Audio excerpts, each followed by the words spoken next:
Yo, yo, yo. What's up, chat? Why does it sound so loud? How you guys doing? You guys are early. I'm guessing you guys are here for trackers.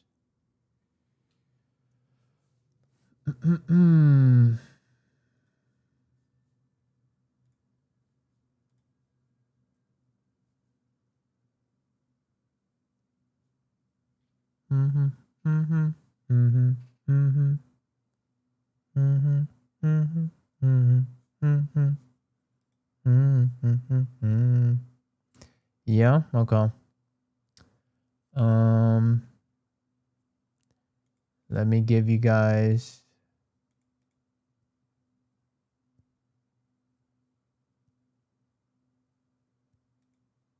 prio since you guys are here first.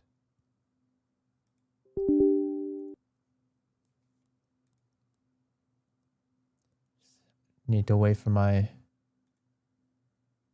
Twitch to load. What's up, Hamsa? What's up, Moku?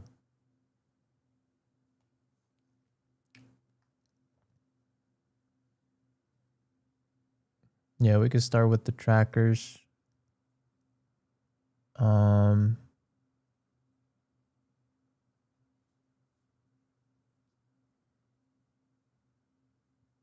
Oh yeah, sure, Tommy. I can fit you in too. No problem. So let me set up some stuff real quick behind the scenes. I'm just like starting up the other like TikTok and stuff. And also I'm waiting for my Twitch chat to load. Okay, seems like it's finally loading. It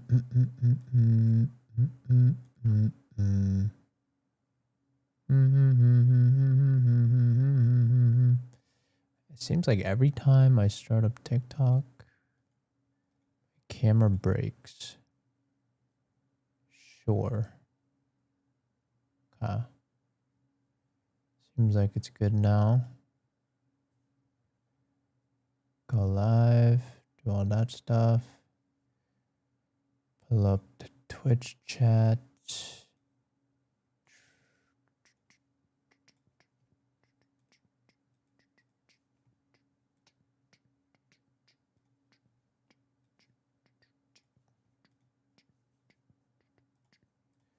Okay, I'm ready. All right, let's start. So I sound tired. I need some time to wake up, but yeah. I'll need a little bit to wake up. Kind of low energy, at least for now, but I'm sure it'll get better as we start doing some more. All right, let's do VDK first. All right. Yeah, that's fine.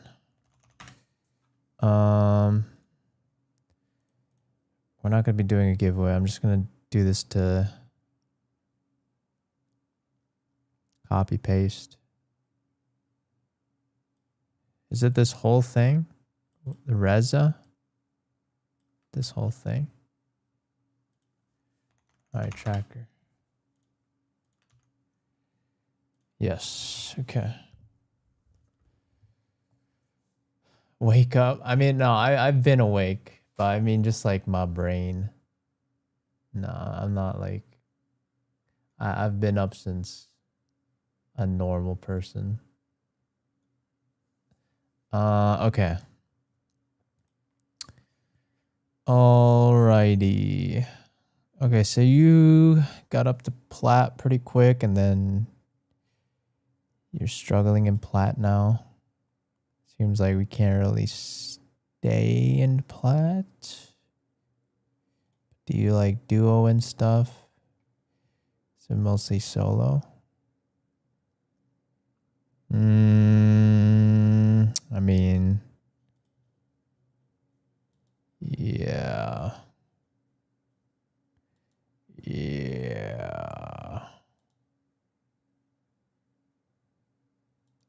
Seems like you stack, I'm guessing.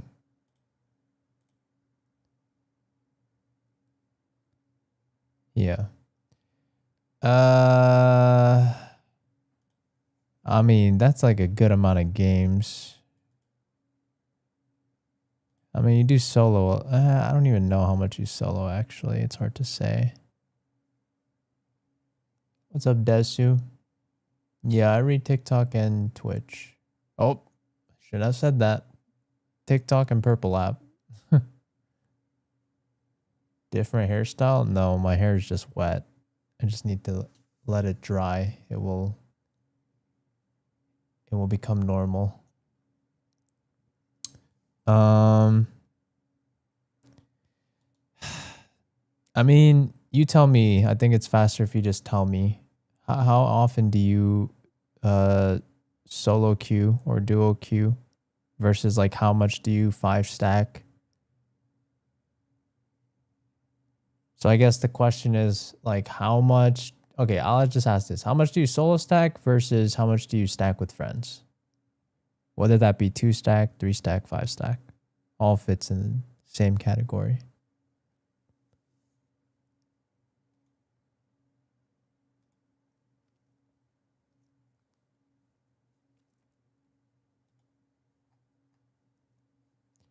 Still doing donators only? No, right now it's random.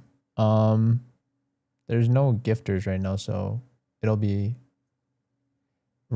just legit random. But the way we'll do it though is we're gonna be doing it like through the Purple app. So we do it like based on a keyword.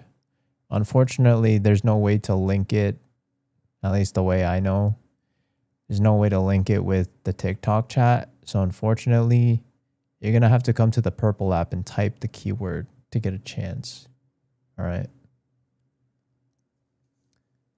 Stack with friend isn't as much as solo. Okay. I mean, yeah, I could believe it.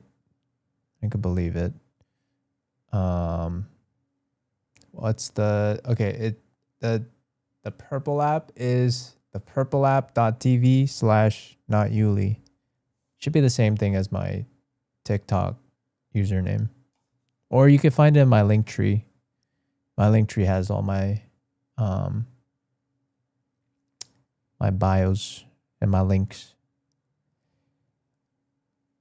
Okay.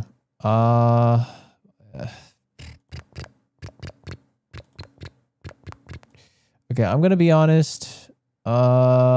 It's hard to say. I mean, like, I low-key think your stacks are pulling you down. Like, I don't think. Okay. How about this? I think for you, I mean, what's your goal? Like, would you be willing to play with your friends less so that you can get better at this game? Would you be willing to do that?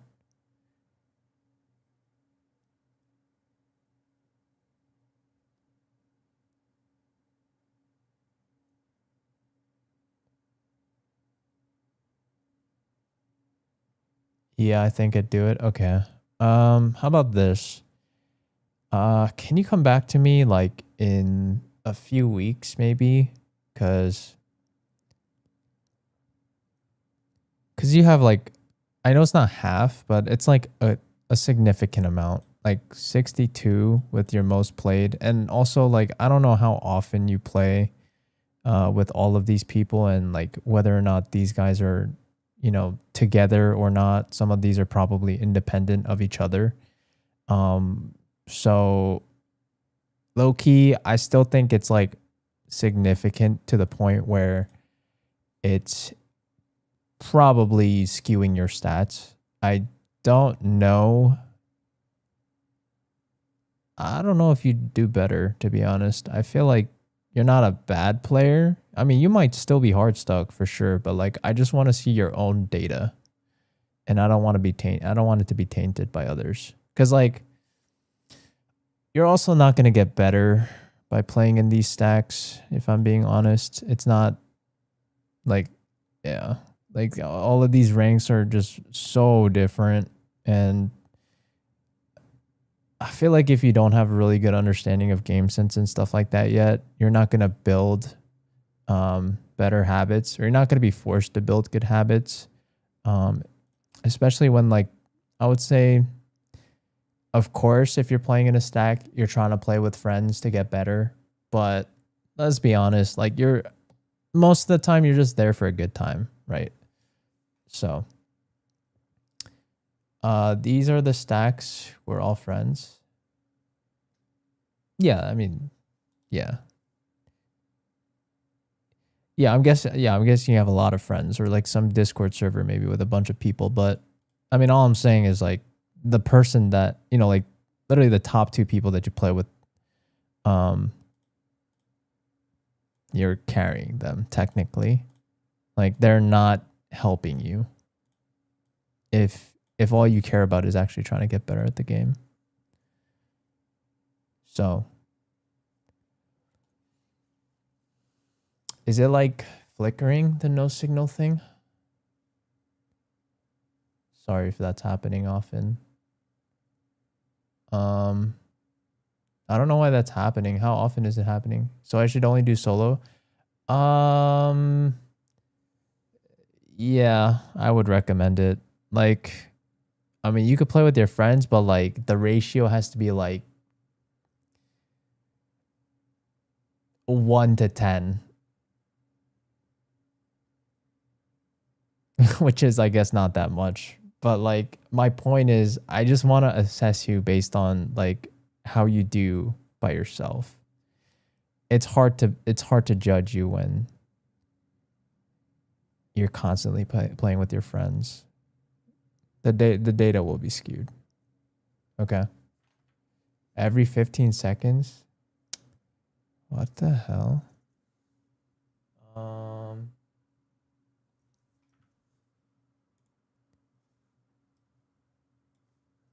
Let me try something.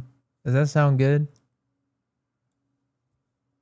I think you should do that for now. And then also decide on who you want to main.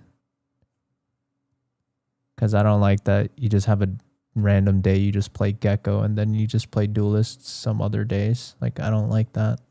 So decide on who you want to main. I know I'm guessing you probably do that because you play with your stacks. So that's fine.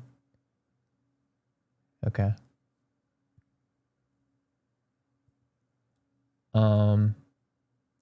Yeah, I see it. I see it doing that. Let me turn off maybe the monitor real quick.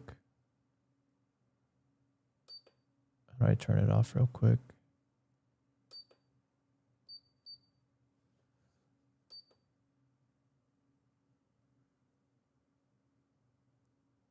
It doesn't matter if my monitor is not on. I just need to plug it out, I think, and plug it back in maybe.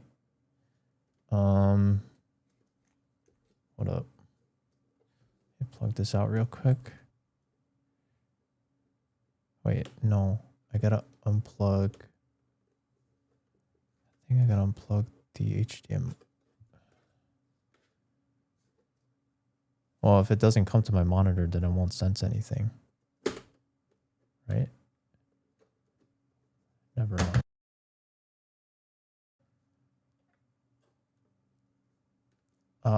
What if there's already 2 duelists locked?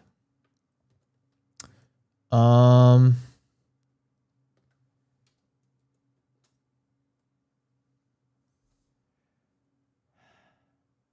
does it keep doing that? How do I... Let me think real quick. Give me a quick second to think.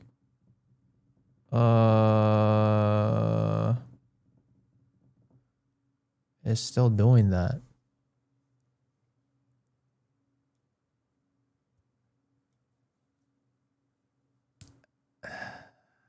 Where's the monitor? Let me just change it to something else. Change it back. I don't know. Let's see if that fixes it. I doubt it, but you can let me know, chat. Okay. Okay, there's 2 options. You can, if if you're, I guess, the type of person that cares so much about team comps, then you can decide to go with another role. That's fine, because you insta-locking another role that's not a duelist, I find it's going to be uncommon for you to have bad team comps. Now if you don't care, then just go duelist. It doesn't matter, to be honest. I think people care about like good team comps way too much, but at the end of the day, I think if you're just a good player, you'll win. So yeah. All right. Also, I feel like I wanted to say something, but I forgot. But yeah, hopefully that helps. Oh, yes. All right. Okay. Can we do like, that makes no sense? What makes no sense? Okay, also,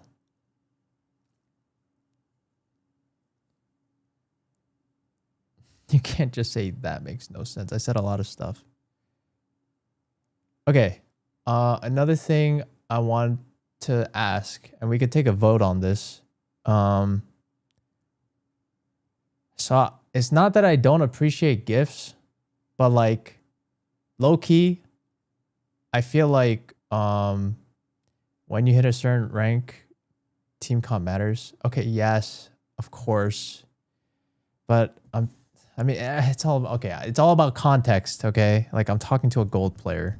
Like yes, I'm not gonna explain things like to the point where it's like, if, for example, like if somebody's learning algebra and like you're explaining calculus concepts to them, it's like, no, like there's no point. They're not ready yet. You're like, yes, it matters. Of course, I agree. Like when you're like high immortal radiant, but even then, like you could argue it's like not the end of the world. It's not like you've never seen a Radiant 5 duelist win. Like it happens. So at the end of the day, what I'm trying to say is like there's people that take it to the extreme and act as if team comps is like literally make or break. Like people think like you lose based on just team comp alone.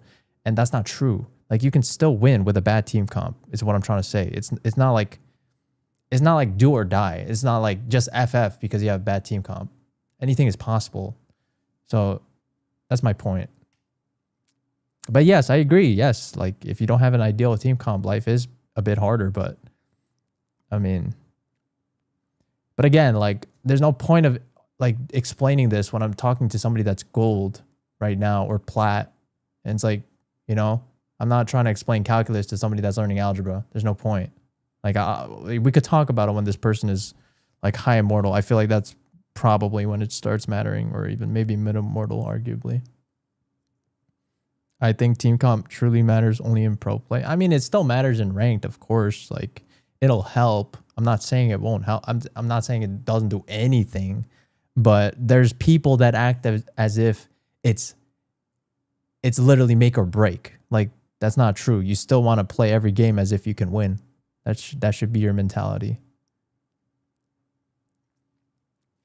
All you really need is smokes. Well, I mean, debatable. Of course, having an initiator is helpful.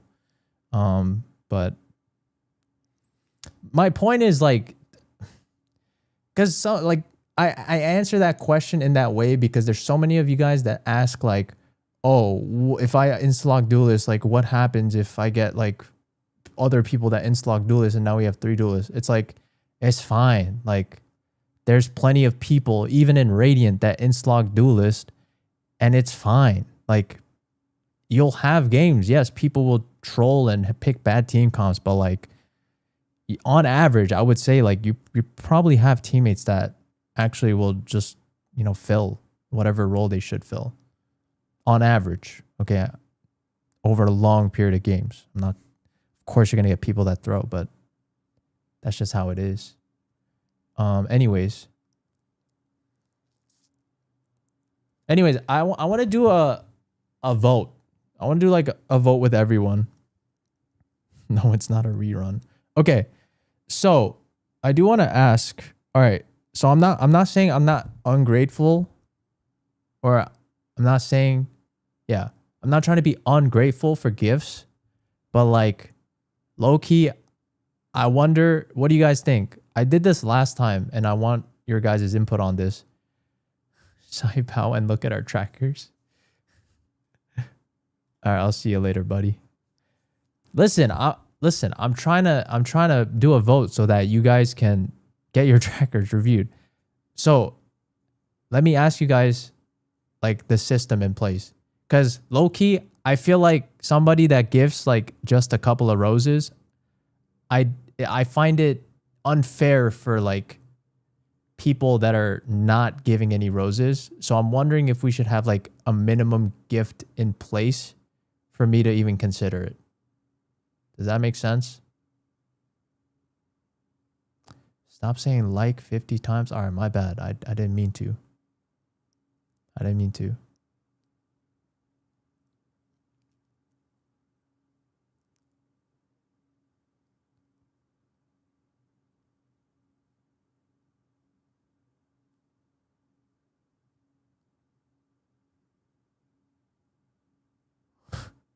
Am I talking to a bunch of bots?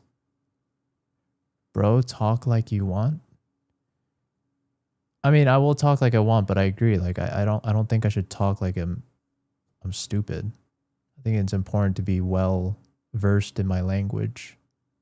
So I'll talk a little bit slower so that I can think about what I want to say before I say it. Talk my way. I mean, I'll still be genuine, of course. Okay, you know what? I'm just going to do this. All right. And if you guys get mad at me, then... I mean, low key, I think this is better for free to... like, people that don't gift. You need to be you. Well, I mean, argue. It's debatable. Like, if you sound uneducated and you want to stay uneducated, I feel like that's... I feel like that's not the best... Well, I guess it depends. Like, I don't want to sound like an idiot. Like, I want to sound like I know what I'm talking about, so... Stop the yap. All right. Okay, we're going to set this in place. I had this in place last time. So I'm going to make the minimum gift. Chat, what should I do? 100 or 200? 100 or 200 coins? I think I did 100 last time, but then I feel like last time I did this, 100 wasn't enough for people like that didn't gift. 500? Are you guys are greedy. That's crazy, 100? Well, I mean, if I'm being honest, I don't think a couple of pennies, well, it can, but like, I'd rather just have free to, like, I'd rather get no gifts. You know, like, I don't want to skip people over like half a penny. Like, one rose is half a penny. You know, like I'd rather just not get the rose and just let everyone have a fair chance, if that makes sense. All right, you know what? I'm just going to do 200 because like I don't care about the gifts at the end of the day. Like I'm just here and I want to try to be as fair as possible. Like, I mean, it is pay to win, I guess, in a way, but like at the same time, I respect the way you handle my comment. No, I appreciate that. No, I mean, like, of course, I'll take constructive criticism. And like you said it in a way that wasn't... I mean, normally I don't think I try to say like that much, to be honest. But I think in that moment I did. All right. All right, we're going to do the next tracker. No more yapping. I'm done. Okay, so 200 on TikTok, by the way. I'm sorry, but I just want to make it fair for all the... Even people with little money, this is good for you, I feel like. I mean, maybe not, but it's gonna be random. Wait, hold on. Okay, hold on. I did want to do the sub. There was a sub earlier. Who was the sub? Where was that sub?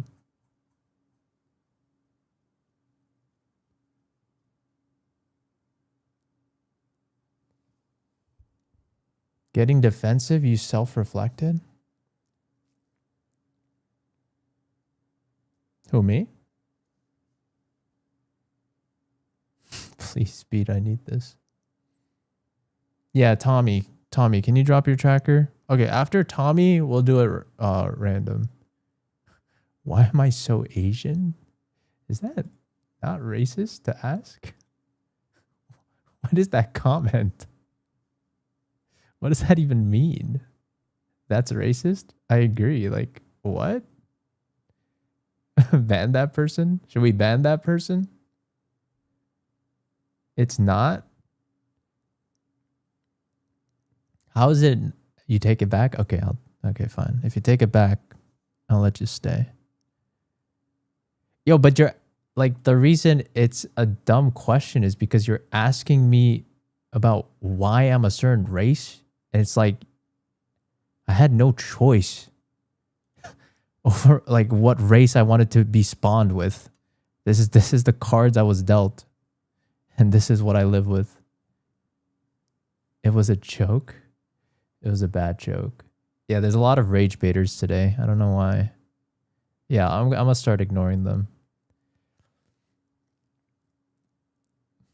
Why is okay? Yeah, I'll stop. I'll ignore the rage baiters today. I'll just do my business, do my trackers. I'll do my trackers. Okay. All right. Let's see. We're gold 1, 2. I mean, I'm gonna be honest.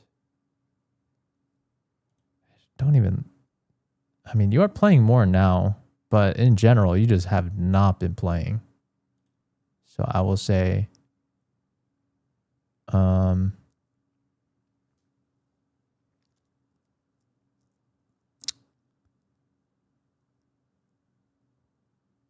I low-key want to stream in the mornings too to see the demographic. I wonder if we'd get a different type of audience. I'll consider streaming tomorrow early as well. My aim is really consistent. I mean, I will say, I mean, you've been playing more now, but like at the same time, yeah, like it's been, I guess, like kind of like 3, is that 3 or 2? Like 2 months ish, I guess. Okay, like I hope that you can keep up this consistency. And also, I don't know if I recommend you play Astra. Let me see if you play other agents as well. Or with other people. Not really.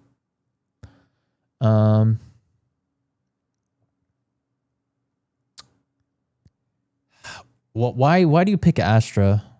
I guess I have to ask. I don't recommend Astra because she's more niche, I feel like, in the way her playstyle is, and I just recommend you play other smoke agents that are just easier to pick up. You like Astra's ult? Okay, that's fine. I actually don't even know too much about who is there a Radiant Astra? I mean, I'm sure you can find VODs, but who do you watch?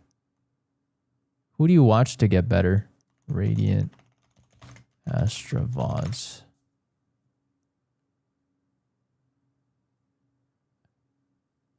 Yeah, I know there is, but I don't know if there's like a Astra main that's like a pro. I just don't know. I don't follow any. You don't watch anyone? Well, that's probably a problem, I would say. Okay. Seems like people are recommending Bang.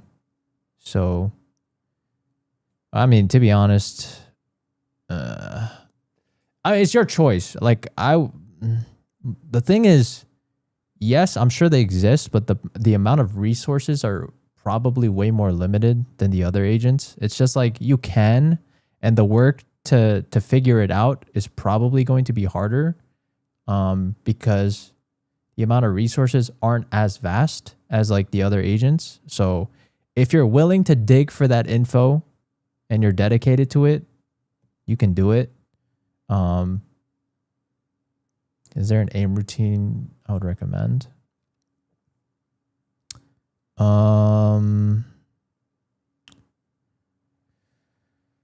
Yeah, sure. I mean, to be honest, your games right now haven't been that bad, but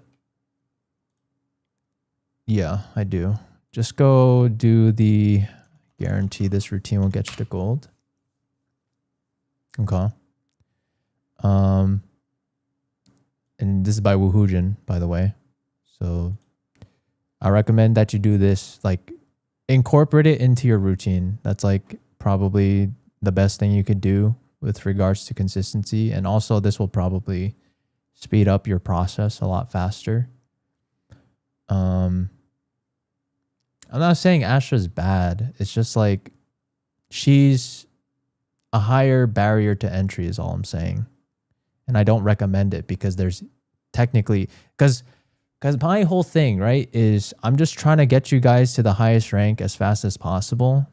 And yes, you can master the harder agents, like in terms of whatever category, like raise, whatever. Like, for example, there's other agents you don't need to tech, like learn the tech, right? Like double satchelating, you don't have to learn that if you just play some other agent. Now I'm not saying like you can't, but I'm just saying it's just more work. And as long as you're willing to put in the work, then that's fine.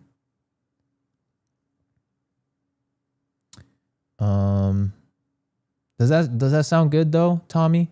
Like this alone, if you like grind this like your ass off like every day, and you follow the video like exactly as it says, then there should be no reason why you can't skyrocket, I guess, your mechanics.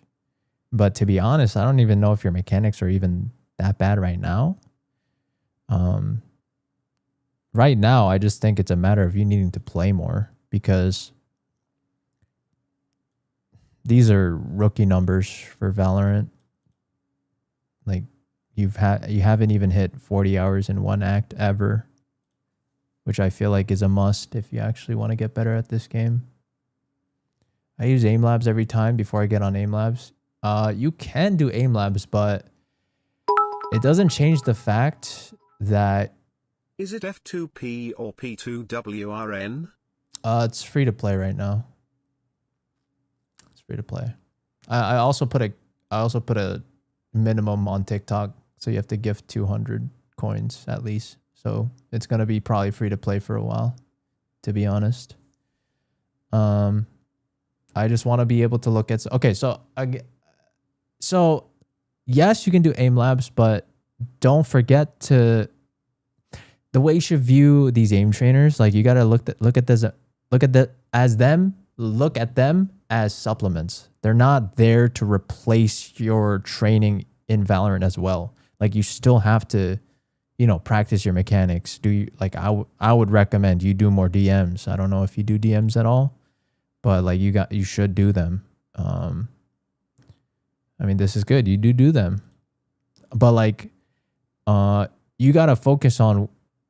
Okay, just grind this video. Okay, just grind this video. This should bring your DM win percentage hopefully higher as well.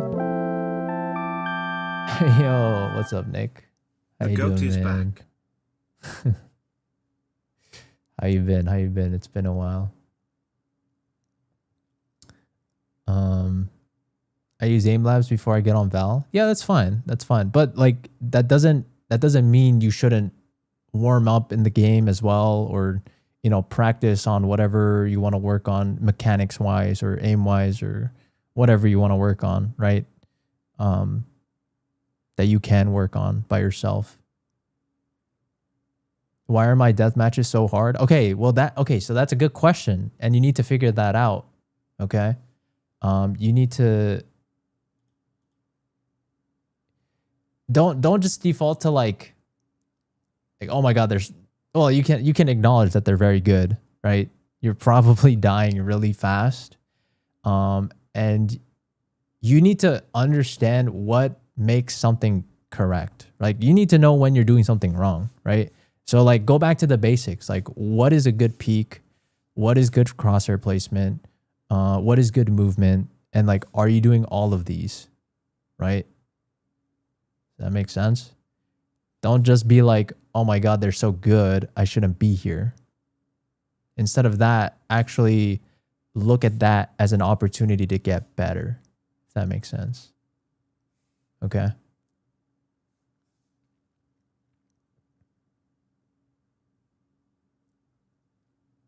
All right. I mean, just start with this routine, okay? And like in the next like couple of days or weeks, like you have any questions in the future, like just come in my chat and you can ask me. It's fine. I could do my best to answer. And yeah, just I'm sure you'll have more questions as you do it. Just start by doing it first and then go from there is what I would say. All right. Okay. Hopefully that helps, and yeah, we could just go next. Yeah, Shex, calm down, man. Just calm down. Everyone chill out. All right? Everyone's going to get a chance. Well, I mean, not everyone, but you guys will have a chance. All right. We'll go with the next. We'll go with the new person. It's going to be random because nobody has gifted or subbed, I think. Well, besides Nick, but Nick is not here to get a tracker reviewed. Okay. The word is gonna be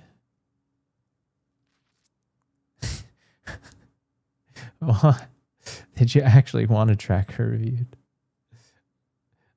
Have you even been playing? I did see you on. Okay. I did like see you on one day.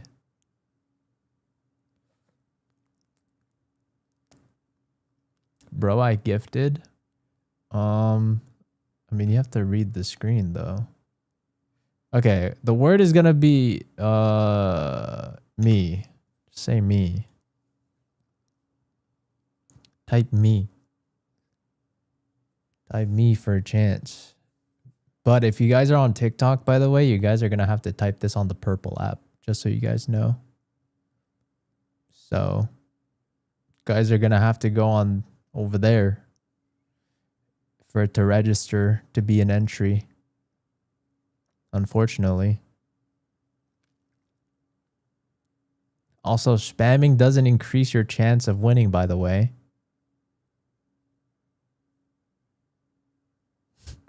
Please, I need this. You just need to type it once.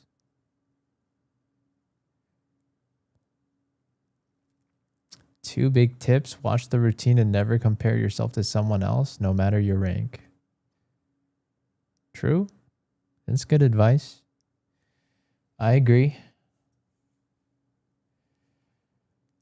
I agree. I don't have Mummy's yellow app. Well, last time I checked, it was purple, but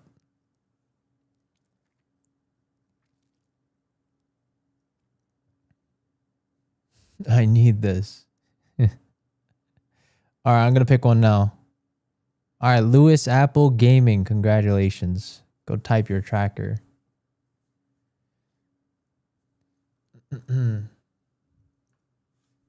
Can you do Clutchmeister? I struggle with role and agent issues. I have almost 2,000 hours. That is a lot of hours. Jeez. But the question is, do you play alone or do you play with friends? How many games? 74.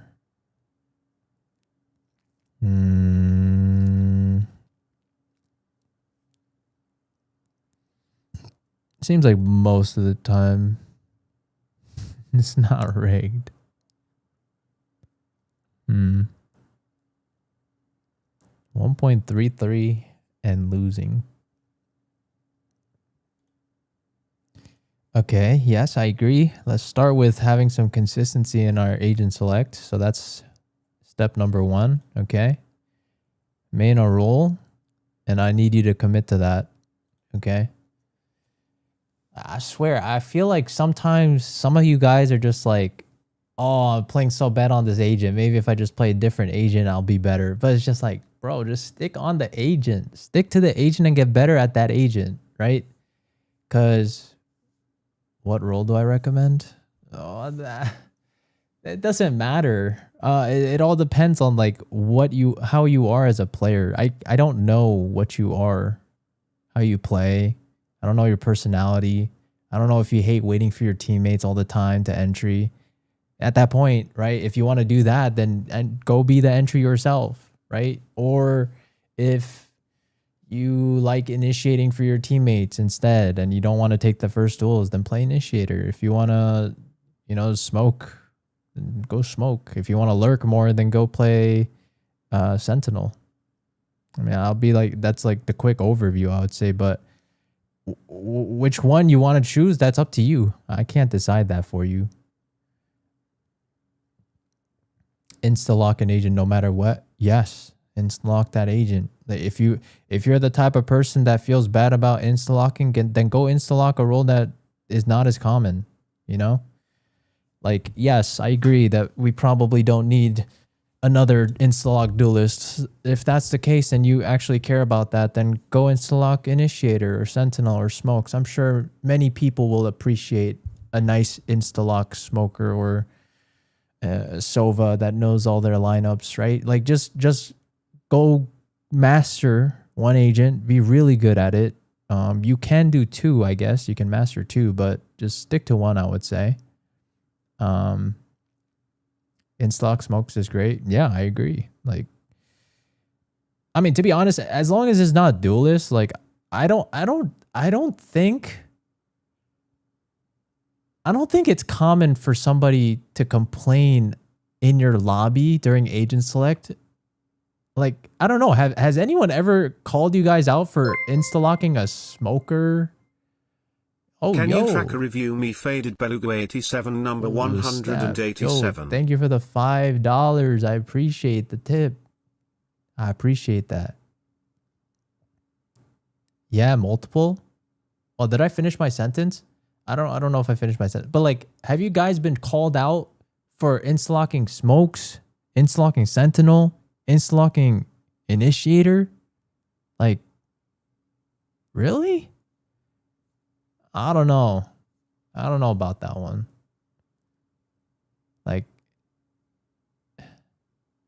do you see 2D with these eyes? What does that even mean, bro? Is that another racist comment? What does that even mean? I might have to ban you. Maybe if you go 2 and 18. I mean, if you're that bad, then like, I guess like understandable. It's a joke. Well, I mean, you could take your jokes elsewhere. I guess I've had enough of your jokes. Keep the racist comments, gang. It's free leverage.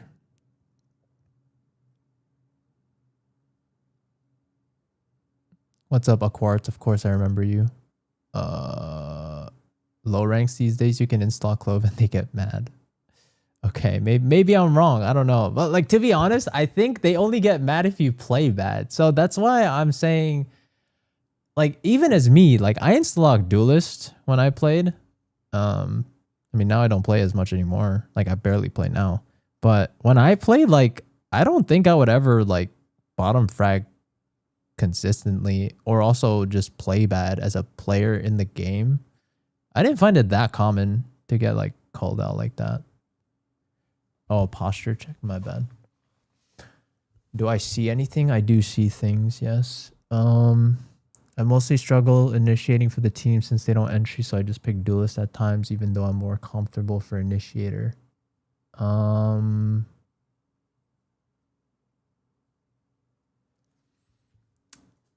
I an end player? What does that even mean? Well, are you calming for them to entry, or are you just like utiling expecting them to entry? I guess they're two different things. Agent select, they already start to beef. Yeah, I mean, I guess, but you can ignore them.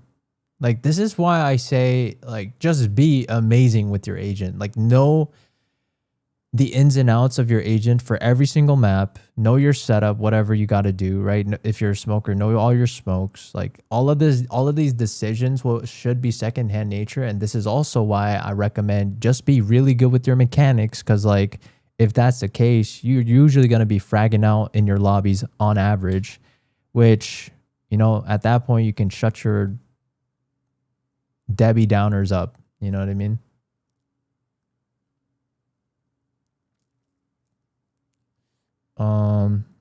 I'm coming for them to entry, but they end up baiting me inside alone.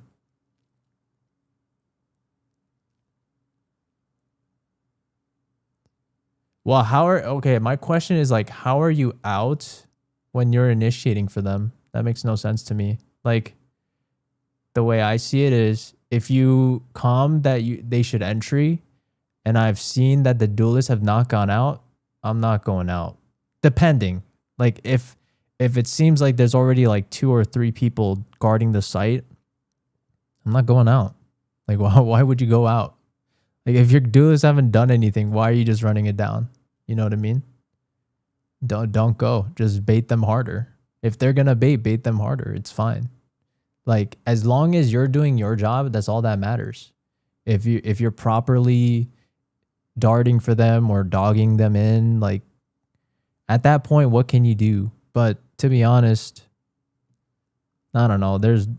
I doubt it's really that deep though. Like, I'm pretty sure on average, like, people will still listen to you if you know what you're actually doing.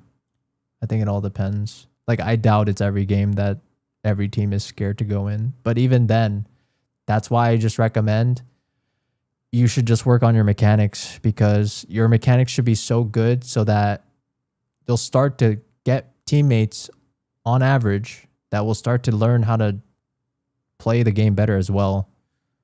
Because usually the people that do, I mean, this is not obviously not true 100% of the time, but on average, I would say people that do work on their mechanics usually are better at understanding how the game works. But again, there are exceptions. There's people that just max their mechanics and brain dead, run it down. So those exist as well.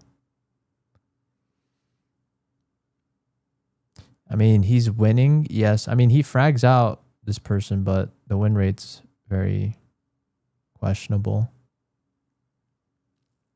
But yeah, I mean, yeah, we'll talk again. Come back to me when you main something, because like, I don't really think there's much value in looking at somebody that just like basically fills. So yeah, just come back to me when you main.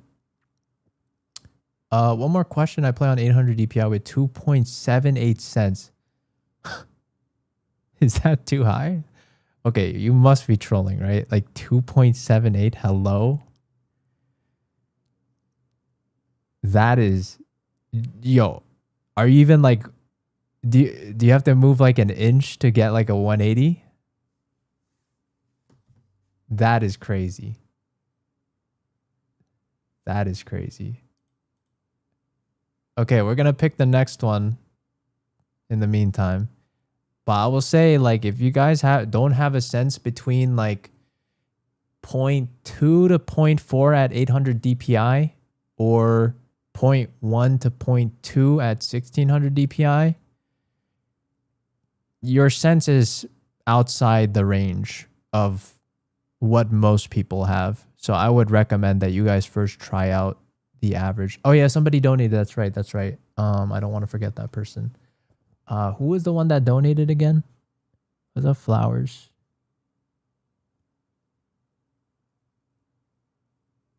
Yeah. Can you drop your tracker? Lificient. I appreciate the donation. Oh, you meant 0.287. Okay, that's way different. That's fine. Raw Excel. I don't use Raw Excel, but whatever floats your boat. Am I doing reviews only on Twitch? That's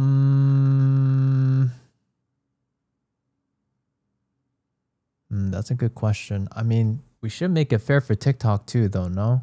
But then there's no way to randomize the process. The reason why I do it on I can't say the word.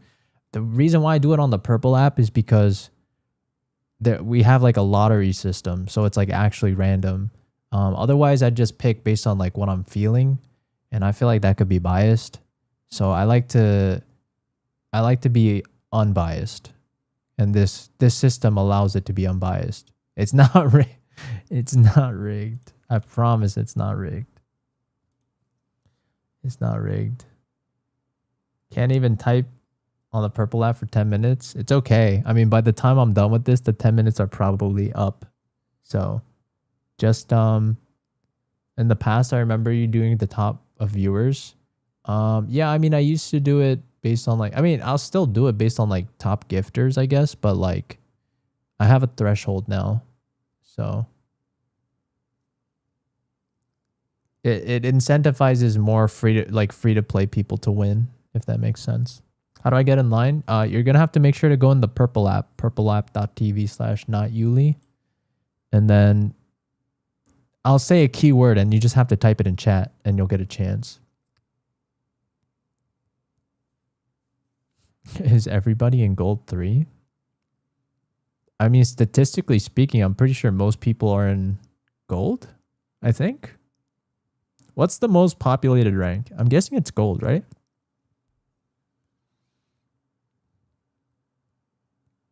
I mean, some days we only get like immortals and ascendants, so can be. It just depends on the day, to be honest. Gold and plat. Yeah, the name is same on as TikTok. You can also go to my TikTok bio and find my links from there. Okay, so your headshot percentage is high, but I guess your kills are kind of low. I mean, so I'm guessing you could work on your mechanics. How do you feel about your mechanics?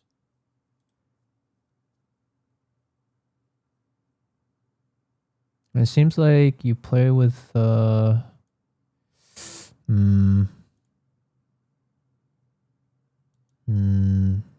friends are also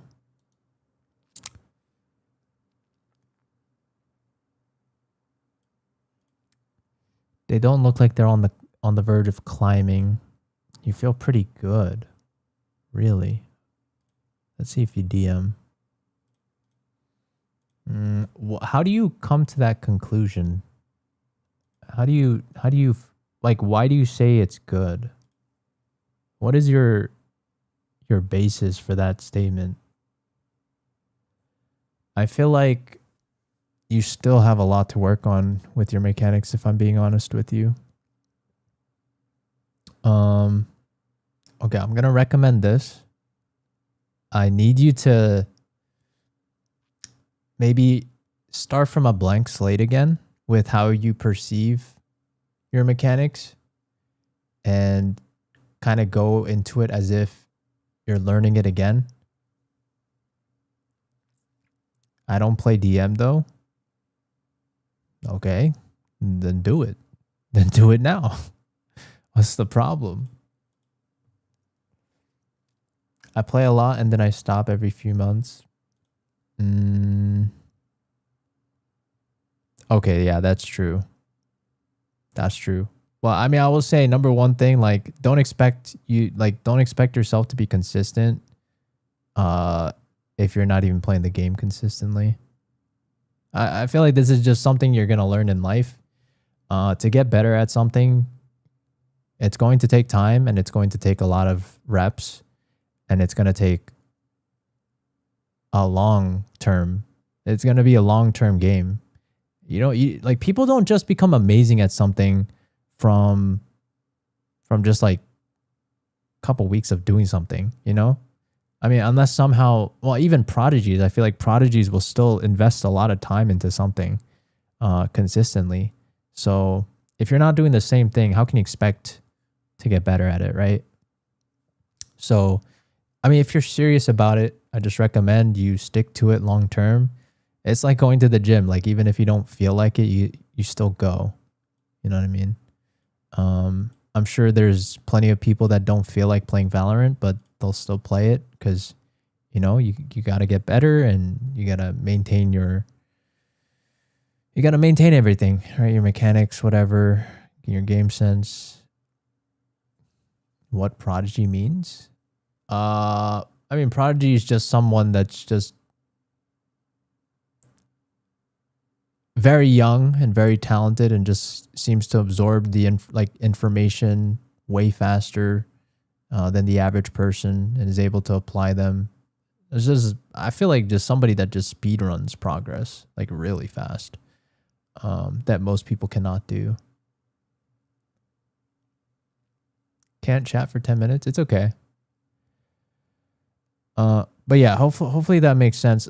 Any tips to maximize mechanics? Okay, just watch this video. Like I promise you, it's not rocket science. It's really not. To be honest, most people struggle with, so it's like we could talk about, you know, like the idea of getting rich, right? Because this is the same thing that you're asking, right? You want to get better at something, you want something, right? And the problem is that most of you guys like the idea of something, but I'm a bet that most of you guys will not actually commit to get there, if that makes sense. So I will say it's simple in the sense that all you have to do is watch this video and actually commit to doing it, like basically every day.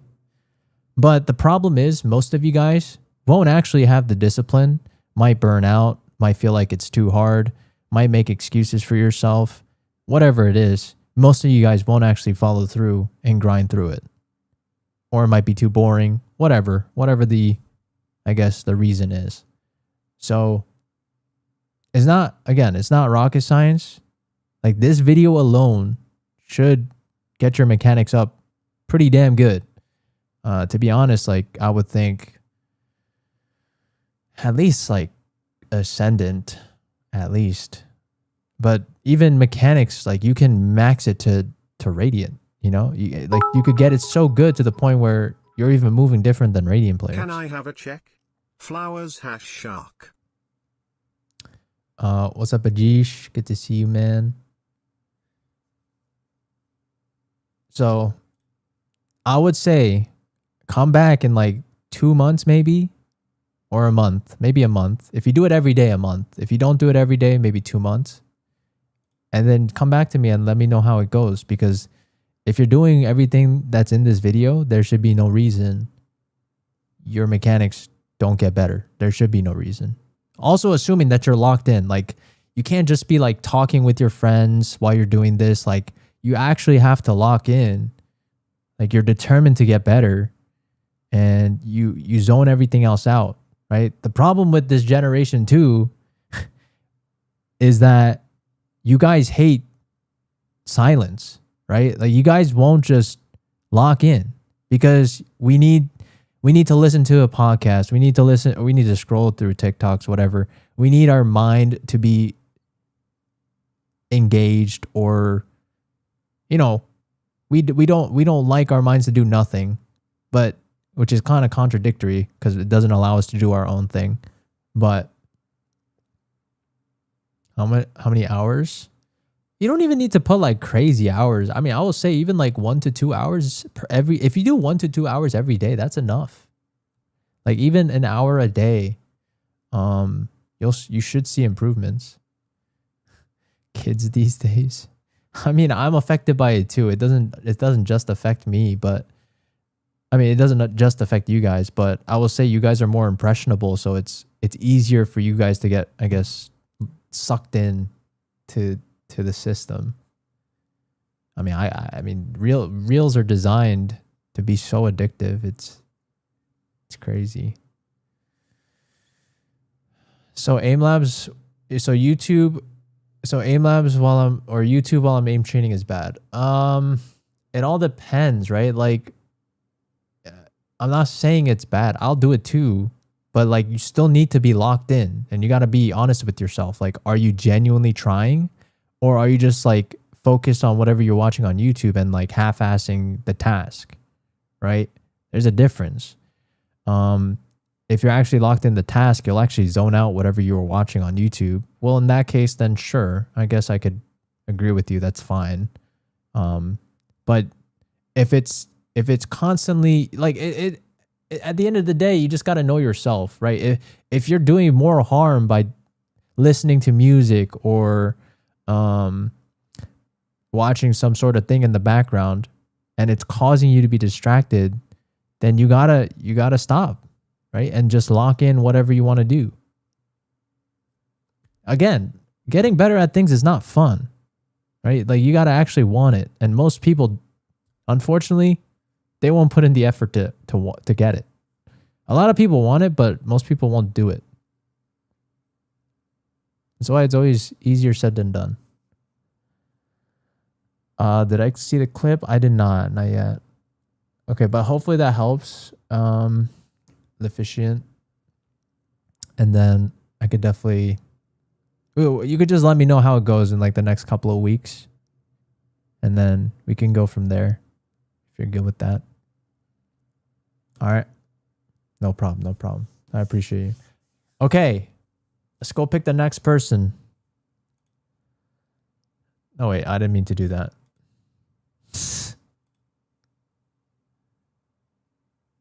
All right. Good night, Hamza.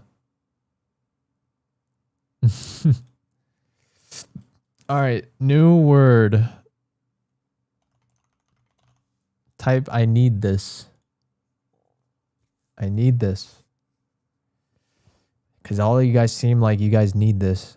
Yeah, unfortunately, I am only picking from the purple app. So you guys are going to have to watch on the purple app. Because like it only registers the purple app chat. And unfortunately, I don't have any software built to link these two chats and then, have some sort of giveaway process to randomly pick one. So unfortunately, you're going to have to do it through the, I have 56 seconds left. I mean, you could always watch the next one. What's the purple app? It's the purpleapp.tv/notyuli. You could also find it in the, I'll wait for you. I'll wait a minute.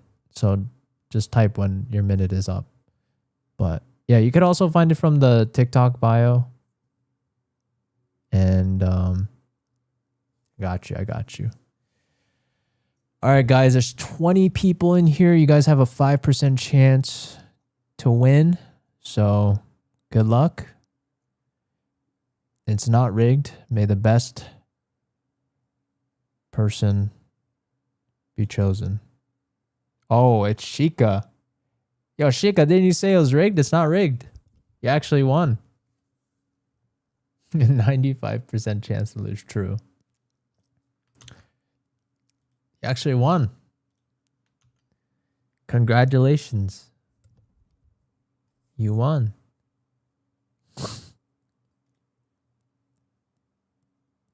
I think this one's pretty easy. I think you just got to play more. That's it. I think you just got to play more, if I'm being honest. I would slim down the agent pool, but that's up to you. But it seems pretty clear to me that you just don't play enough.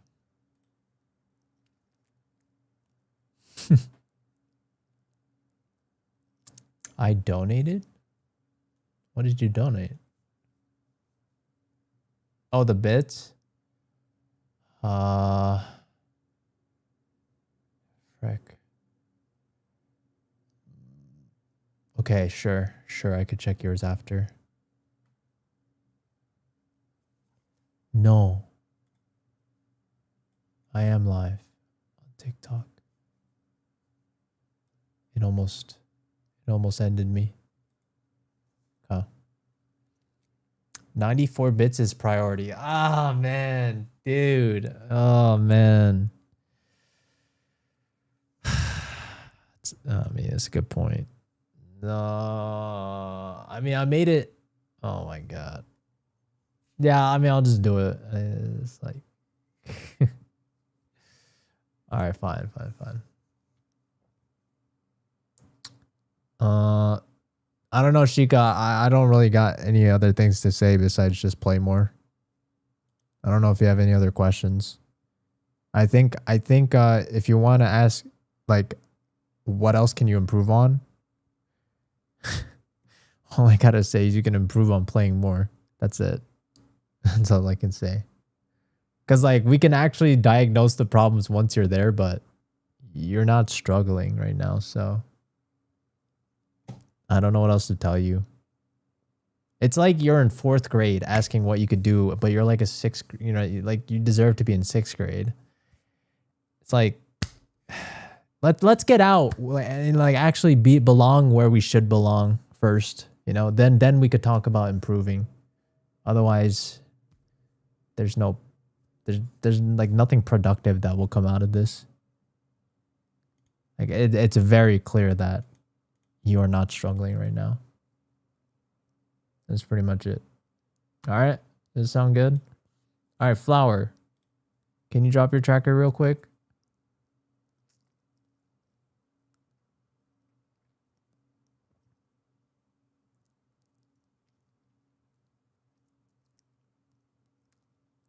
Okay.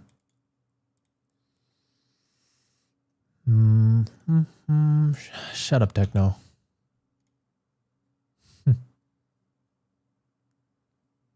I start to play more because a lot of free time now. That's good. Just keep doing that. Okay, this should be easy. Flower, just grind this video.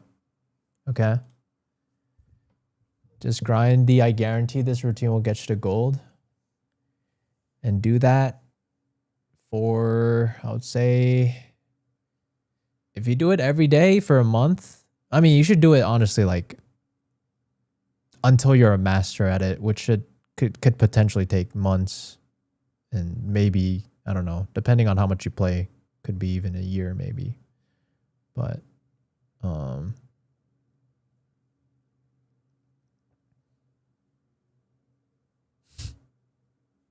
is there a queue? It's technically random until somebody gifts for it, but yeah, it's just random. Grind Woohoojin, yeah.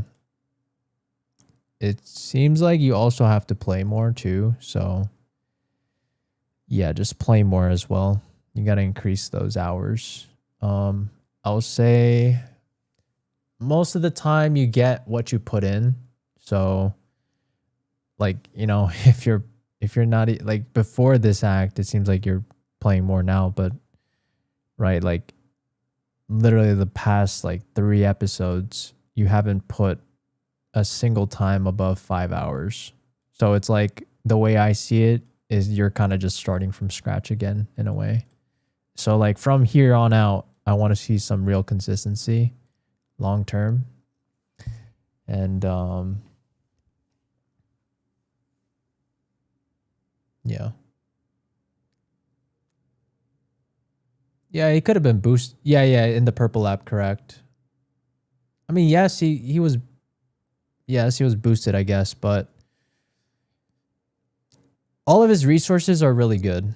Like what like how he sees the game is not wrong. It's pretty, I would say the way he looks at the game is sound. Coaches don't play type. Yeah.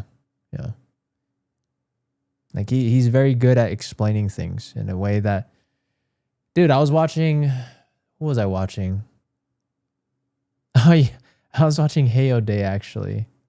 And he has a very like Asian parent type coaching style. And to be honest, I don't think it's digestible for a lot of people in my opinion. But no, I don't think he cheats. I think he's just good. I don't think he cheats. Like why would he? I mean, he could. Like I'm not saying it's impossible that he doesn't cheat, but I think it's a very low likelihood that he does. I think he's genuinely good. It's like, why would you build your brand just to be known as a cheater? It's kind of stupid. Like he's so good that people think he cheats, which I feel like is that's a good way to spin the brand, right? Like you're so good that people think you're cheating. That just means that you're just cracked. He's not tier 1. Yeah, but who cares? I mean, there's no rule that says like you need to go to tier 1 or play pro in Valorant. You can just be a content creator. When you take that skill somewhere else, debatable. I mean, if you could do it yourself, it's probably better.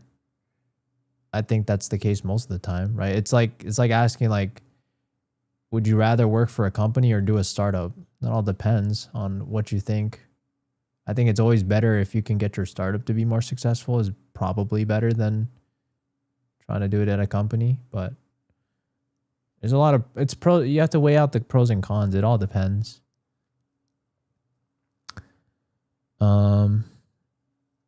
Hoojin GPT caught being a fake, not cheating. I mean, yes, he didn't lie about hitting Radiant. But that still doesn't make all of his resources invalid, though. All right. Yeah, he's still a good coach. It doesn't change the fact that he's a good coach. At the same, like, yes, I mean, to his defense, I think he didn't expect to blow up the way he did. So, understandably so. I don't think he did it like it. I don't think he necessarily did it for that reason, to just like, you know, bait a ton of people. So, oh wait, shoot. All right, you know what? Nox, you won.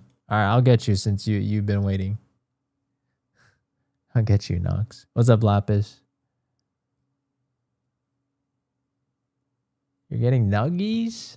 Oh, shoot. I need to get a snack soon, eventually, but it's not rigged. Congrats. I changed my name on Nox. Oh, you guys are sneaky. You guys play dirty. You guys play dirty. All right, let's do the next one. All right, Nox, let's see what's up. Also gold. I mean, barely play though. Come on. Looks like you're getting carried low key. I'm guessing you play with friends. Her abusive ex. All right, this person seems like they're carrying you. Yeah, this person seems like they're better than you. How often do you play with this person? A lot. Okay. How am I carried? Okay, you be honest with me, okay? You be honest with me. If you were to tell me who is better between the two of you, who is it? He's your day one? We're both the same rank. Okay. This is why I don't care about rank, you know? Because the rank doesn't necessarily mean anything. All right? It's only a fraction of the story of how you got there. Because, for example, you just told me that, you know, let me give you an analogy. This will probably make it a lot easier for you to maybe understand what you're trying to say. Most of us go to school, so I think this is a good analogy. You're basically telling me, yo, me and my friend, we both got like a 95 on our test.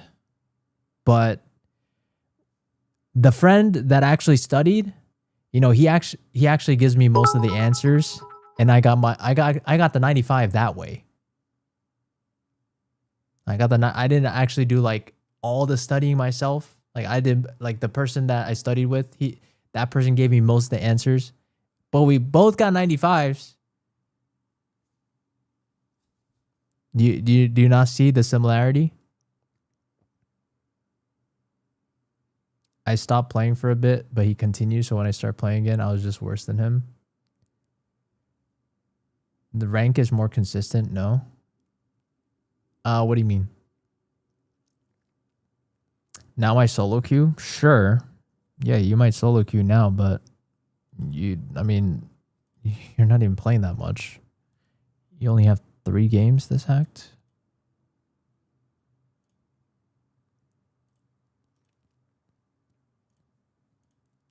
This is not even a big sample size.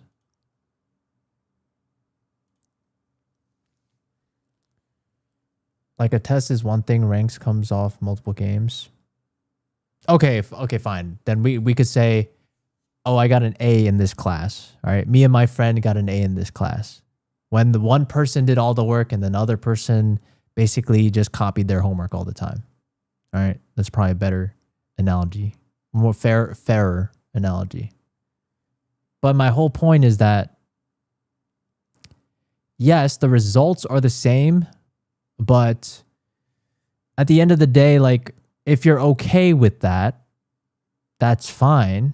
Like, if you cheated in a class and you got the grade and you don't care that you actually learned anything, that's fine. But if you actually want to improve yourself, then you should feel pretty bad about it, because playing comp solo is ass, so I just would play a lot. Well, I wonder why, because you probably think the game is hard by yourself. That's what I would think. Because if the game was so easy, why? And if it really was that easy, you'd be winning more. And I think for most people, winning is fun. You don't understand the peanuts you could get in your team. Oh, I understand. But here's the thing. You got to accept the reality that if you can't carry your peanuts, you're a peanut as well. You understand? You understand the difference?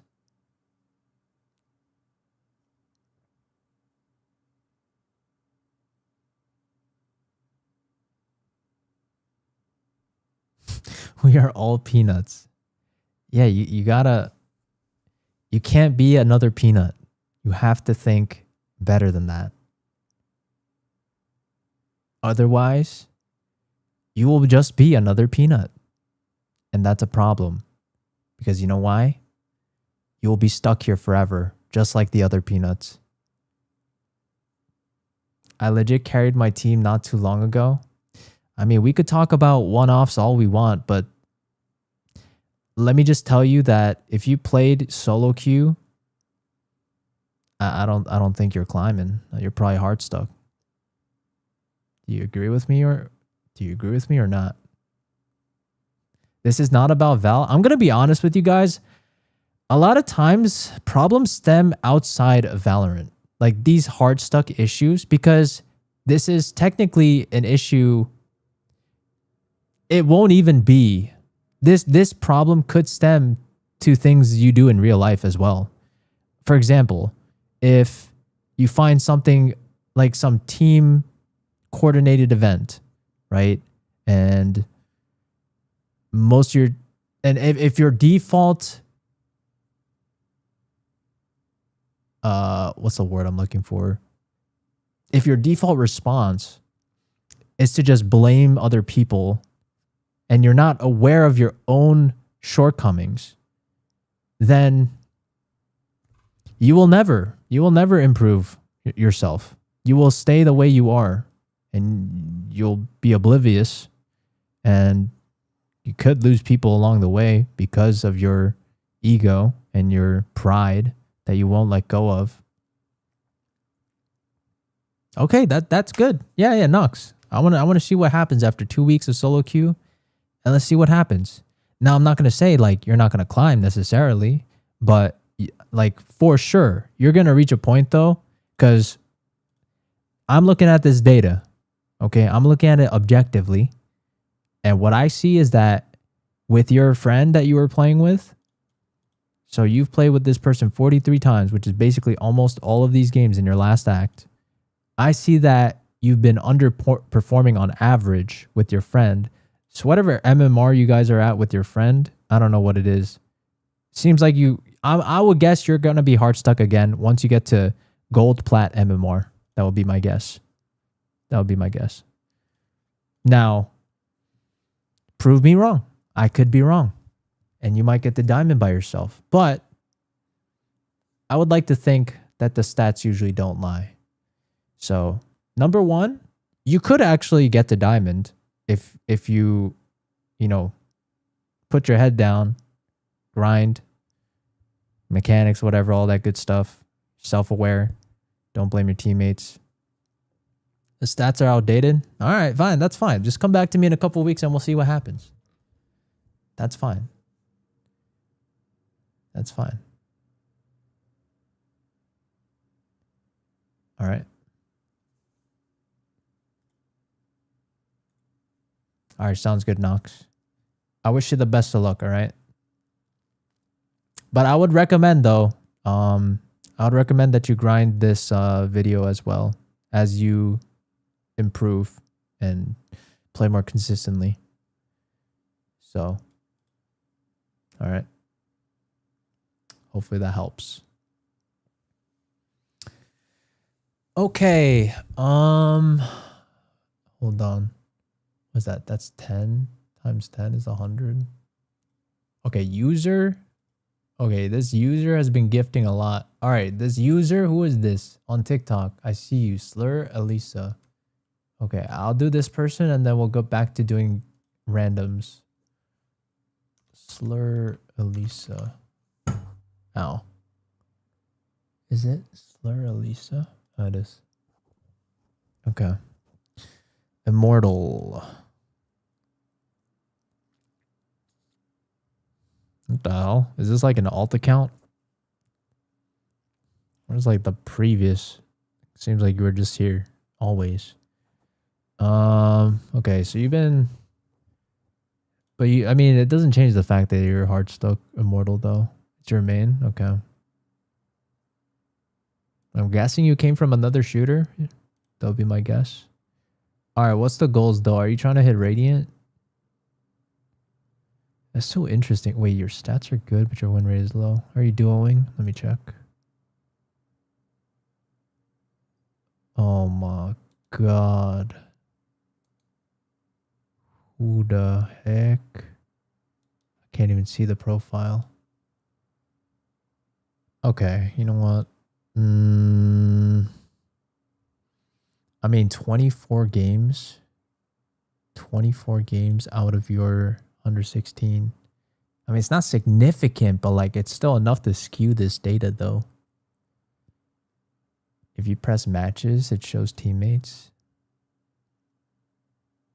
Oh, I see. I see. Oh, that's nice. Okay, I could use that. 16, 32 matches. And who is this tape? Okay. I'm gonna be honest. Ellie is not real. Go to my recent games. Okay.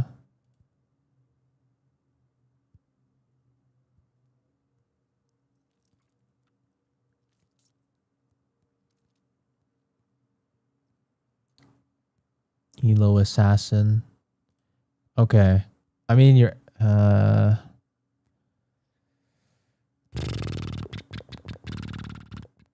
Okay. You have a lot of games with tape. I'm not trying to review this person, but... I mean, this person seems hard stuck too. I don't think this person's gonna be helping your case in any way though. Okay, you mostly solo. Okay, how about this? Can you come back to me after like, I mean, I feel like you're gonna climb again. If you just, cause if we took out all of, okay, if we took out all of these games, right? Where you duoed with these two people that low-key just like griefed your win rate. There's 32 games, right? And 32 games out of 116, that's a pretty significant amount. And I doubt this win rate would be 40. Like I'm almost positive your win rate would have been above 50 if you just solo queued those 32 games instead of doing that. It's an alt. I mean, this person said it's their main, so I'm gonna assume they're not lying. But yeah, it's not an alt. I believe you. I'll believe you. I give everyone the benefit of the doubt. But I think you just come back to me in like a couple weeks, maybe. I think we need more games because like it's tainted in a way to the point where like you are consistently like doing well in your games, to be honest. It seems like obviously I can't know for sure. Okay, I will say we might have to look at this Jet as well. Something to consider. Maybe you have to Jet like review your Jet, but at the same time, I don't know if they are also part of like of these 27 games. Like you played 32 with your duo, whatever that griefed your win rate. I don't know if that's also a factor. It's hard to say. But if you think personally that your win rate with Jet wasn't affected by your duo, whatever, griefing your win rate, then I would definitely look into VOD reviewing your Jet more. Okay. And then also if you can, I would okay. So do this. All right. Do a ton of solo queue and like, maybe you should take a screenshot of what your win rates are right now for every single map so that you kind of create it like it's from scratch again, because we want to start with a clean slate. So you play a ton, solo queue, and then you're going to get these wins and losses now. And like, you're going to get your before and after. And then I want you to actually VOD review the ones that you struggle with the most in the maps. Okay.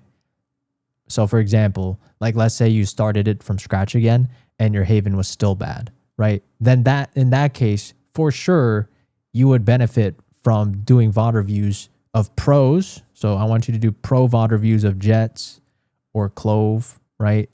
And I want you to just take some notes, VOD review them, see what they're doing differently, see how. And again, like you're playing this game so much, I'm sure you'll have moments where you're just like, oh, I would have done this, I would have done that, but this person's doing this instead. Why are they doing that? Figure out the whys and why they do that. Figure out the timings. Like, do they not spray that smoke in the situation? Or it really depends on the player you analyze. But, for the most part, I think a lot of Radiants will always have sound decisions. So study whoever you like. There's no right or wrong. So hopefully that helps. All right. Our user. I believe you could do it though. You're definitely on track in my opinion. I think you're chilling. All right. Sounds good, user. I wish you the best of luck. Okay. Okay. How do you get reviewed? Everyone, good question. So, hold on. Oh, snap. Wait, hold on. Isa Pizza also gifted 200. We have to go with Isa Pizza. Okay, but after this though, after this person, I just want everyone to know that after this person, it is random. We're going to pick at random, but you're going to have to go to the Purple app, by the way. So purpleapp.tv/notyuli. You're going to have to go there. And unfortunately, there's like a 10-minute cooldown. So you got to follow. And then at that point, we're going to have like a random person chosen. Okay. Make sure to go to the Purple app. Make sure to follow early because there's like a 10-minute cooldown so that you get a chance to get your account reviewed for the next one. Okay. Does that sound good? And if you guys need the link, just feel free to look at my TikTok bio. My TikTok bio will have the link to the Purple app. All right. So where is Isa Pizza? Oh, I see. I'm just roll calling Isa Pizza. Are you still here? I see your tracker though. I just want to make sure you're still here. For real, for real. Don't reveal your age. Yes, don't reveal your age. Wait, what? I must have typed that wrong. What's better, Araxis or RGX Phantom? That's a tough question. Are you asking because you're debating which one to buy? Damn, if I were to choose... Damn, I would choose neither if I'm being honest, I think. I think I would choose neither. I don't know. Do you guys like the new bundle, by the way? What do you guys think about the bundle? The new one. Is it mid or no? My duo is diamond and I'm gold, and I feel like their inconsistency is worse than mine as a smurf. Wait.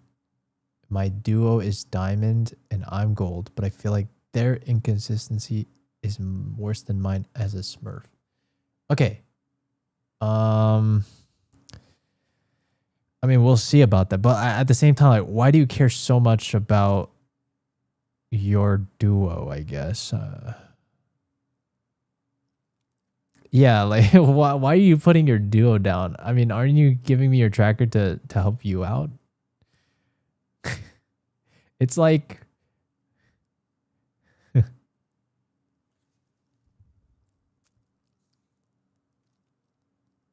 just solo queue and prove it to us? I agree. Like, if you're going to put your duo down like that, why don't you just get diamond yourself? Oh, you're trying... Okay. Let's see. I want to see your duo. Let's see your duo stats. So I'm guessing this is your... Okay, whoa. Is this it? Kuromi? What? Well, I can't look at the win rate because... I mean, the headshot is low. Is this person... I will say, I mean, if this person is not using like shotties and stuff like that, I think this headshot percentage is very interestingly low. But I mean, at the same time, like, I don't think it's the biggest deal to look at this person. I mean, what's clear is that you are also not performing on average, it seems like. But yes, your headshot percentage is better, interestingly enough. So I'm guessing your mechanics might be better than your duos. Could be. But they're actually diamond. Yeah, I mean, maybe they make better decisions. I don't know. I don't know. I don't know the full story, but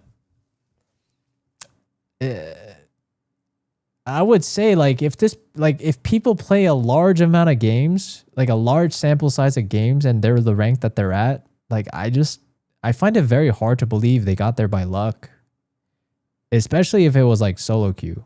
Like if it's duo queue, trio, 5-stack, very different story. But if you got there solo over a large sample size, it's a very low chance. I feel like it's just luck. Very low chance. I mean, you're also doing with this person too, or trioing.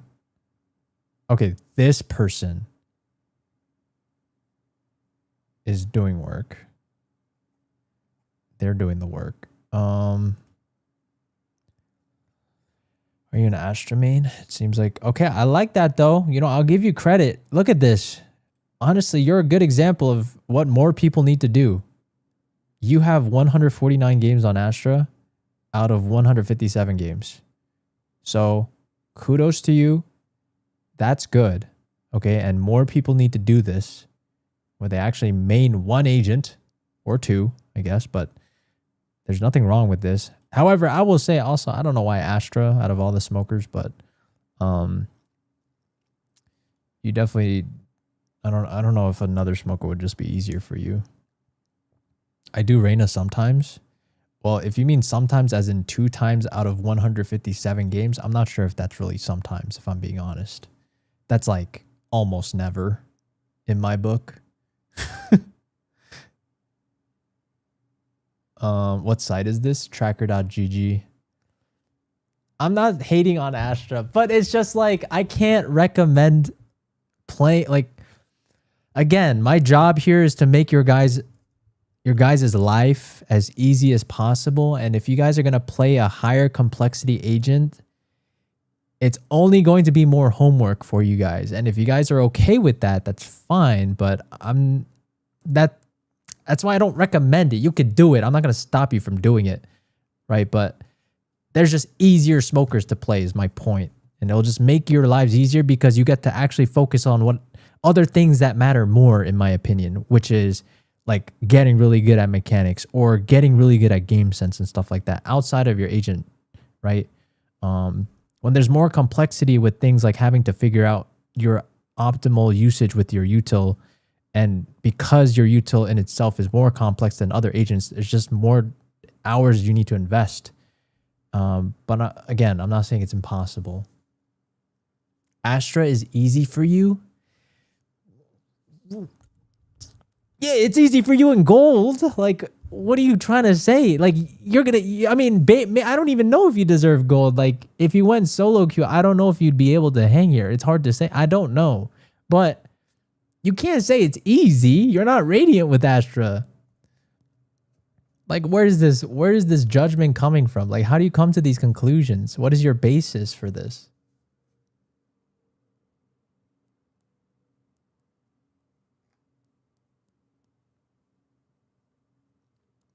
She's the only smoker I enjoy playing. Okay, that's fine. You can play Astra. That's fine. But however, I'm going to ask you this question now. Who is the person that you go to actually get better at Astra? You better have an answer for me. Otherwise, I will be disappointed. Leodrium. Okay, I mean, I have seen that guy. I mean, if I'm being honest with you, I don't recommend your example to be somebody that's not the best of the best. Okay? Like, yes, Leodrium is immortal, but they're not radiant. Okay? So I wouldn't recommend it because, you know, it's like going into a class and you're aiming for like a B when it's just like, you know, you might not get the B. Like, you might, a lot of times you might aim for something and you won't get it, but like, why won't you have your whatever you're trying to reach for to be as high as possible? You know what I mean? So like, why don't you look up to somebody that's radiant? Why is it Leodrium? I'm just trying to hit plat. Okay, that's fine. Okay, you know what? If you want to do that, that's fine. Okay, fine. For you, if your goal is plat, then sure. Okay, you can disregard what I said. You can still go watch Leodrium. I'm sure you'll learn enough to the point you'll hit plat. Okay, that's fine. All right, you don't have to change that then. So I'm gonna assume you're learning with Leodrium's whatever play style. I'm sure you're trying to copy his smokes and his placements and his setups. If you're doing that, good. Okay, that's fine. I won't say much about that then. Now, but that's the thing though, like,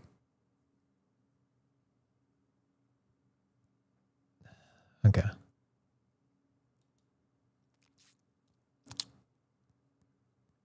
Okay, can you tell me this? Would you be able to queue solo? Do you need to play with your friends or your duos, whatever?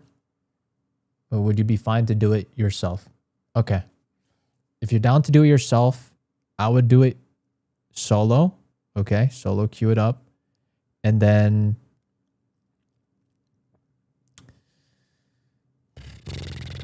I don't even know if it's an issue of, I mean, do you DM? Okay. Yeah, you do.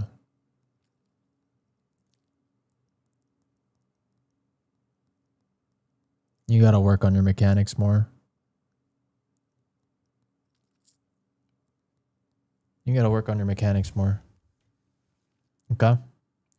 I want you to at least get your win rate to at least like 15% on DMs. Okay. So you're going to have to watch this video. I guarantee this routine will get you to gold. Okay. And I want you to master your movement and your mechanics. I feel my game sense is lacking. Okay. Yeah, it might be. And I could probably agree with you on that. However, that still doesn't change the fact, not really my aim, but movement is the issue. I mean, yes, it's like, it's like all part of the same thing though. Like nobody plays Valorant. Nobody plays Valorant just moving their mouse. Like it's all interconnected. So if your movement is bad, your aim is bad. Like, I mean, yeah, maybe your raw aim is good. Maybe that's different, but you're playing Valorant. Like, we're not just moving our mouse. We have to move with our actual agent and our feet. Okay? And you got to crouch and dead zone. So do this, okay? I need you to master this. All right? Just go watch this video and I need you to incorporate this into your routine. All right? Does that sound good?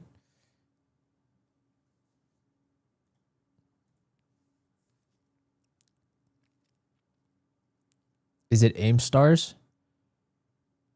No, I guarantee this routine will get you to gold.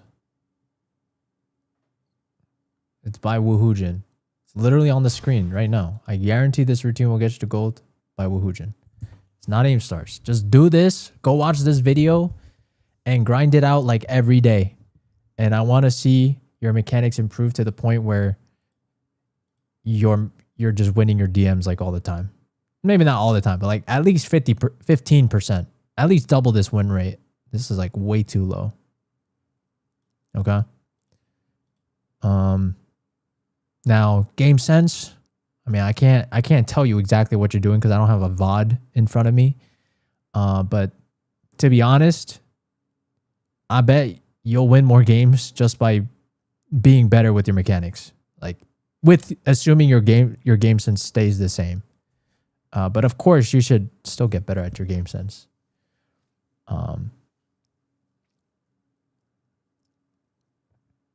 Or Diamond and Ascendant?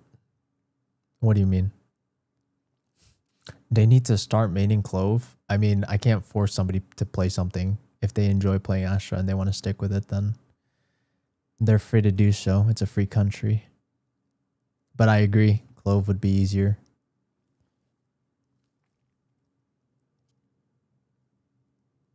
My death matches? What? You're playing against Ascendants and higher ranked players? Yeah, good. You should be playing against people that are better than you. How else are you going to learn the game? Who cares? I expect you to have... Well, how can you expect to be better than a player if you're going to complain about how good they are when you play against them? You know, you have the privilege, right? Competitive, you don't get to play these insanely like huge gaps of discrepancy in the ranks, right? You're only playing against people in your own rank. So what privilege it is to be able to play a death match and actually play against people that are better than you. Do you understand? Because your mentality should not be, oh, I just want to quit because it just makes the game unfun. No, you should go into that DM and learn something about it, right? You go into that DM, get owned, but don't just be like, why? Like, don't just be like, oh, this person's so much better than me. I don't even feel like playing. No, you got to figure out why you're dying. What are you doing wrong, and how are you dying to the point where you feel like you don't even have a chance to react? Does that make sense? You need to ask yourself, have you peaked properly? Is your movement optimal? Is your crosshair placement head level always? Are you aware of all of your surroundings? Are you aware of the angles that you're exposed to? Does that make sense? Because I bet you're not really good at all those things. Otherwise, you'd be winning way more. And that's why I recommend this video for you. Because if you grind this video correctly, you should get better at winning your DMs. All right. All right. I think I'm going to have to go next, but hopefully that helps. All right. Okay. We do have more gifters on TikTok. I see the gifters and I appreciate you guys. Okay. So the next person I think is TikTok Coco. TikTok Coco. And then it's going to be the mind blown emoji. Lachi 10 10011. Okay. Silver. Should be easy, I think. I mean, your win percentage is positive as well. Hold up. Your headshot percentage could go up as well too. What's your duo? Some of your duos are holding you back, if I'm being honest.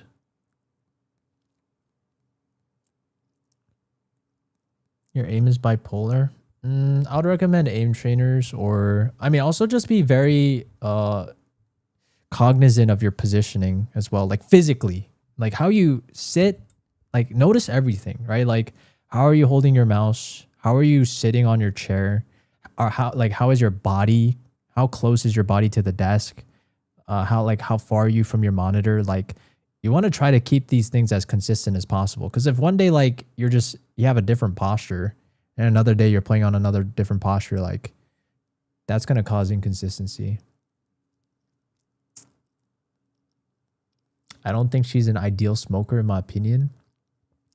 Listen, any agent can get to Radiant. I think this is not debatable, or that statement is not debatable. How far from the monitor should you be? It depends. I mean, I care about my eye health, so I'm not trying to grill my eyes in the monitor and burn them. But I mean, I will say if you're trying to compete at like top level, you should probably be pretty close to the monitor, because there's a reason why people glue their eyes to the monitor. It's easier to see targets, and I think it's more consistent to be able to react to things when you're closer, especially with a game like Valorant where targets can be small. So, yeah. I never thought about that. I think I do play with different postures every time. Yeah, I mean, when it comes to things like aim, it's not just, you got to really break things down, right? Even at just the physical level, outside of the game, it's important. Like you got to be like conscientious of everything. It's all interconnected, and sometimes we just like take things for granted. But yeah, I would say start with that first in terms of consistency. That's fine. I don't think you need to be close to the monitor to be able to get a high rank, to be honest. You can still get Immortal or Radiant, I would guess, not having to glue your eyes on a monitor. Okay, so yeah, I see that you don't duo that much. Okay, so I'll say this, all right? Do you DM? Okay, you do DM. Okay. Let's still work on the basics, okay? Go watch this video by Woohoojin. I guarantee this routine will get you to gold. But I think for you specifically, you're going to need to place a little bit more focus on your crosshair placement. Wait. This is not you. Is it? This is you. Yeah. Because I feel like your headshot percentage is kind of low for your rank. And I would say, like, as you keep climbing up the ranks, it will get only harder and harder to hit heads. So if it's already this low, it'll probably be lower in the future. So I want you to focus on your headshot percentage, your crosshair placement in particular. Okay. I just got to silver. Oh, that's good. No, I mean, I think you're improving at a good rate, to be honest. Like, I think you're a good player. You're improving at a steady pace. Just if you focus on what I told you, I think you'll keep climbing, to be honest. Seems like you know how to adapt. So I would say if you want to speed up your progress, just grind this Woohoojin video out. I guarantee this routine will get you to gold, and I think you'll get there. Does that sound good?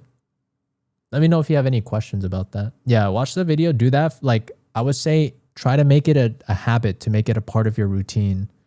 And this should also translate to you, hopefully, winning more death matches as well.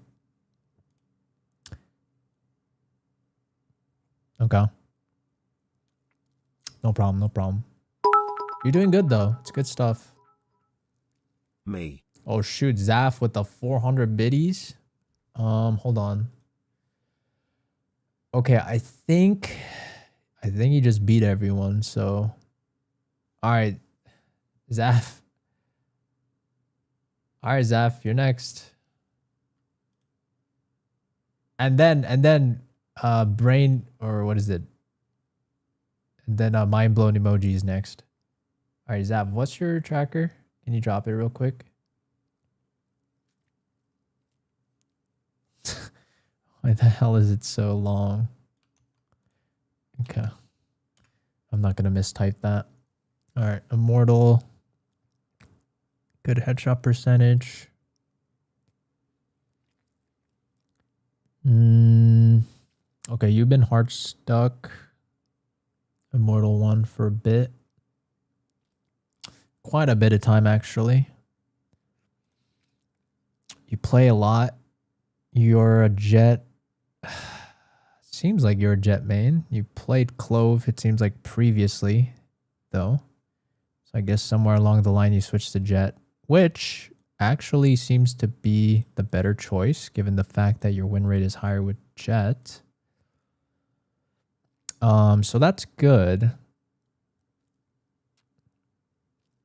But your KD is like consistently like, it's not bad, but it's not great. Okay, so are you like entering and dying a lot, or are you like overheating? That would be my guess for you, and you can tell me if I'm right or wrong. I die a lot. I can see that. I can see that. Yes. Even in winning rounds. Okay, but you got to tell me why though. Why are you dying during these times? What are you doing? Are you overheating unnecessarily? Are you throwing leads? Like, is it 5v4 and you're just peeking for no reason when it's not a good time? He's a walking ult orb. I entry without util too much. Okay. Okay. All right. I'll say like, maybe you've built a bad habit because it seems like your mechanics are good. That's what I think. That would be my guess. A wild guess, even though I've never seen your gameplay. Now I want you, okay, so I think for the future, I want you to like rewire your brain to start thinking this game as in like percentages, like probabilities. Okay. Yeah, I see your DM. Your DM win rate could be higher, but it's not the worst. To be honest, I think you'd benefit more from your game sense at this point. I don't know if your mechanics are necessarily holding you back. I think you'd benefit more from, so I would say for you, so think about this game in terms of just raw percentages, okay? Now, in Valorant, you want to start seeing coin flips as a bad. It's like a bad, you don't want to take 50-50s, okay? It's a bad thing in higher rank, okay? Take zero risk. I'm not saying take zero risk. You obviously want to take risks when it makes sense to do so. Like, for example, I'm not saying like, you know, don't flank because you're always scared. You should obviously take educated risk, right? But what I'm trying to say is like, before you peak something, like just think about it, right? For example, like if you're,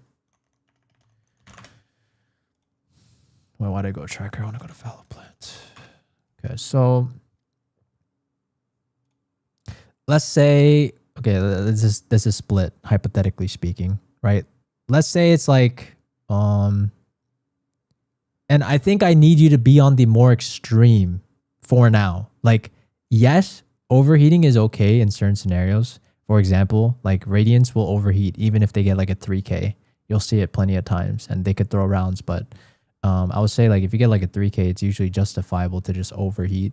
But I will say for you, I will always overheat. Okay, so that's good. So I will say specifically for you though, I think you need to stop doing that because you need to get in the habit of actually playing the percentages. Okay? Because once you have mastered being able to control yourself doing that, then you can do it again. You can overheat after. But if it's something that you cannot control, then I would recommend that you have to like build this habit of yours to be able to control yourself when you're overheating. Does that make sense? So for example, let's say you got a 3K And then you got to ask yourself, right? It's 5v2 at that point.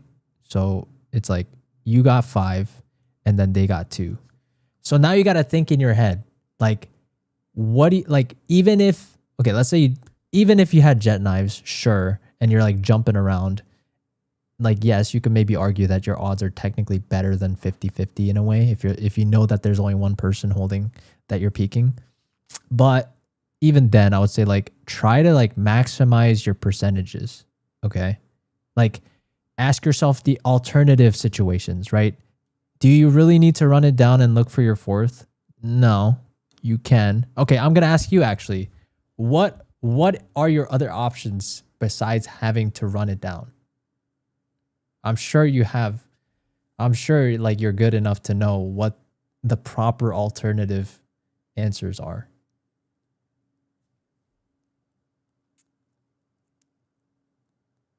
Defaulting, faking. Wait. No, let's say you're on defense. Sorry. Yeah, sorry. Let's say you're on defense and you got like a 3K. Let's say they were trying to like hit A or something, and then you got like a 3K and you stop their push, and then you might think there might be like 2 more like near like their spawn side. What would you rather do?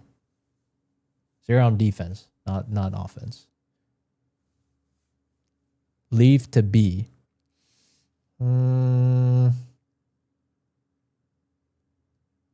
Okay.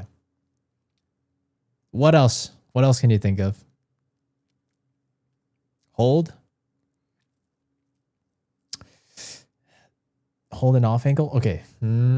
Okay, not the answer I'm looking for, because all right, do you guys, I mean, I'm sure most of the guys know the rule though. Like, what do you do when you're up in numbers?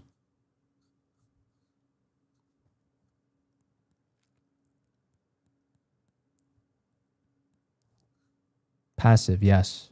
Yes. Play numbers. Yes. Yes. Yes. Play together. Yes. That, especially that, right? Play together.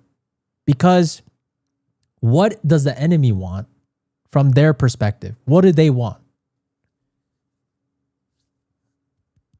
What do they want? What are they looking for? Picks. Exactly. Yes. Yes. Yes. They need a 1, right? So I also don't necessarily agree with holding, because that is technically a free chance for them. Does that make sense? You want to always try to have scenarios where it's a buddy system in a lead like this, right? Because in theory, what ends up happening is if you do buddy up and let's say you had like 2 people together, I would be holding either way, no? It depends. Like, what do you mean by holding? It's kind of vague, right? If we're talking about like holding just for the sake of like just holding the angle and you're alone doing this, I would argue that's kind of dumb. Like, you could just jiggle it, I guess, if you really want to like hold some space. But at the same time, like, you need to start rewiring your brain to ask yourself, like, how can you play with your teammates? You have literally 5 up. Does that make sense? It doesn't have to be just you, right? So try to think in your brain, what is now the scenario that I could create for myself with my teammate where it's a much higher odd that I can trade them, instead of just me being like, oh, I'm just going to hold something. Does that make sense? Because it's a very just, you're thinking very individualistically, right? It's a team game. And this matters more as you climb up higher in the ranks, because trading is way more important in the higher ranks, because people will trade, right? And so in this scenario where like people are just going in, like, let's say, so for example, like one simple setup you could do, like, let's say you have another teammate on site, you can literally do a thing where, try to think, maybe Chamber can peek heaven and look at this angle, right, through, to see if they ever cross, and then that way you could do a contact play with your Chamber. Does that make sense? It's like one scenario. It doesn't, there's no like, you know, there's a ton of different scenarios that you can create for yourself. But like as you get better at this, you'll be able to quickly tell your teammate to position in a certain way where you can increase your odds heavily. Does that make sense? I don't even know if you think like this right now. Like you should be thinking this way. This thing should become second nature. Yes, you could also bait util, sure, whatever it is. But the whole thing I'm trying to make you do is like start thinking about how you can make this more about a team game. How can you play your advantage? And then that will also probably lead to you dying less. And also I would recommend for you, don't be the one to trade them, make them like, or you trade them. Don't make them trade you. I would say is the general rule of thumb, because you always want to leave the fate in your hands, right? Assuming that you think that you're the better player in your lobby, right? In your team. So you want to stick to you want to be the one in control. Because when you say peek off me, then you leave the fate in your teammates' hands. Does that make sense? Because you could do a play where you're holding a jet, maybe an off angle like this, and you're trying to see like maybe hold this to see if they cross, and then maybe chamber peeks off you. Then at that point, you left it up to your chamber and you leave it in their hands. But a lot of times, I mean, I don't assume my teammates to be good. So I like to be the one to create a scenario where it's like, I would ask them, can you hold this? And then I'll peek off you. Okay. Does that make sense? Okay. Hopefully that helps though. Yeah. I want you to start thinking about how you can play the advantage, but like that's an example, right? Like play the numbers. Don't just like run it down. And in your head, like if you're thinking like, oh, I got 3K, but like if you're actually thinking about things in percentages and you're running it down, you're just like, you need to default in your head is like, oh, I'm just creating another 50-50. Like I should stop. Does that make sense? Hit W key and just hit 5 headshots. If it was that easy, I guess everyone would do it. I also mainly solo queue because my duo got stuck in diamond. That's fine. I don't think you should duo with your... I mean, if you're actually getting serious about getting better, you can't play with a diamond duo. It's not going to help you. Because your MMR will drop playing with them. Play 5-man always? I don't know about that. Debatable. I mean, if you're just there to have a good time, then yeah, that's fine. Maximize advantage. Yeah, I would say try doing that and see how it goes, because I think that way you could probably bring up your KD. Because from what it sounds like to me, you seem like you're dying unnecessarily a lot. So, because like your damage per round is also interestingly pretty high. So it seems like you have at least like decent impact during a round. I'm not sure though. Of course, I can't say the whole thing. I don't have the whole picture because I don't have a VOD, but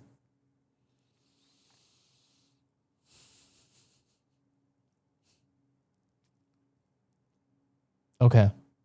All right.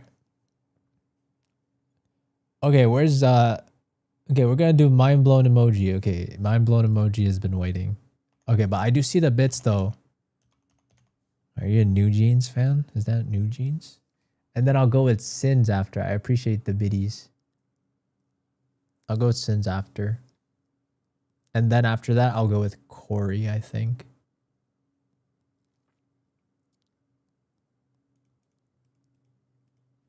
Okay. All right.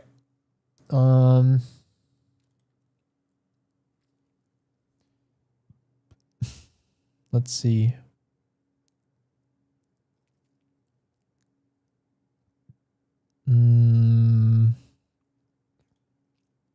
Hard stuck plat, it seems.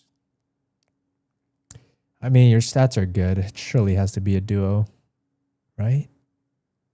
Wait, it's not?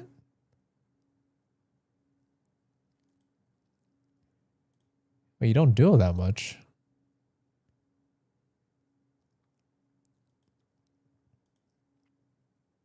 Oh, you're Corey? Oh, well, that makes it easy. Okay. Are you a baiter? How are you losing so much?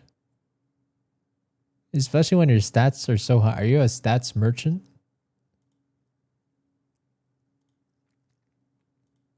What is happening?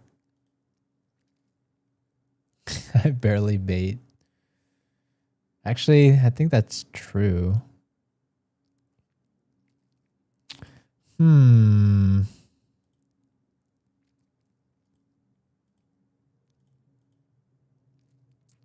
This is interesting.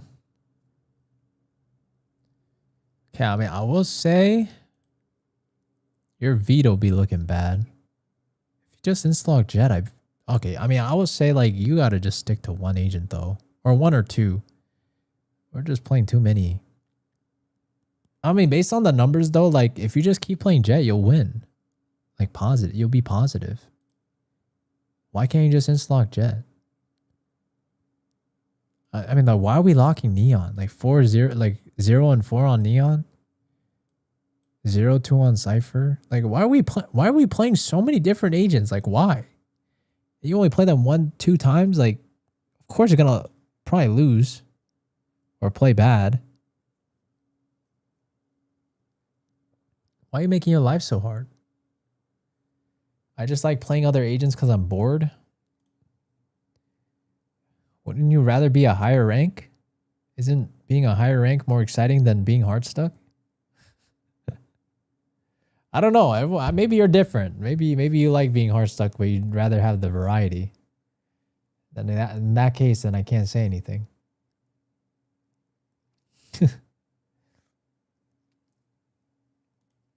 All right, I'll say like commit to a role and an agent, and then come back to me. Okay, like in a couple weeks, I would say. I think you're doing fine.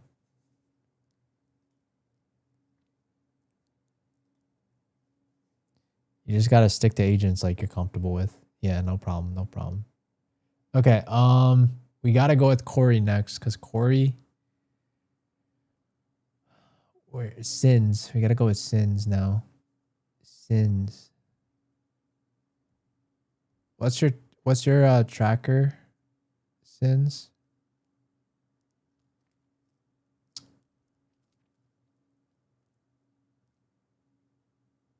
That's him? Who's him?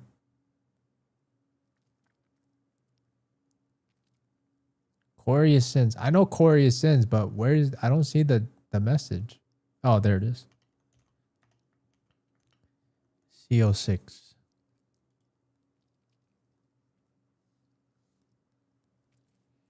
Okay. You're like a shoddy player.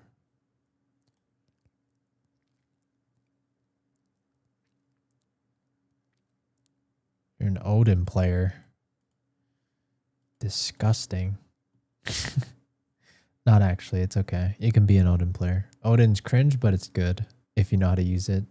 Yeah, the Brock method. Classic. No, the Odin. The Odin is so annoying if you know how to use it. Yeah. Yeah, that's not okay. Yeah, that's not okay. Like, what's wrong? Like, what's wrong with the ISO? You're winning on the ISO. I mean, you're still winning, technically. You're doing good. Just, I would say it'd be faster if you just stuck to like 2 agents. Like Chamber and ISO, I think low-key you just climb for free. Super fast. Odin is cringe.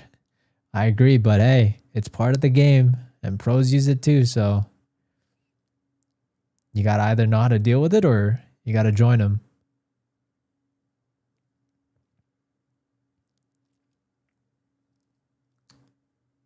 Yeah, 1v1 with Odin Shield. That's funny. Free ult win? That's crazy. I feel like there's a different kind of pressure when you know somebody has an Odin in their hand. I feel like everybody aims a little bit more nervous, if I'm being honest. There's something about that gun. I'm struggling with headshot percentage. Are you? I don't know if you are. I mean, if we took out your Odin, I think your headshot percentage is generally fine. Also, why are you playing the Bulldog so much? That's also interesting to me. Because I mean, your Vandal headshot percentage and your Sheriff is like pretty decent. Like your Odin's bringing it down for sure, but like that's not a problem because Odin's not necessarily meant for the head.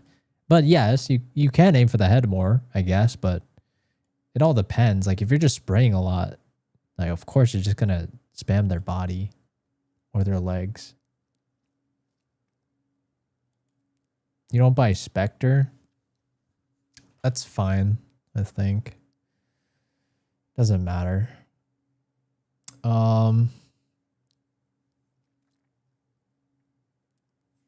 When I'm Defender, I buy Bulldog, attacking Spectre. I think that's fine. But at the same time, I gotta ask you, but like why the Bulldog is interestingly low compared to your other guns? Because I think you should still try to aim for the head with the Bulldog. Yeah, I like the Guardian a lot. Is a 40%, is a 40 on a headshot on Vandal good? Or is it a bad habit to not spray? It depends. If all you do is tap, I would say that's bad. It all depends on the scenario. Like, of course, larger distances, you should probably just tap. But if you're never spraying, that's also bad. Like, especially when you're closer range too.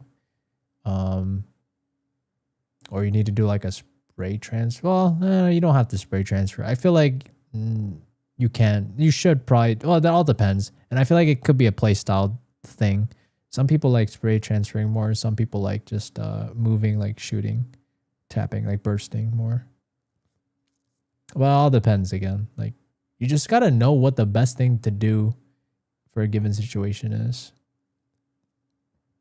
But at the same time, there's not necessarily just like a one, like absolute one style is correct or not. There's a ton of different styles.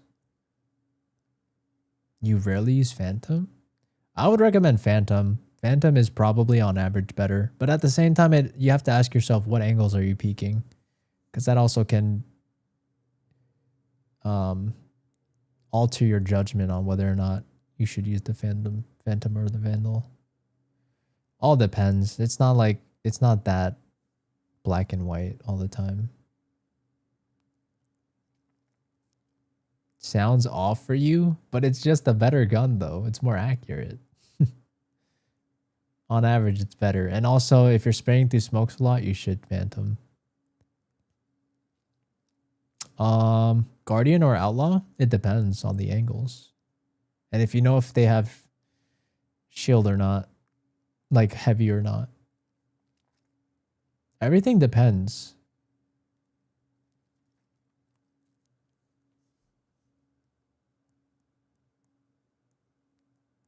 Yeah, if they don't have shield, then it's just basically an op. Like if they only have half shield, it's basically an op round. 200 coins is a lot though. I agree. I'm trying to make the free people get more of a chance, which we will get to soon. It's almost time for the free to play people to get a chance to get reviewed. So it should be happening soon. All right, Sins, but I think for you, I think no, don't give 20, Josh. Save your money. I don't want you to. I don't want you to spend. That's the point. I want to unincentivize people to give low amounts so that everyone has a fair chance. Yo, Kaze Val, thank you for the sub. I appreciate it.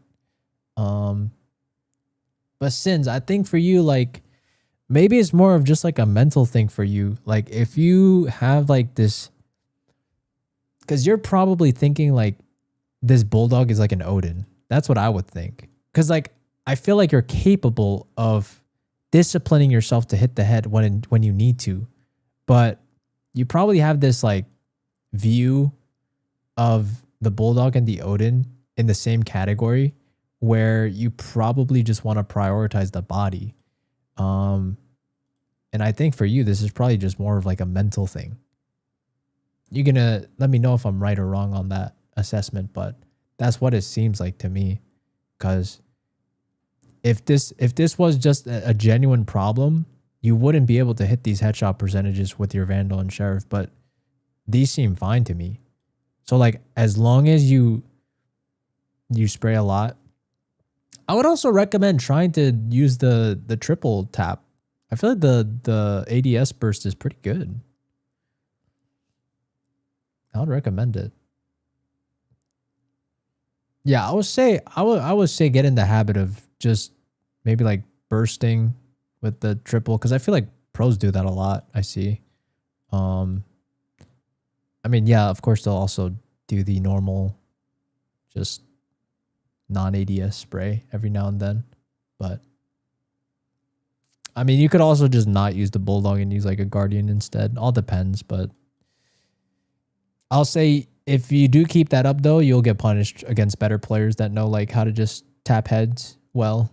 If you're doing stuff like that with the Bulldog, so eventually you will be forced to fix that. With that being unoptimal, I'm not sure what I can do right now to get better. Just play more and get to the point where you'll actually be hard stuck, because you're not hard stuck. That's the problem. You're still playing against people that are too easy for you. That is the problem. I would say that's your biggest issue. All right. Does that sound good? I'll say honestly the biggest thing for you, just play more. No, I didn't, Demon One. No, I didn't. All right, sounds good, Sins. Let me know if you have any questions like in the future. You can feel free to let me know. But you might have a chance, Demon One, in the future. Just let me get through all the pay to win people, and then okay, so the order is gonna be Kazeval and then Robert, and I think that's it. I think it's Kazeval, Robert, then we do randoms. And if you guys, by the way, if you guys are on TikTok, by the way, please make sure to follow on the Purple app, because the Purple app is the only way to get a chance to get your tracker reviewed for being a non-pay to win. Okay? So please, there's a 10-minute cooldown as well, so I recommend that you do this as soon as possible so that you'll have a chance to be able to join the next free-to-play tracker review. Okay? So make sure to join the Purple app. You can find the Purple app on my TikTok bio. Feel free to look that up. If you don't want to look it up on the link tree, then you could just do purpleapp.tv/notyuli. Okay. Wait, what is your tracker? Wait, Kaze, what's your tracker?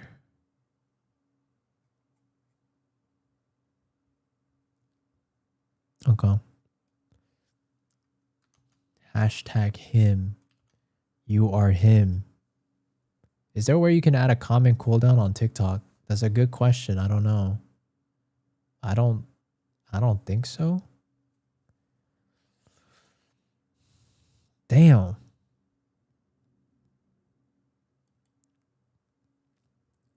What are your goals in life? What are your aspirations? Are you trying to go pro? I mean, you already hit Radiant.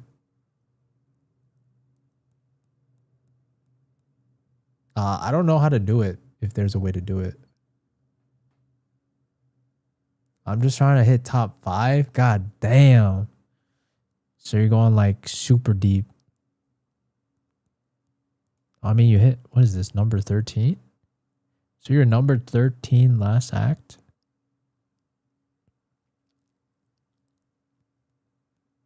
Damn.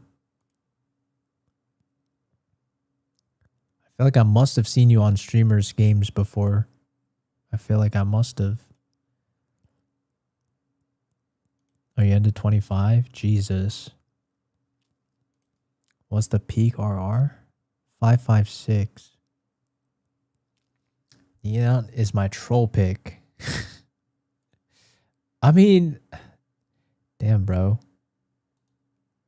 I wish I could help you, but I'm not sure if I can. I mean, I would say like, I mean, I guess I could inquire about your routine and like what are you doing to improve every day. Um, I guess it all depends. Like, what do you feel like? What do you feel? Do you feel stuck? I guess at this point, like you just genuinely don't know what to do to get better, or like to reach that like top 5 mark. I just hop on the game a lot of hours. I mean, that is, I feel like, just a given to get to this point. Cause like, I don't think, I don't think anyone's getting to this rank just like casually putting hours in.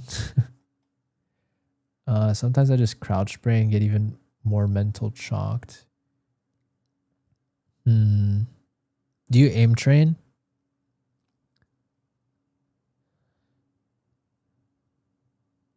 No? I'm gonna be honest. I feel like you should though.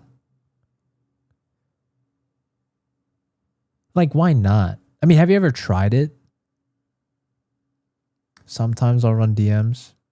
Yeah, I mean, DMs are fine, but it's just like I feel that I feel like aim trainers are nice in the sense that they're very targeted, and like if you can at least identify what you usually do have inconsistencies with your aim, you can kind of smooth that out like at a way faster pace. And honestly, like sometimes it forces you to activate muscles that you aren't typically activating in Valorant, which I feel like can help, to be honest. And if you look at, I feel even like Oxy, Day, like if we're looking at all like the top rank ones, even Poppin, they all do aim trainers and recommend it. No? I feel like my hand's sometimes just weak. Are you high sense or low sense? I mean, it is still a muscle at the end of the day, right? Like that's the reason why I feel like aim trainers can be nice, because aim trainers are able to help, I would say, activate and strengthen certain muscle groups that, again, you don't typically use in Val, because Val doesn't necessarily always target. Like, it is very stationary sometimes.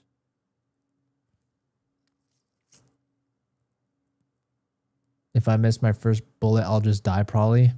I mean, yeah, at this point, like everyone has good aim, so first bullet accuracy is pretty damn important. I agree.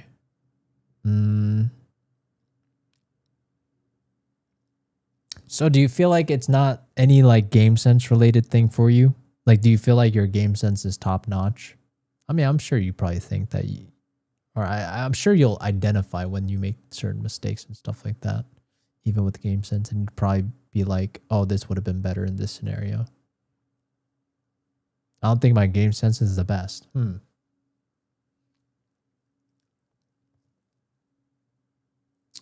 Okay, so like when you look at people like Som or like, I don't know, Sabrosa. Well, I mean, technically you're higher ranked than Sabrosa, no? Or I don't know, you know, like these actually like top players, do you feel like their game sense? I mean, I would assume that you understand like what they're doing and why they're doing it, right? Oh, you don't? Really? Have some spidey sense.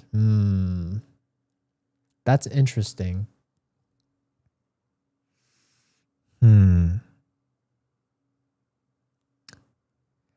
I don't know. Okay, so like at this point, I'm not sure. I don't want to say it's like a genetic diff, because like there has to be some sort of way to improve certain things, like because at that point I feel like people that have really good game sense understand human psychology very well, like at a very high level. I usually overthink everything.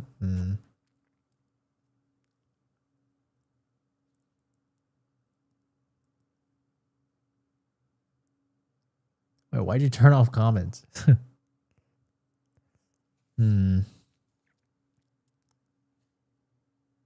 That's interesting. Accidents, okay. Oh man.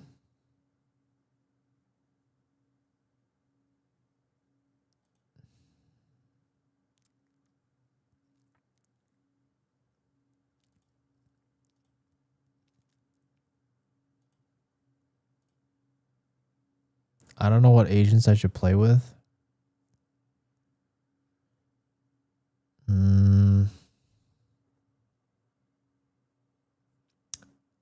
Seems like you don't do well on Clove.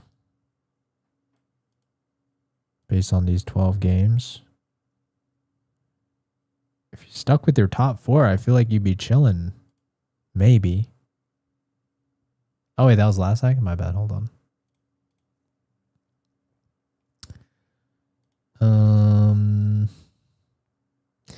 I mean, same thing, I guess. Your Clove has been consistently bad, which is interesting. I mean, if you want to play Clove, I guess you could VOD review your Clove. That's interesting, though. Your Clove is consistently bad. But like your top 4 are always pretty good, it seems like. Positive. Over 50. Don't like Clove? Well, why are you picking her then? You pick somebody else, I guess. But you're going to well, I guess whatever smoke you pick, though, you're going to have to play at a Radiant level, right? So regardless of who it is, I mean, I think Clove would technically be the path of least resistance. If I'm being honest. I don't smoke? Oh, come on. Come on, you're in Radiant. You got to be doing that at least. I play alone? But like my smokes are late. But why though? I feel like you're at a level where it's just like you shouldn't be late on that stuff. I don't rely on any teammates.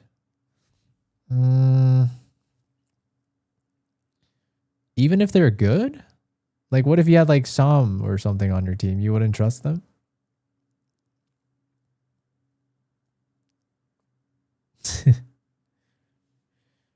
That's different. Yeah, I guess so. It's usually useless whether or not I smoke. They just die. I mean, I could see what you're saying.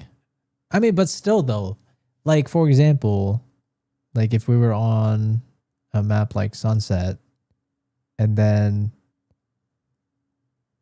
are you saying like you'll never throw out this like A main one way for your team in case they want to like hold that or something because you feel like they'll just die anyways? Okay, so you'd rather just save the smoke. Interesting. But like, I mean, I'm pretty sure I see a bunch of pros do it. So it's just like, I don't know. I don't think I think I would want to have the pros be the source of truth always. So like if they're doing it, then there should be no reason why we can't do it as well. I don't really like Clove. Yeah, I mean I could see that. But then what do you do then at that point, right? Like if you don't get I guess the duelist or a sentinel and you got to play smokes, then what are you going to do? You still got to play Clove, no?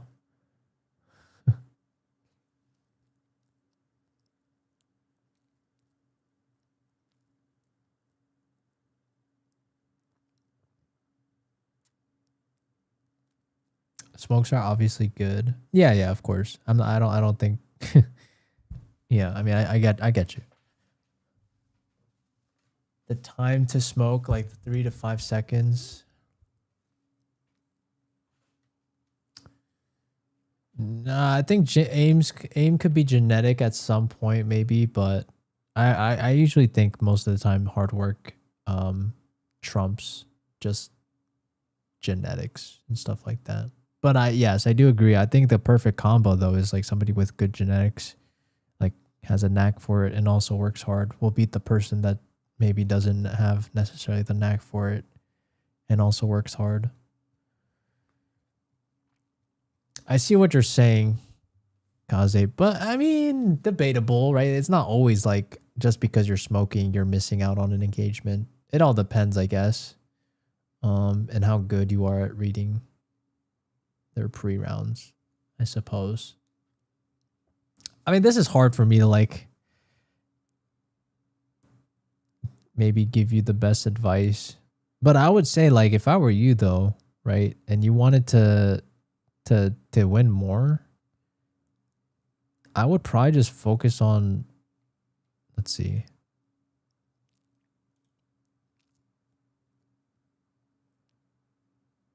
Okay, Abyss for sure, right? I feel like that's kind of no-brainer. Seems like you struggle with Abyss the most. I mean, technically, if your win rates were just as bad as your rest of your other maps, then I feel like you're good, no? Split is by far my worst map. I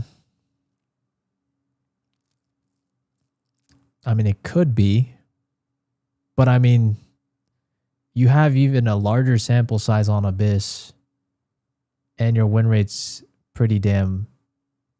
It's like significantly lower than all your other maps.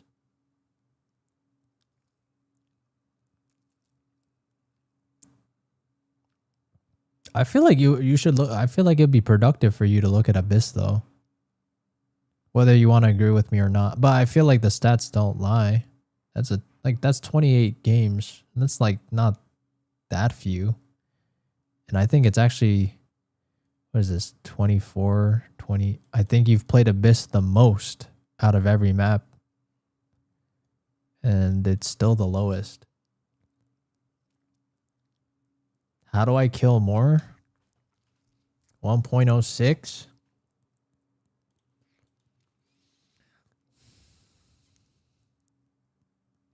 I mean, if you want to be like top 5, I feel like you gotta be like or I guess aim to be like the top 1 at least, no? Who's number 1 right now? Jerwin? Is this guy still number 1? Is this guy legit?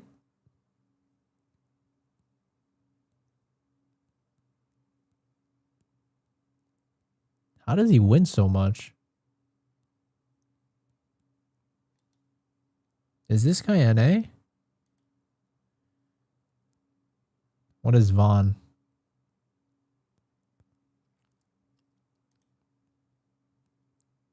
No, you can't 5-man in Radiant. He's King Vaughn? What does that mean? What does King Vaughn mean? Oh, that's like his actual name in the game. Is that what you're saying? Oh. Oh, he's APAC? King Vaughn is a gangster. King Vaughn, he's insane. Oh, I see. Well, yeah. I mean, I could see that. Yo, his win percentage is insane. I mean, but you're telling me 1.06 is high KD, but like, if you look at this guy is fragging out way more. That is crazy, bro.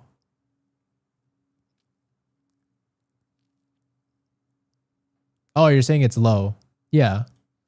Well, I mean, at that point, like, I mean, I don't know if this person has,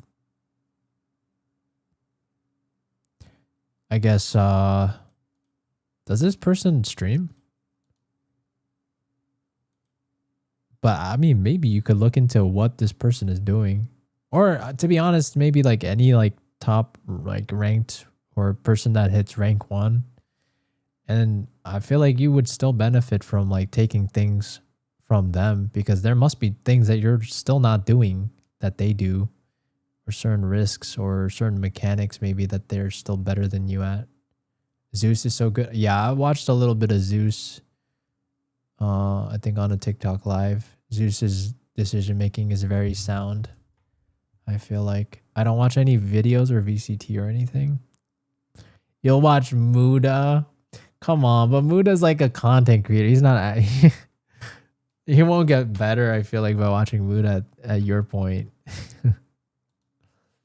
I mean, are you actually serious about trying to hit top 5? Because I feel like if you're telling me you watch Muda only and like you're not actually like studying these other top players, it's like I feel like I don't know if you're actually that serious about it.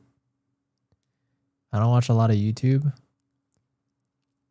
Why do you stream on TikTok if I never interact with TikTok viewers? That's not true. I do interact with TikTok viewers. But I'm busy. I'm technically ignoring every other Twitch viewer or Purple app viewer as well. I don't watch a lot of YouTube. I mean, I would recommend for you though, like, because if you want to do it yourself, I'm not saying you can't, but you know, at that point, why are you reinventing the wheel, right? It's like just copy or take a little, at least bits and pieces of what the rank ones are doing. You know what I mean?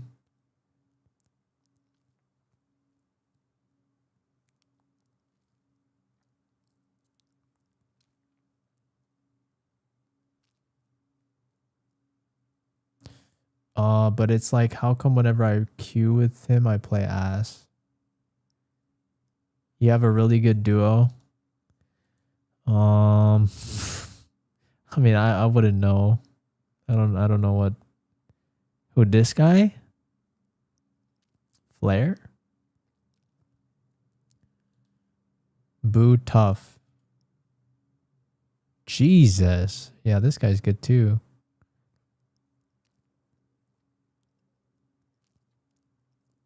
Why aren't you as good? I mean, I wouldn't know. I mean, I guess I'd have to VOD review at that point, but like at the same time, I don't know if I can help you. I don't know. Like I genuinely don't know if I'd be able to help you even if I VOD reviewed you. I like to throw his not on purpose. Oh, I see. Like you're genuinely trying, but like you can't carry or do well consistently, I'm guessing. Man, okay, I'm not gonna take too much more time on this, but like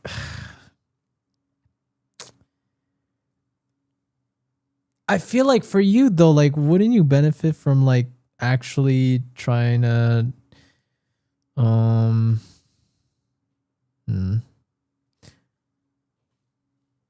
I mean, like, okay, so you tell me, what have you done to actually try to hit rank 1 besides just playing more? Because obviously at this point,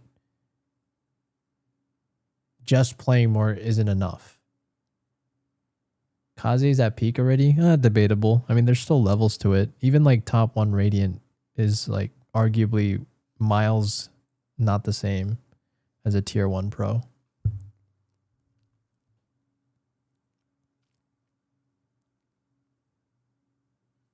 I just have a mentality of if I play more, I'm going to get better. I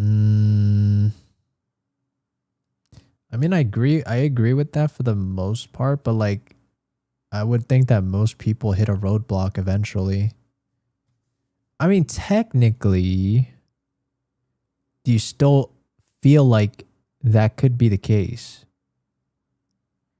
Do you feel like for you, it's just still a matter of playing more? I mean, wait, did you literally just start episode 9 though? I mean, you are still, if you did, then that's still technically very new to the game.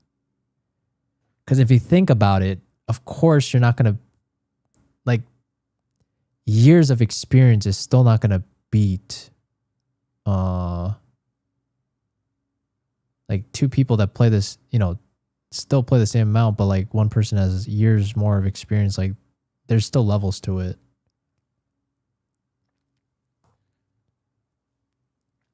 I 5-stacked my first time hitting Radiant. Okay, that's fine. But, I mean, that's still very impressive, I feel like. I don't even think it's like you didn't deserve it. The stop gap between tier 1 and Radiant is bigger than Raid Immortal. Yeah, I would think so. I would think so. It's different. There's levels to it. I'm low-key there at the roadblock. Are you? I mean, it's hard to say. Maybe. I mean, maybe. But like at this point, like what's stopping you from like studying other players? Like why won't you just sit down and study other players? Like is it really that hard to do? Cuz like in theory, it should be the fastest way. What do you mean by study? Like why don't you look and analyze and like VOD review another player? Like have you ever done that? Like what's stopping you from doing that? Is it just lazy? Or just maybe something you're not used to? I guess you're just so used to playing the game, I guess. It takes a lot of time. But would you rather just sink in an indefinite amount of time just being the same rank over and over again?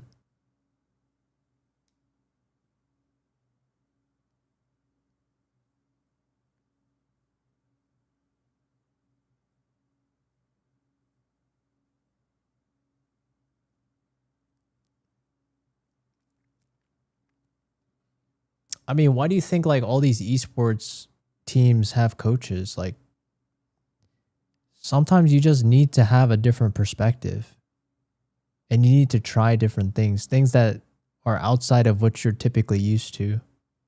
You know what I mean? Yeah, I mean, if you think about it, right? Like for example, we all agree that this King Von Jerwin guy is cracked out of his mind, right? And if you think about it, if you were so good at understanding what he did, every decision he made and why he did it, and you literally just copied him, copy paste his play style, you should also be just as good in theory.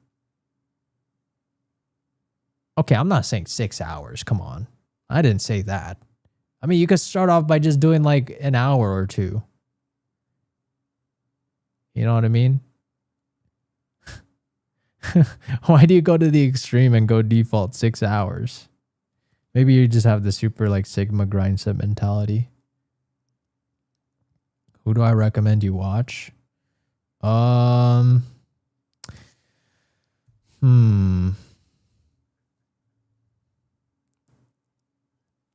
mean, I would probably say, I mean, I don't think it's wrong to at least study the world champ. So I think watching Som is good. But at the same time, he is a content creator though. I feel like he doesn't care about his rank as much anymore. I mean, he obviously does, like he's obviously Radiant, but like I don't think he plays the game to focus on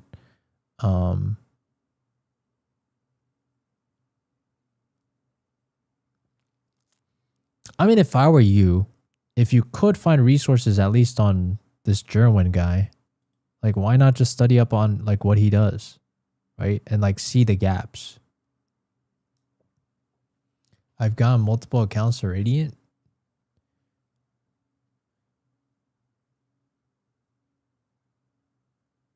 Why do you say that? Why do you say that? But Som kind of trolling. Yeah, I mean, he's like here's the thing, right? Som obviously knows that. He's not trying. But there's a reason why he does that, because getting good at something is boring. Like that's why Som doesn't stream when he probably can't even stream his like actual scrims and stuff like that, because number one, it would leak strats and stuff like that. But at the same time, it's not, well, I mean, I guess it could be fun to watch for some people, but it's not fun in the sense that he's not there to entertain people. He's just focused on getting better. But I mean, all I'm going to say though, like the formula should still stay the same is my point. I'm not good enough. What do you, I mean, are you trying to go pro, Kaze? Like what are your goals though? Like in life with this game, like, do you actually want to go pro? Like, if you don't, then like, what are you doing this for? You just play for fun? Okay, but what is... what does the rank mean to you, I guess? Like, do you think you'll feel fulfilled by hitting rank 5?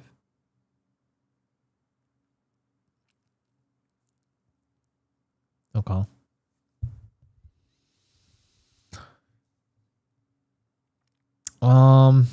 Hey, I mean, listen, I think your best bet is just study the best. I think that's literally it.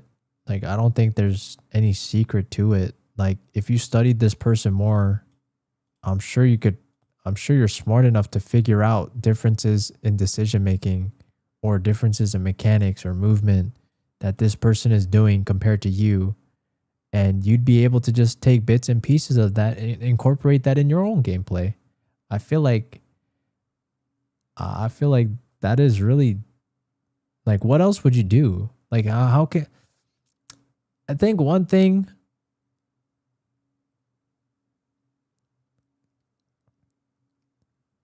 in life is that you don't need, you don't need to be like an inventor of something. Like, a lot of times you can just copy something and make it better. You know what I mean? That's what happened with like Facebook, whatever. Any of these popular, these big companies, they just copy things and just make it better. So it's like, why are you just not going the easy? Like, yes, technically you could do it yourself, but like, there has already been a formula to get to rank 1, and this person is it, right? You know what I'm saying? All right, tonight. All right. All right. I'm gonna sit and watch this all night. Okay. Good. I mean, I'm not expecting you to go that crazy. You can ease your way into it. You know what I mean? I don't need you to go like obsess over it. But I mean, yeah, I will say like obsessing over it does help speed up the process. So yeah, just if you need to, like, ease your way into it, do like an hour a day. And then if you feel like you need to do more, then just do 2 hours a day. But of course, like, you want to incorporate this into your routine as well. Like, VOD review, take some notes or something, see what this person's doing, and then be like, okay, you know, like today I'm gonna try this that the Jerwin guy did, and then and see what happens. You know what I mean? I feel like there should be no reason why you wouldn't get better. I can't see if you're like actually like critically challenging yourself to get better every day. I don't see how this wouldn't work. All right. All right. Hopefully that helps. That was a long one. That was a long one. Okay, we'll go next though. Oh snap. Hold on. I think Zit Donald is next, right? Zid Donald, and then we go randoms. Zid Donald. But yeah, Kaze, I mean, I wish you the best of luck. I feel like you've already achieved what most people wouldn't be able to do. But I mean, I believe in you. But you also should believe in yourself. Because I feel like you're a very smart player. Or a smart person. And you're good. You got good fast too. So you have the discipline for sure. Is Zid Donald here? Or does Zid Donald leave?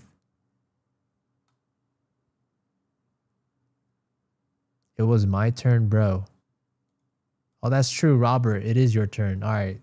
Robert, drop your tracker. I didn't see you. You weren't in the list for some reason. TikTok's buggy like that.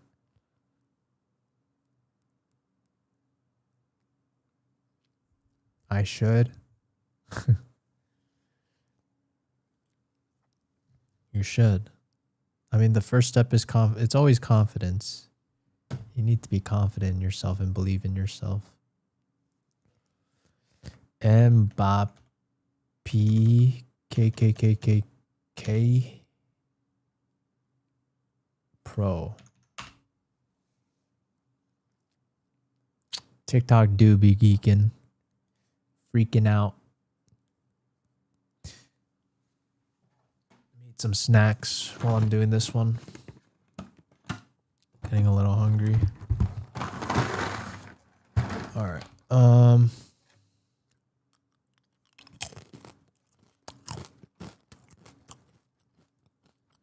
All right, Heartstruck Diamond.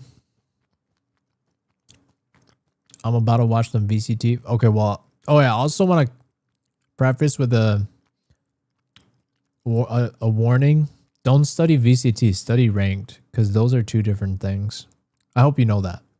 I'm assuming you know that.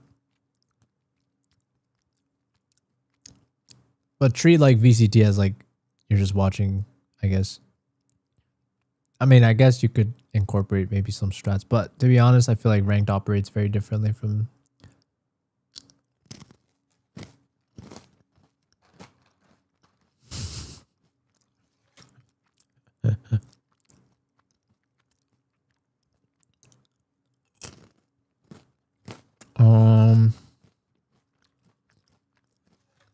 let me guess, you have a duo.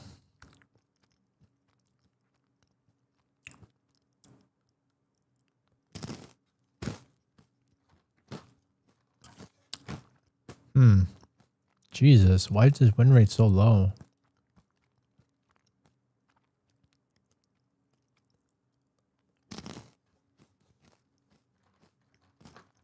Yeah.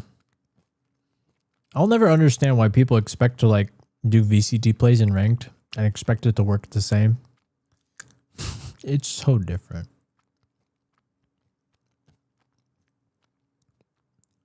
What's APAC? Isn't it like Asia Pacific or something like that?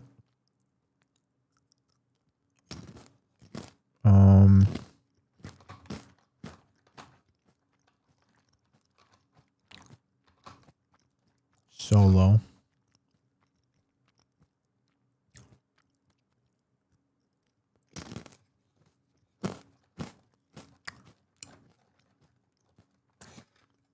How's your KD so high, but your win rate is so bad? Are you at... I'm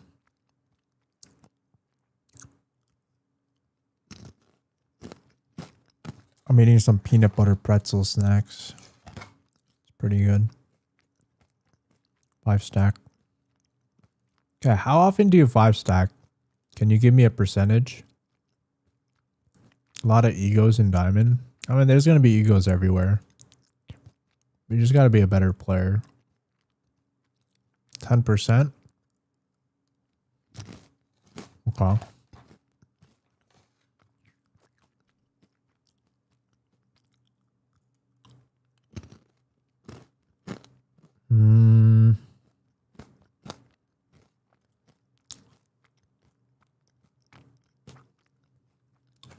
Okay, this person is dead weight. I'll say this. Not dead weight, but they're definitely making your games way harder. And you play with them a good amount. Huh. I deleted him? Okay. Low-key, how recent was that though? Because I actually wonder if your win rate would just go up now. If it was recent.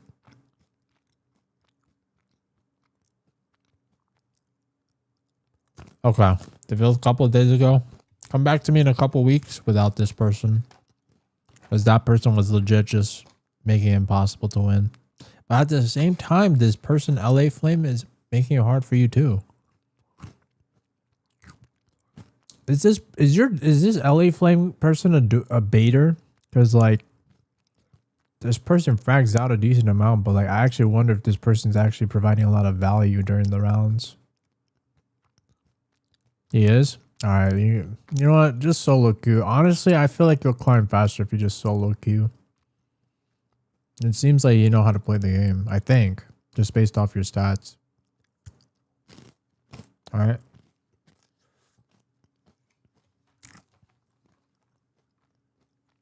Hopefully that helps.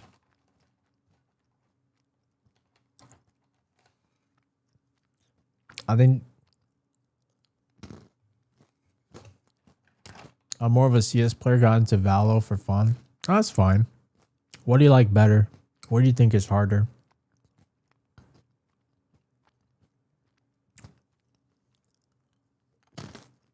Alright, chat, let's choose the next one at random, shall we? Always CS. Actually, I guess so. I mean, I don't know. I do feel like CS does definitely focus on like the raw fundamentals way more than Valorant.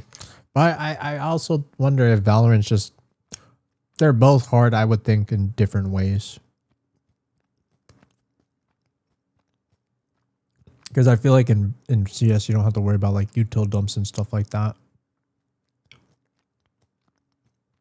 Oh, maybe you do, but it's not as complex in the sense that there's no agents and stuff like that. All right, let's do a random, chat. Let's pick a random. All right, if you guys are on TikTok, you're gonna have to join on the purple app, by the way. The keyword is speed. So type the word speed. All right. Oh, Zid Donald. Wait, drop your tracker, Zid Donald. I can I'll do yours right now, actually, and then choose the random winner.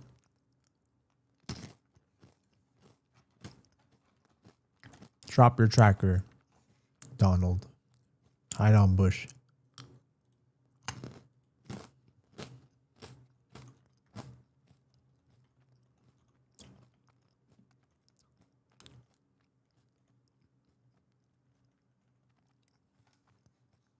No.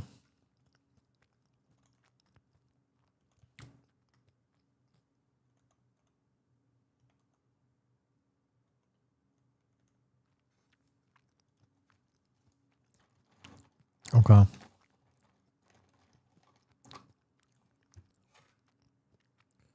Oh, you're getting carried, I think.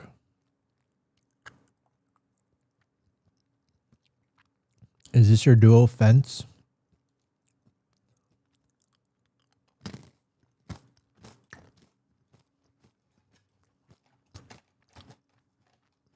All right, everyone type. If you guys still didn't type speed to get a chance. I'll be doing Donald's in the meantime. This duck is cute though. It's your duo? Okay.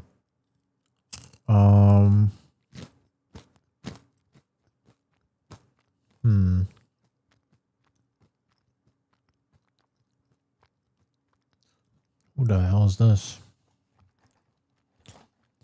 Okay, I will say the people you play with are definitely better than you.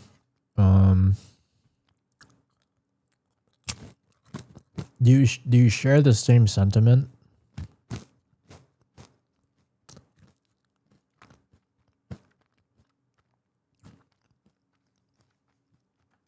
Seems like these people. What does it mean? I think they're carrying you. Like they're better than you at the game. I think you're actually out of your league right now. Like if you solo queued, I think you drop down a little bit. Your headshot percentage is very high though. So seems like you know how to hit the head. I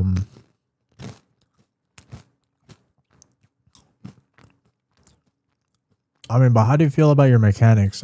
I'm guessing you'd still be better though.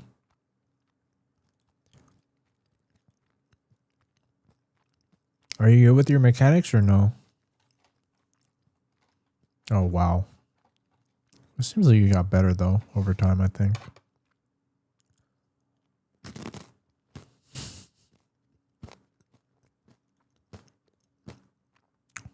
My peaks are bad.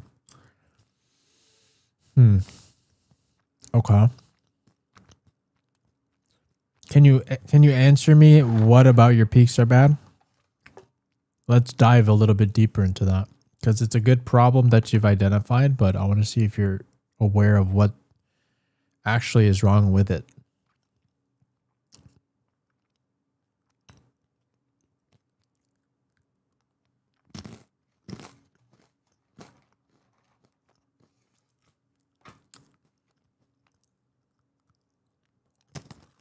Like peaking angle and stuff.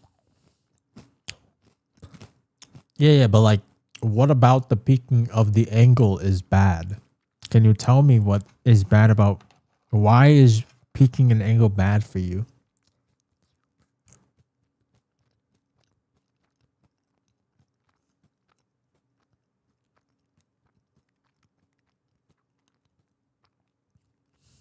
Just aim train. This is why you're not a coach.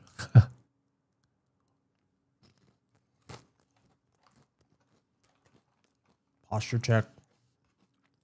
I got one tap most of the time. Okay, I feel like you need to work on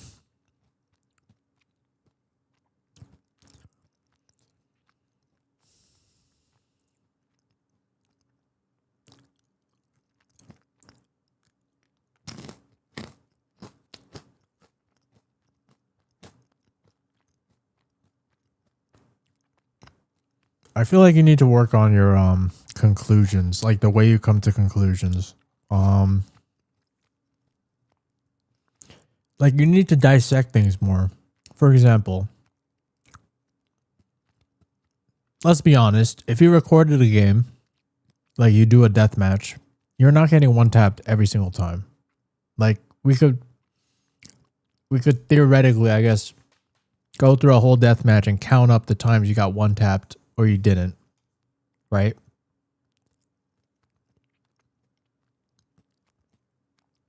So saying that you're just getting one tap most of the time is not a good conclusion to make. Now, you got to also consider the alternatives. Like, what else are you doing? Like, how are you peaking? Number one, how do you peak? Are you aware of your options when you peak? How is your crosshair placement? How is your crosshair moving while you're running around the map or walking? But you should be running if it's a death match. How do you swing? Do you crouch? And then once the first bullet is shot, how do you move after that? Are you just standing still? Are you dead zoning? Are you one tapping? Are you bursting? Are you crouch spraying every time? Right? You got to ask yourself all these questions. But when I ask you the question of, I like that you came up to the first part which is my peaks are bad, which is a good observation, right? But then the second part, I feel like you're not following through with actually critically thinking about how you can improve your peaks or whatever problem that you've observed. Does that make sense? I feel like for you to get better as a player, you're going to need to start rewiring the way you think about your problems. Because if you're just going to say, oh, well, I just get one tap most of the time, then what am I supposed to tell you? Right? It's as if you've given up, right? That conclusion makes me feel like you didn't even try. Yes, sir. Okay, don't address me as sir, but I want you to challenge yourself. Just be honest with yourself. Be humble.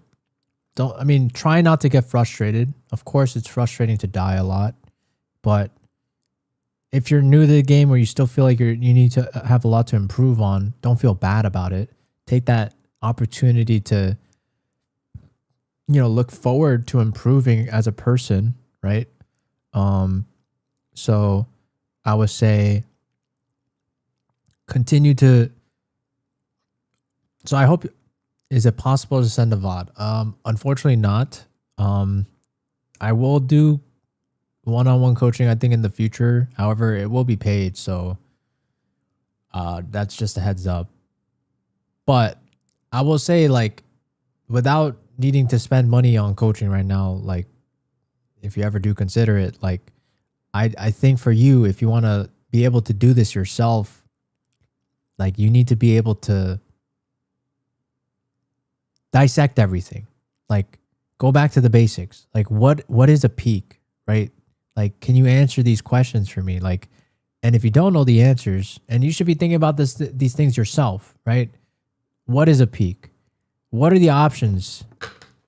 What are the options you got as a peak, right? You can jump peak, you can jiggle it, you can normal swing it, you can wide swing it, you can crouch peak it.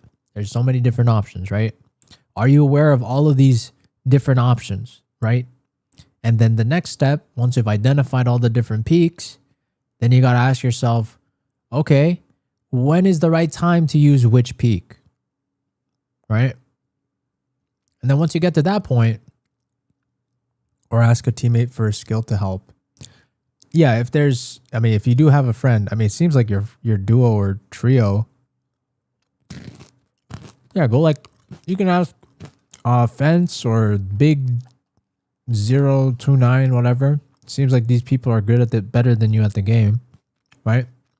So if you need help, just ask them, right? And I hope your friends are honest and tells it to you like it is, like how I am telling it to you, right? Maybe they don't say anything because they're being nice, but like I'm sure they'll help you if you just take a moment and be like, hey, I really want to get better at this game, and like I know you guys have been watching my games or my gameplay. Like, what do you think is the biggest thing I can work on? And just walk it through with them. I'm sure if you're friends, like they'd be more than happy to help you, right? I'm sure they would love to have somebody that's getting like they're carrying also be a carry as well, so that you guys are all carrying each other. You know what I mean? That's probably the best feeling you can ever have, because you guys all grow together. So I would do that, right? And then if you feel like at a certain point, do that for like maybe a couple weeks. And if you feel like your friends still can't help you and you're still hard stuck, then sure, come back to me. But I would feel pretty confident that, if you're actually trying to improve and you ask your friends for advice, they should be able to help you out. Okay? Does that sound good? So I'm going to get a drink. Make sure to type in speed on the purple app to get a chance to be picked at random, by the way. It's going to be picked at random. No problem, Donald. I wish you the best of luck, all right? And also, let me see. This is fine. Stick to Waylay. Maybe we dropped the jet, by the way. I don't know if you already dropped the jet, but maybe you dropped the jet.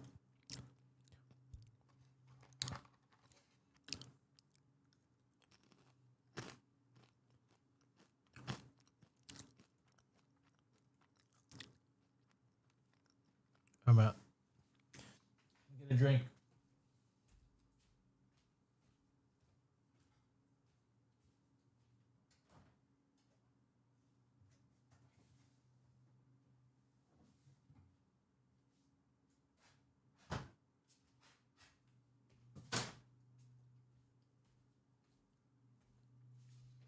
Okay.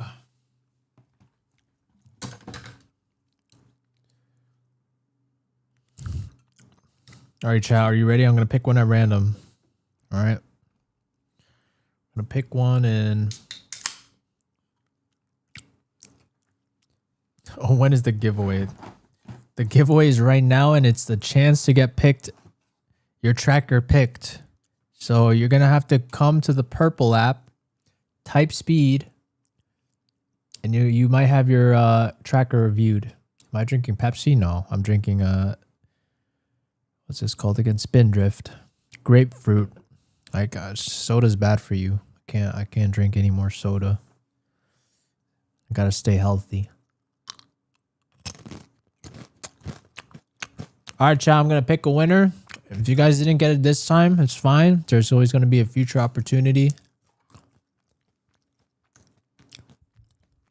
Spindrift is just like flavored seltzer water. Watermelon drinks? I've never tried.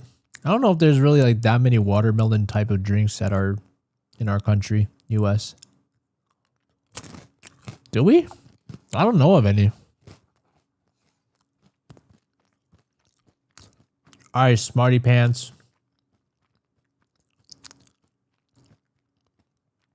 Type your tracker. Congratulations.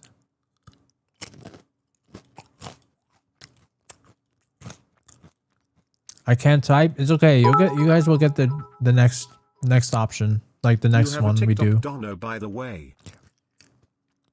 Oh, I have a TikTok dono? Really? Who? Wait, who?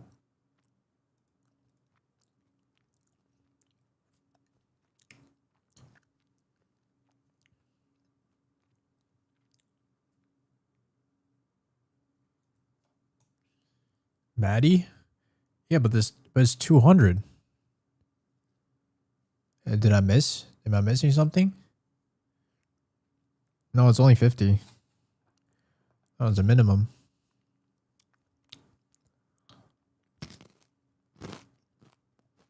Yeah, I know. All right, bronze. All right, this should be quick.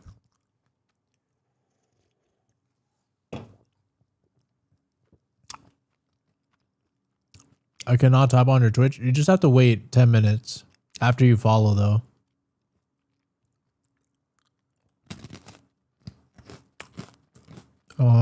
Okay. I promise you, if you do this, you'll get better way faster. Okay. Go grind out this video. Okay, Smarty Pants. I guarantee this routine will get you to gold. And I need you to incorporate it into your routine. Like every day you play Valorant, you got to do this. Does that sound good? All right. Do that for like a month and then come back to me and let me know how it goes. All right. Perfect. Perfect. Quick and easy. Quick and easy.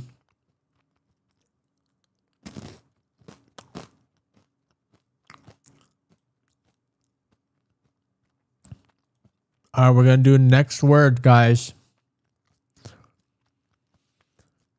The word is... It's not speed this time.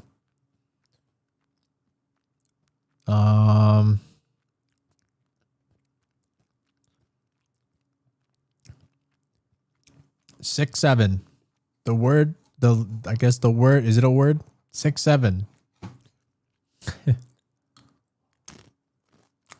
6-7.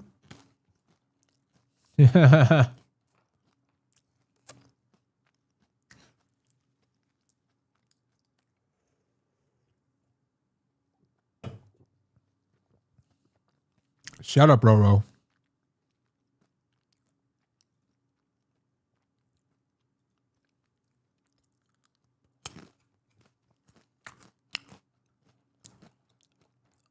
The purple app you could find on purple app. You can find on my TikTok bio. And then Linktree. Or it's just purpleapp.tv/notyuli.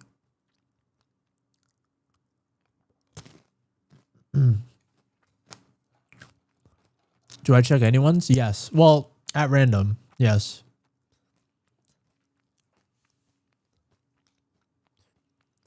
Yeah, I'm not allowed to say the forbidden word. The platform that must not be named. I don't know why, but apparently it's a thing. I just follow the rules. I'm just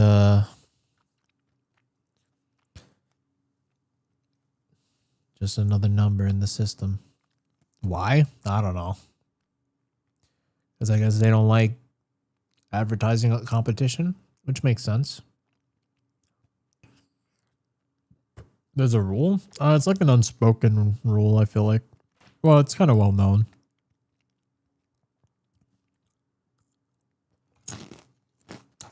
Alright, I'm going to pick one now, alright? Last call for 6-7. If you guys want a tracker reviewed.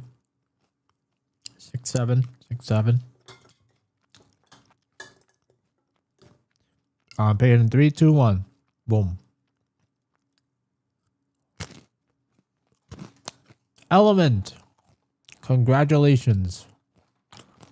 Please drop your tracker. Yo. It's not rigged.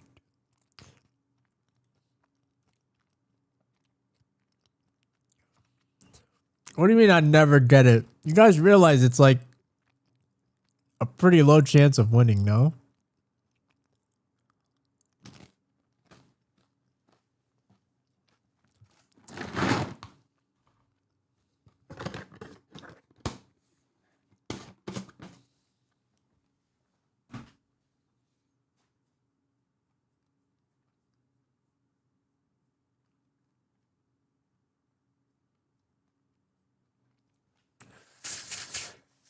Yeah, you only get one entry.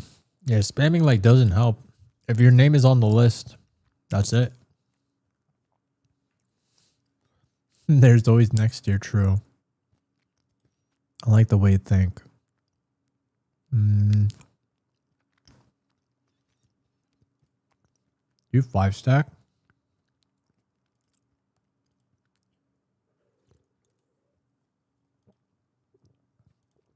You don't.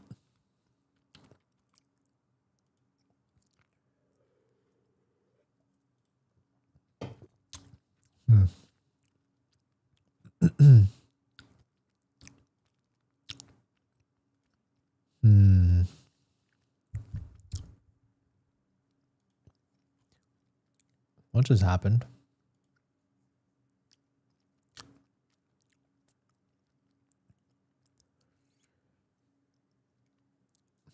I drink diet soda, so it's healthy.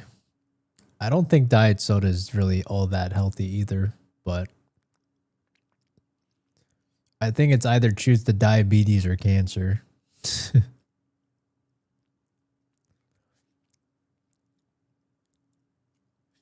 Wrong? How am I wrong?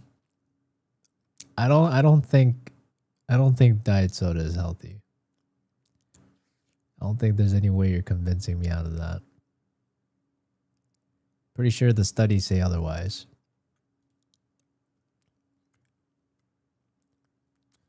Need to drink like 20?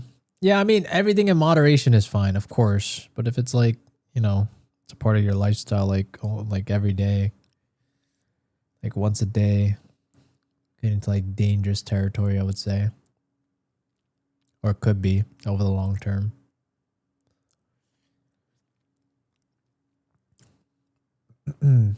Yeah, there's so many chemicals in there and like random stuff. It's just like, I don't know. I mean, don't get me wrong, it tastes good as hell. I agree. It's like addictive and stuff, but yeah, there's something about Coke in there. There's no way Coke will always just taste that good. They got some drug in there for sure to make it addictive like that.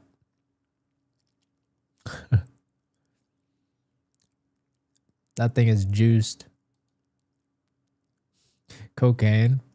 Dude, you know, I don't know if you guys know this because I don't know if you guys are too young to know, but apparently back in the day, like Coke actually had some cocaine in there.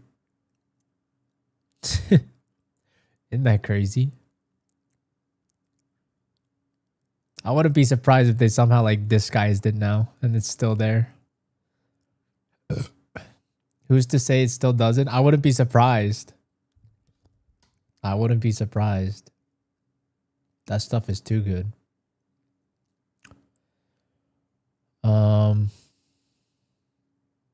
Okay, what is happening? Why is your Phoenix and your Jet so much worse compared to like your Clove? But at the same time, your Clove is also Katie's not that high either. What do you do? Do you just like run it down without much thought?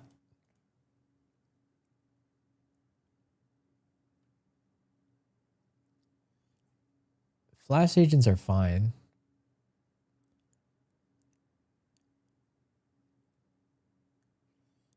Sugar spikes in your dopamine.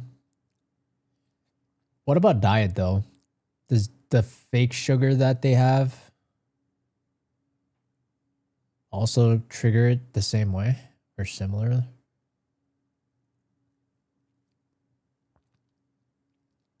It still spikes it. I see. I just tried to switch main. Yeah, but like what are you doing though? Cuz it seems like you die a lot. Well, at least on Phoenix maybe not. On Jet you die a lot. Okay, but you claim so you claim Flash Agent, so we're not talking about Jet anymore, I guess. So let's just talk about Phoenix. This win rate is not great. I take too many entries and die. Yeah.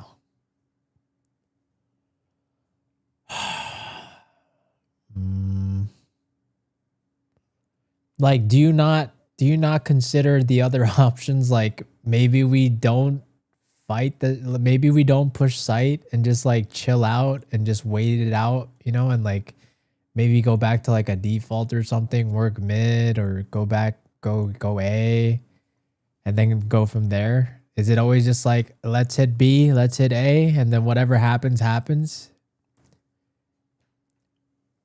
Is that the way like you do it? Yeah, when I tried, I wait for too long. Wait, what do you mean?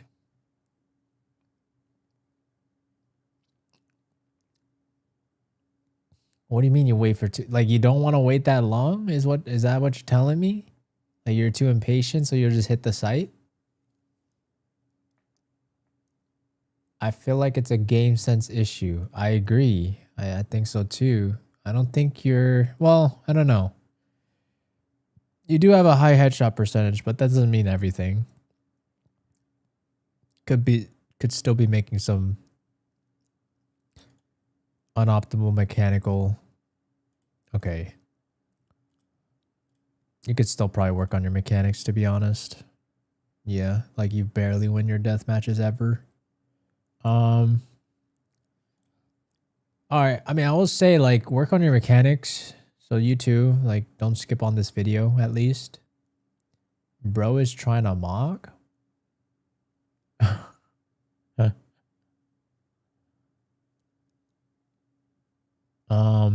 But yeah, grind out this video. I used to watch Woohoojin for a year. Yeah, and it seems like for a year you have not increased your deathmatch win rate or gone better at your mechanics to the point where your deathmatch win rate is higher. So I think we could still work on that, is what I'm trying to say. So go watch this video. I guarantee this routine will get you to gold. All right. Like master it. Master your mechanics, which is the whole point of the video. Your movement and stuff like that. And then once that converts into more like winning death matches, then sure. Then we could just, I mean, of course, yes, there's game sense stuff we can address as well, but that still doesn't change the fact that your mechanics need to improve. Can you do Mommy Milk number 2362? Okay. All right. Is peak ascended but drop to plat bad? I mean, all I'm going to say is whatever your average is what you deserve. So I will say this person might have peaked ascended, but clearly did not deserve to be there. Like maybe got lucky with playing with duos or people that carried them to ascendant, but it's clear that this person doesn't deserve ascendant right now. Damn. I'm sorry. I'm just saying it like it is. I'm just being honest. Like, if you guys think about it, it makes sense, right? Like, if over a long period of games, if you cannot maintain your rank, you don't deserve to be there. That's just plain and simple.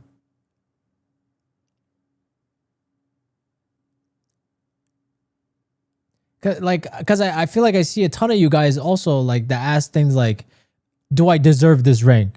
It's like, if you deserved it, you would have already gotten it by now. Like, why are you asking me? Like, just get the rank if you deserve it. You know what I mean? Like, why are you guys asking me the hypothetical when if you deserve it, then just make it happen if it's that easy. You don't need to ask me. I agree, but not gonna lie, not true. What does that even mean? How can you agree with me and then say it's not true? What?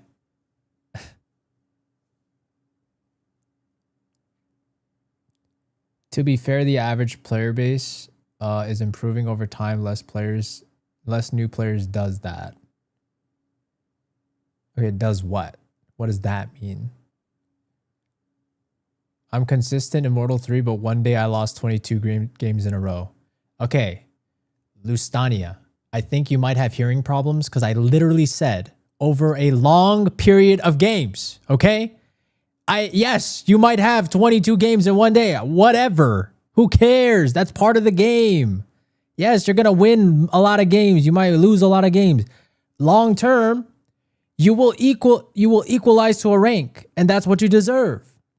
So yes, if you went to Immortal 3, then back to Immortal 1, and back to Immortal 3, you just had a bad day. That's fine. But there's people that get to Immortal 3 and stay hard stuck Immortal 1. Then at that point, I would say that person does not deserve Immortal 3. Obviously. Is he actually mad? No, I'm not. Couldn't get back in an act. Took me 2.5 acts to get back out of Immortal 2. Well, yeah, then again, I would argue then maybe you got there kind of lucky, I would think, and I didn't actually deserve it. So then you just have to learn some. This is why I say, like, the rank isn't everything. This is why I always stress, like, just focus on being a better player. Like, focus on your mistakes. Focus on what you can do to actually get better at this game. Like, figure out what your weakest link is. And then the rank will come, right? Because if you think about it, if you never made a bad decision, you'd be Radiant rank 1. But everyone makes mistakes. Even rank 1 players make mistakes. You know what I mean? Everyone makes mistakes. But it all comes down to, like, how are you going to deal with those mistakes? Are you going to just brush it off and not address it? Blame your teammates. I'm the GOAT, never make mistakes. I mean, it's good to be confident as well.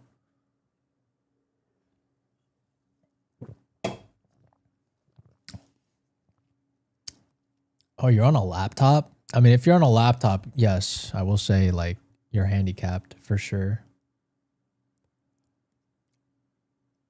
I've clearly never made a wrong decision. Well, good for you. Hopefully you'll get to Radiant rank 1 with that mindset. Faker makes no mistakes. I mean, he is the GOAT.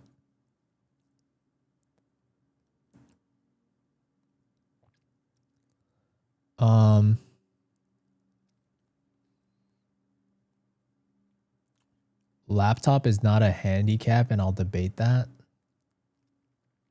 No, it is a handicap. Well, I mean, I guess it depends. Depends. I'm sure you could still make it work, but... Can you do I missed hash what? I've only played last act fully and this one. This is my first PC game, so I'm still trying to adjust. Sure, Ahmad. I could take a look in a bit. Just give me a sec, though. Let me just finish Element first. So Element, I'll say, just keep grinding out your mechanics. Just watch this video. And then playing on a laptop is so trash. I agree. I mean, yes, we can debate whether or not you can hit Radiant or Immortal with a laptop. Yes, it's possible, but like, why? Why would you want to do that? If it's not for content, like, who cares? Just play on a monitor, like an actual gaming monitor.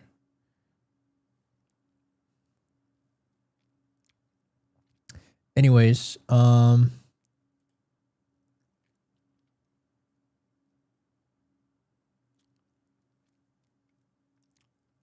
mean, there have been people that got to Immortal with a trackpad, yeah. I mean, people make content for it. It's good content. So what are you going to do about me being Radiant rank 1 peak? I don't know. Nothing. Unless you want to go pro, I guess. At that point, I don't know why you're here. At that point, I would think you should probably be consulting with like coaches and teams and trying to be scouted.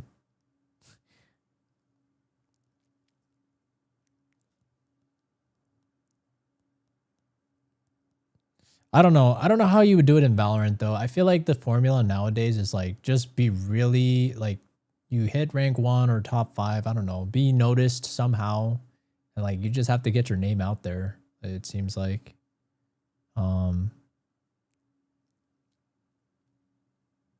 I'm bored. I did the send tryouts.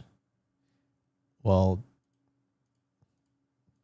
do you actually want it? I'm not sure if bored is necessarily a good justification of whether or not you want to go pro or not. Because somebody will gladly take your spot if you're bored. I I don't think anyone cares if you're bored or not.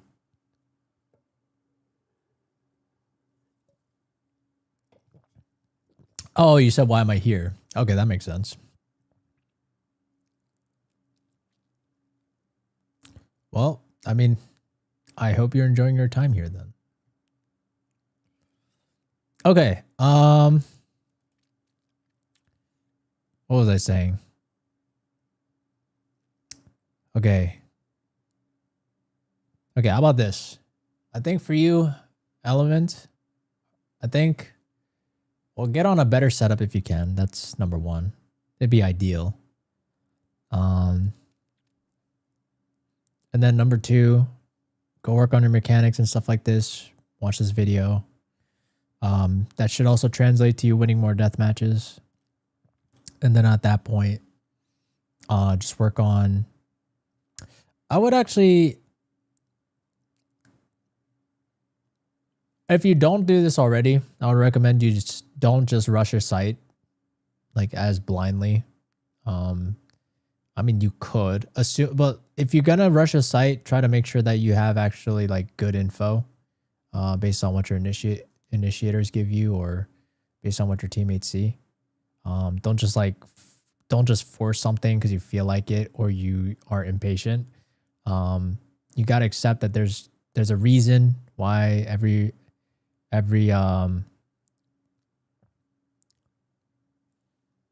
there's a reason why there's a 1 minute 40 seconds every round. It's because you got time to work the map.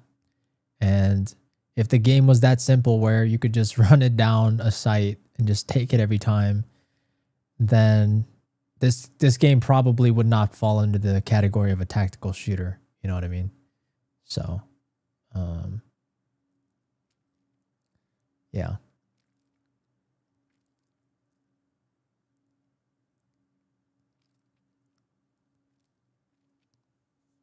I shouldn't play too much for one day. Oh, I agree. I would say like most of the time your brain, for most people, unless I guess I'm assuming you could build like a stamina for it, but to be honest, for most people, I feel like your brain will stop working as optimally after like 4 games, maybe. So I don't recommend going past like 4 or 5. At that point, I think you'd be better off just VOD reviewing your own games. So yeah, hopefully that helps. Okay. I was told to try for the energy. I don't know about the style. Hey man, I mean, I wish you the best of luck, whatever endeavors you got with Val. I'm sure. I mean, there's no guarantee, but and the competition is fierce, but I'm sure you'll get it.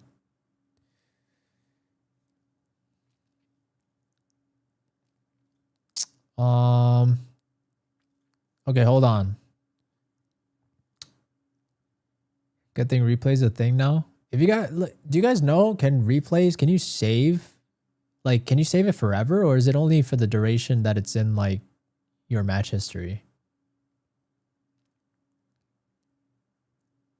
Because if you could save it forever, that's really nice. Oh, it's only a duration. Damn, that's annoying. That's annoying. Oh, duration of an update. But is there no option to like save it locally to your system? Or no?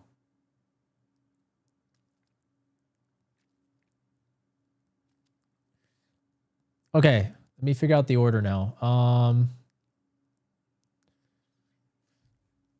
Okay, I see the gift from Cure. That's the minus point. Yeah, that is annoying. My coach just... Oh, yeah, you could just screen record it, I guess. But that's annoying, though, because you have to record the whole thing. Mommy Milk number 2362. Yes. I sent 200 Yes, earlier. correct. We could do Mommy Milk, and then we could do Ahmad, and then we could do Cure. Okay, does that sound good? I think that's going to be the order. Mommy Milk 2362. Oh yes, and Jabeezy. Yes. I'll do I'll do Cure, then Jabizi. And Jabizi will be the last one for now. It's already 1 though. Frick, it's getting late.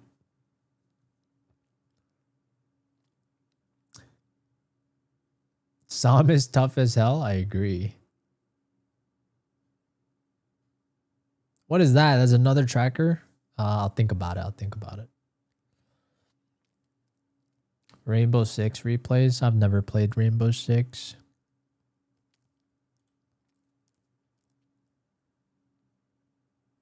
Go to sleep soon.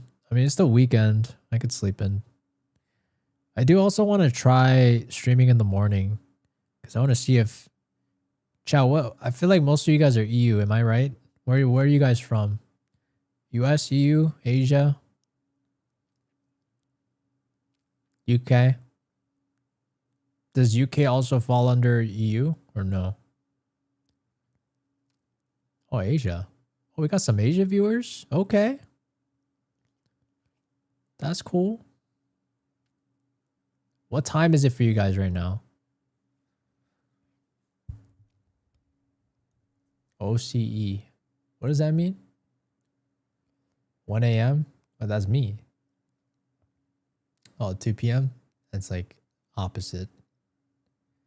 Oceania. Oh, I still don't know what that means. Guys, I hated history, by the way.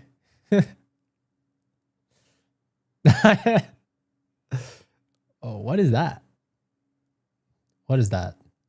Is that a country? Oh, it's Australia. Wait, Oceania is Australia. Really? It's a region. Geography, not history. Same thing.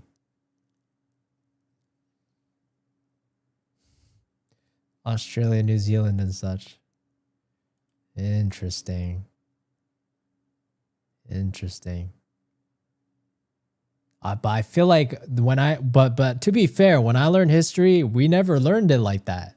We just learned the countries or the continents, like North America, South America, Asia, Africa, Australia, not Australia. Yeah, Australia, not Australia. Maybe Australia.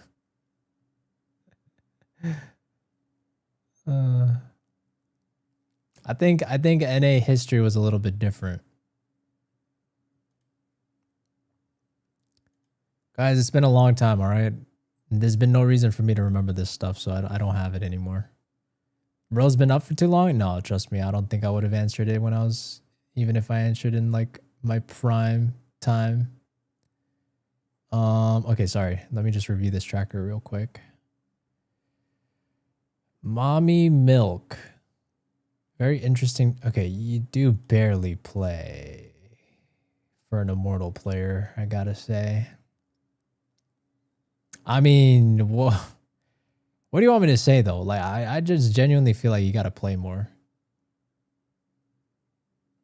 MMR is kind of cheeks. I gain so little and lose so much weight. Kind of waiting for hard reset. If I'm being honest with you, I feel like if you care about getting a higher rank, I think you should just focus on being a better player, but that's not going to happen if you don't play enough. You know what I mean? I think you just keep playing. Like, just screw the rank. Just, you know, like if you're an Immortal 3 player, you will be a rank Immortal 3 player. You know what I mean?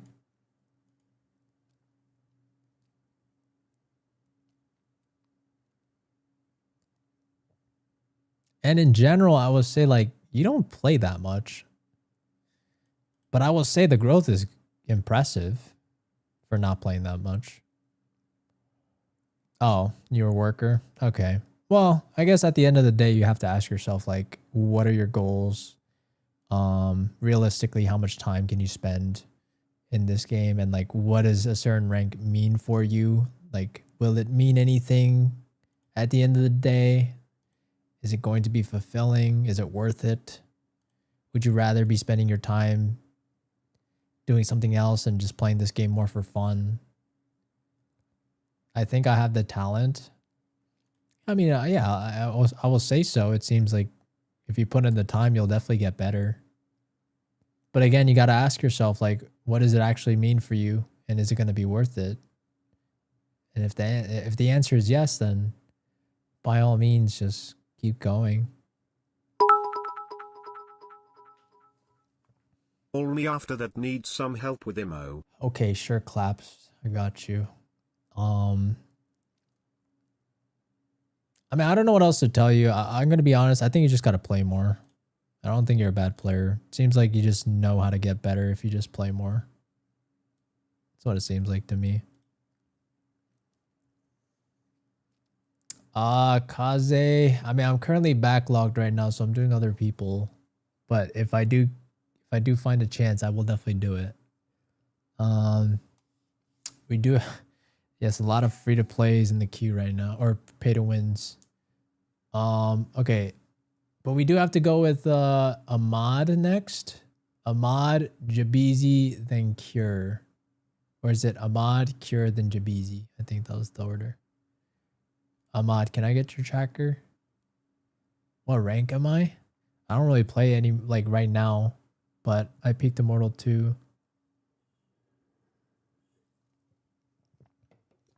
I do want to hit Radiant. I mean, if you want to hit Radiant, you're going to have to play like way more. Way more. Why don't I play Val? It's a good question.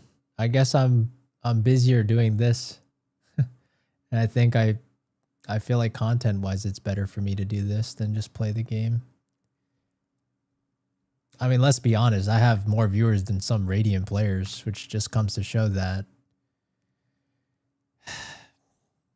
you know, like, why would I mean, I could play. Don't get me wrong. I think I still want to play a little bit. But I definitely don't want to play to the point where it overwhelms everything else I do. I'm going to start tapping into your streams more. I appreciate it. My stream's up? That's crazy. I would like you to see... I mean, I want to play too because low-key it incentivizes me to buy bundles as well. Otherwise, I buy these bundles and I'm just like, why am I buying all this stuff if I'm not even going to use it? But also, I feel like I should... Hella coaches don't play no more. I know. But I still want to play though to like maintain some level of skill, I guess. Like I don't need to be like, I don't know. I want to at least like maintain my mechanics at the very least. What do you guys think about the new bundle though? Do you guys think it's overrated or no? I feel like it's nice. It is hella expensive, I agree. But it does look very nice. Okay, all right. You gotta just focus on grinding the like fundamentals of your movement and your aim and stuff like that. Okay, Ahmad? So just watch this video. It's too bulky, is it? Very nice to get kills with. Yeah. I mean, it is kind of cool that all the variations are in just one skin. That's interesting. Minima remake. I don't know about that. It does look a little bit more stylish than that. Oh yeah, the dance. Oh, the horn. The horn looks hella troll too. I feel like I want to buy it for the horn. Dude, the horn is hella troll.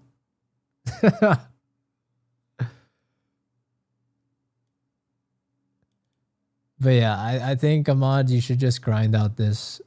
Grind this out like every day you play the game. How often do you play? You play a decent amount. Like incorporate it into your routine when you play this game. And then do that for like a month, I would say. And then you come back to me and tell me how it goes. But you should be playing more death matches as well, like naturally by watching this video. It's gonna force you to. You're gonna have to. Oh my God, you already do. Okay, we're gonna need to win more death matches is what I'm trying to say. Jesus. I mean, I'm glad that you grind a lot of death matches, so that's good. But I think you actually need to work on actually getting better with what you're doing, but I guess that's kind of vague. I'm sure you'll figure out more answers to those questions as you watch this video. I noticed my position and movement is getting me killed. Okay. I mean, I'm sure your mechanics can still get better. So that's like a given, right? I'm going to assume you're going to keep improving on your mechanics because yes, mechanics are mechanics. It's just like doing your scales, whatever, like your homework. Like I'm just going to assume you're doing that. Okay. But on top of that, like I think maybe one line of thought that I can plant in your head is that when you do death matches, I want you to start thinking about any time that you died unexpectedly. At any point in time, you need to know every angle that you're exposed to. Okay, does that make sense? So for example, if I'm standing on like C site, right, and I'm standing here on the C letter, right, the letter C, like you have to know that you're exposed to CT and long, right? Basically. I mean, of course, you're technically exposed to this peak, but if you're playing like a death match, it's more common that you'll be expecting somebody to come CT or C long, right? These are usually the two, or I guess this cubby. Sometimes they spawn in this cubby, right? So it's one thing to die from the back of your head knowing that somebody was CT, and it's another thing to be like, oh, you know what? Like I just died and I don't know why. That's bad. Like you have to be aware of what you're exposed to when you're standing somewhere. Does that make sense? That's the problem with my positioning. I'm exposing myself where I'm in a position where it's easy to util dump me and force me out. Okay, but what you're talking about is ranked right now. And I feel like you're overthinking things. Like I want you to forget about like, I want you to forget about like the game. Okay. I just want you to start on working on the fundamentals, just your mechanics. Okay. Which means all I want you to focus on is like, I just want you to win more death matches. Does that make sense? Like you're in bronze. You shouldn't have to worry about like util dump. I mean, yes, positioning in some sense, but don't care about like it. Don't care about it like that right now.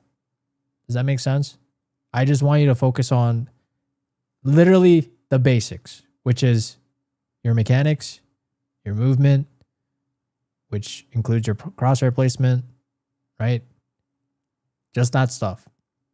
I don't even want you to think about like your util. Not yet. I mean, you can, but I would say don't place like a priority or focus on it.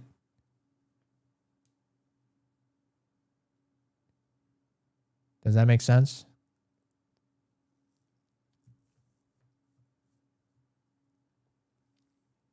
Do I know what dead zoning? Are you asking me or Ahmad?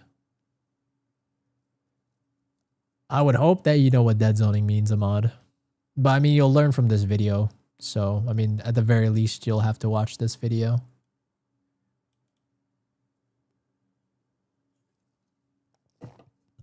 In DM, when the average rank is much higher than mine, I struggle to keep up. Okay.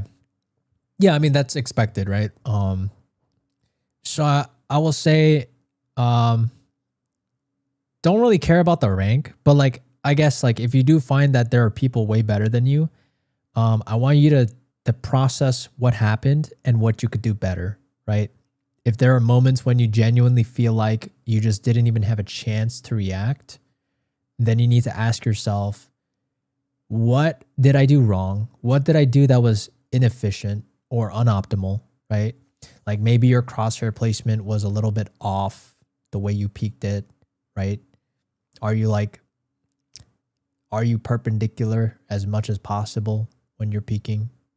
Are you strafing only with A and D? Don't strafe like diagonally or up. I mean, I guess you can sometimes, but like I don't recommend it starting off. Like you should only strafe to left or right. Is dead zoning really that important? Yes. Yes. Yes. I feel like this is a basic that you should just know. It's just like a part. It should be a part of your toolkit, and you should be able to pull it off whenever you want. If you have no control over this, that's a big problem in my book, because every Radiant player knows how to do it. I don't think I would bet there's not a single Radiant player that doesn't know how to dead zone. It's legit, just like it's a basic. It's not basic in the sense that it's easy, but it's just a fundamental skill that you just need to know. It's so important in the game. What is dead zoning? So basically, I'll go in the range real quick. Is my game frozen? All right, I guess my game is frozen. GG. All right, that's awkward. All right, 25 minutes a day. we could watch it. He explains dead zoning. Benchmark is adding in a dead zone to the medium pots. You should be able to score at least 15 consistent. Actually, does he explain it?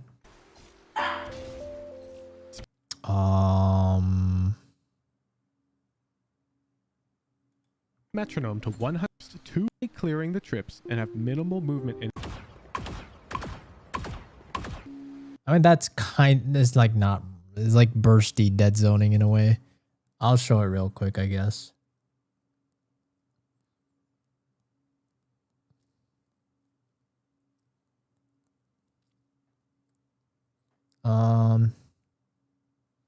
All right, no problem, Jason.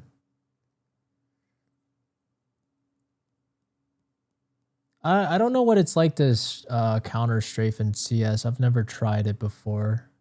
I'm assuming it's harder in Counter-Strike. I'm not sure.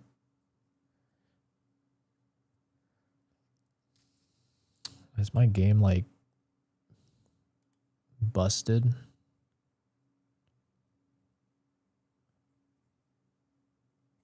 My Valorant just like crashed out. Guess I'm just gonna have to like close this Riot client completely. That's weird that Valorant does that every now and then. Should I get the RGX Vandal or should I wait for my dream? I mean, are you gonna regret it if you don't wait? Why do you have to ask me?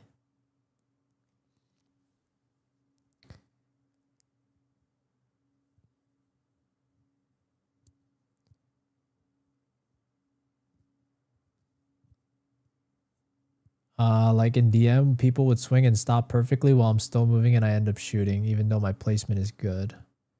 So are you saying that's like a movement issue that you do a lot? You move while you shoot? You just need to tap the opposite key. That makes sense. Dude, what is wrong with my client? Should I just restart my PC?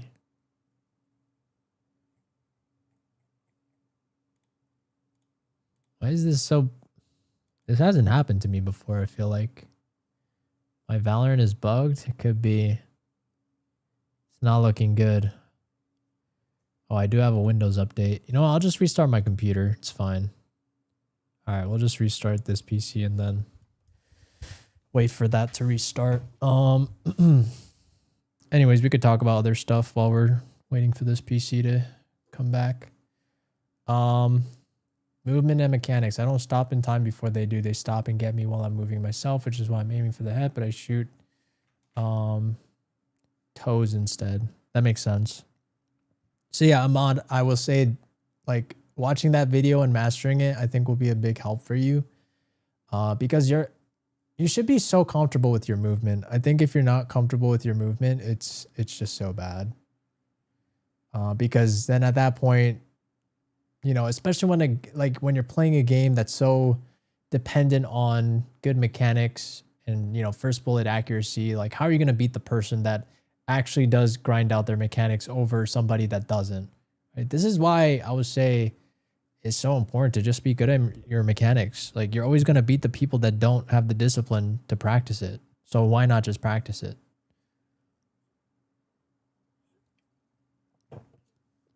Low elo is plat and below. Objectively speaking, I think low elo is probably like, I don't think plat is considered low elo. I'm pretty sure plat is still considered above average, above 50th percentile. I'm pretty sure. Could be wrong on that, but I'm pretty sure. Low elo, ascendant, below. No. How can you call? I'm pretty sure the ascendants are like top 10 to 20th percentile. How can you say that everything else is low elo? That makes no sense. But I guess this is why it's subjective. It all depends on what you consider low. Like, are we talking objectively low or just like based on your opinion low? Ascendant is top 5? Yeah, that's what I'm saying. I overestimated just because it still proves the point. Like, how can you say top 5% is?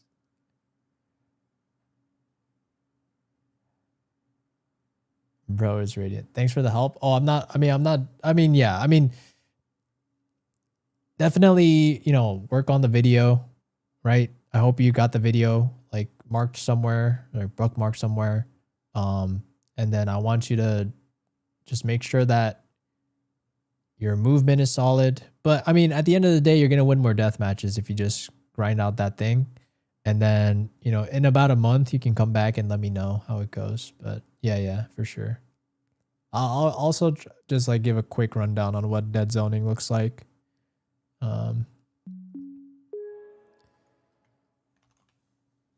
Real question. In full focus, I'm one-tapping everything, but I can't stay full focused in more than a few rounds, and then I'm out for some reason. How to stay focused consistently? I believe you can actually, you can grind what's called meditation. Meditation is legitimately the practice of being able to focus. You guys do not know my password.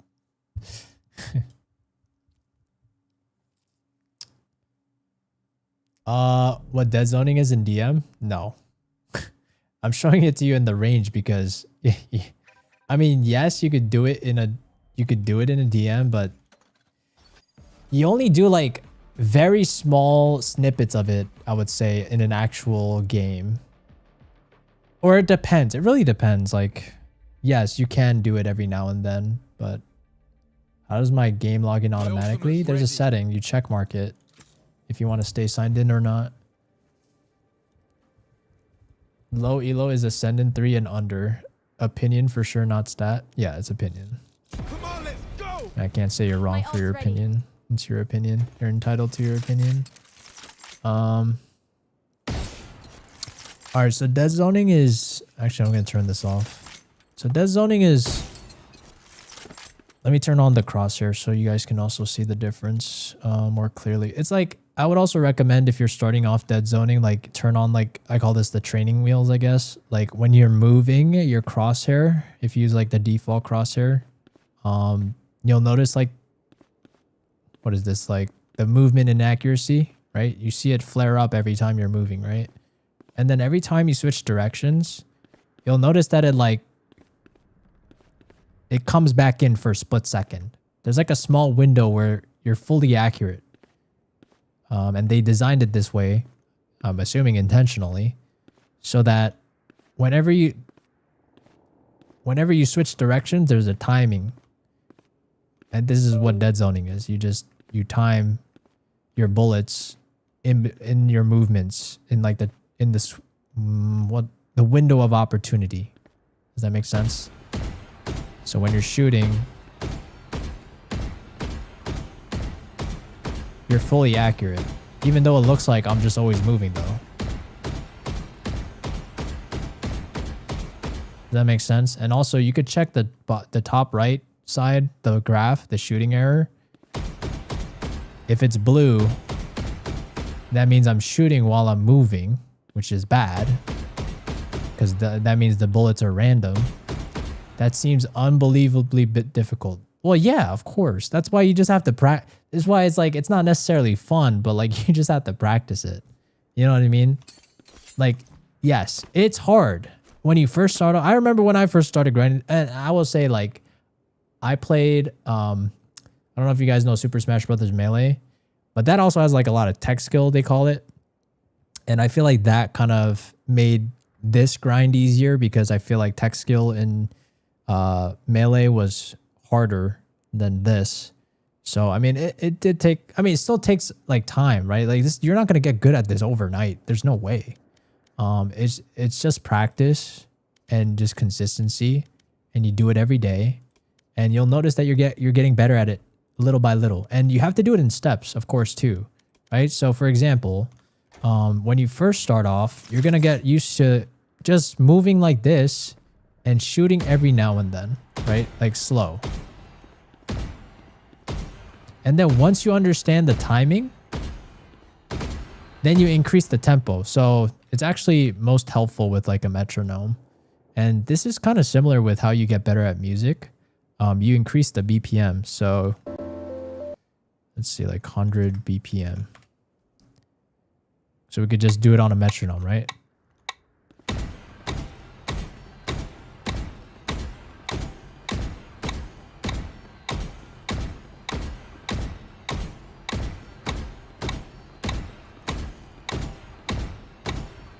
Then once you're like, oh, okay, you know what? 100's easy. Then speed it up.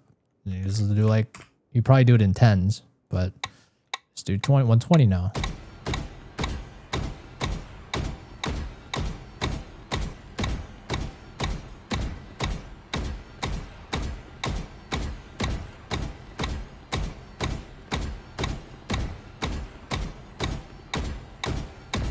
So it's like, how fast can you do it?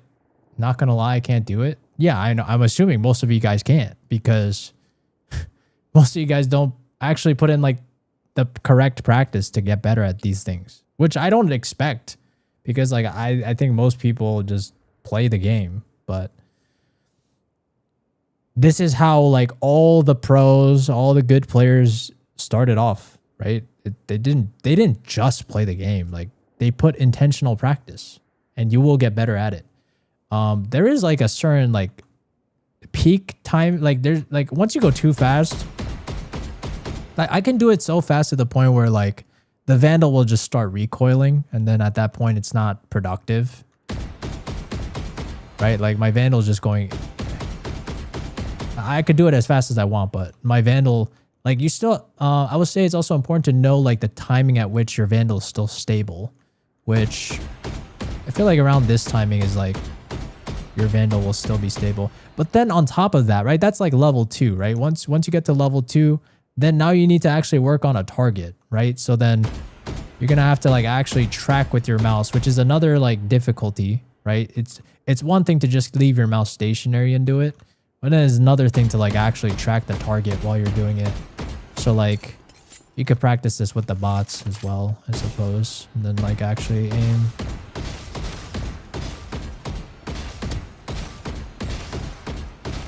I normally use this crosshair, but it doesn't matter. But you guys get the idea, right? Like you build up the speed and then you also get more comfortable with this. I mean, once you do it enough, then it's just like,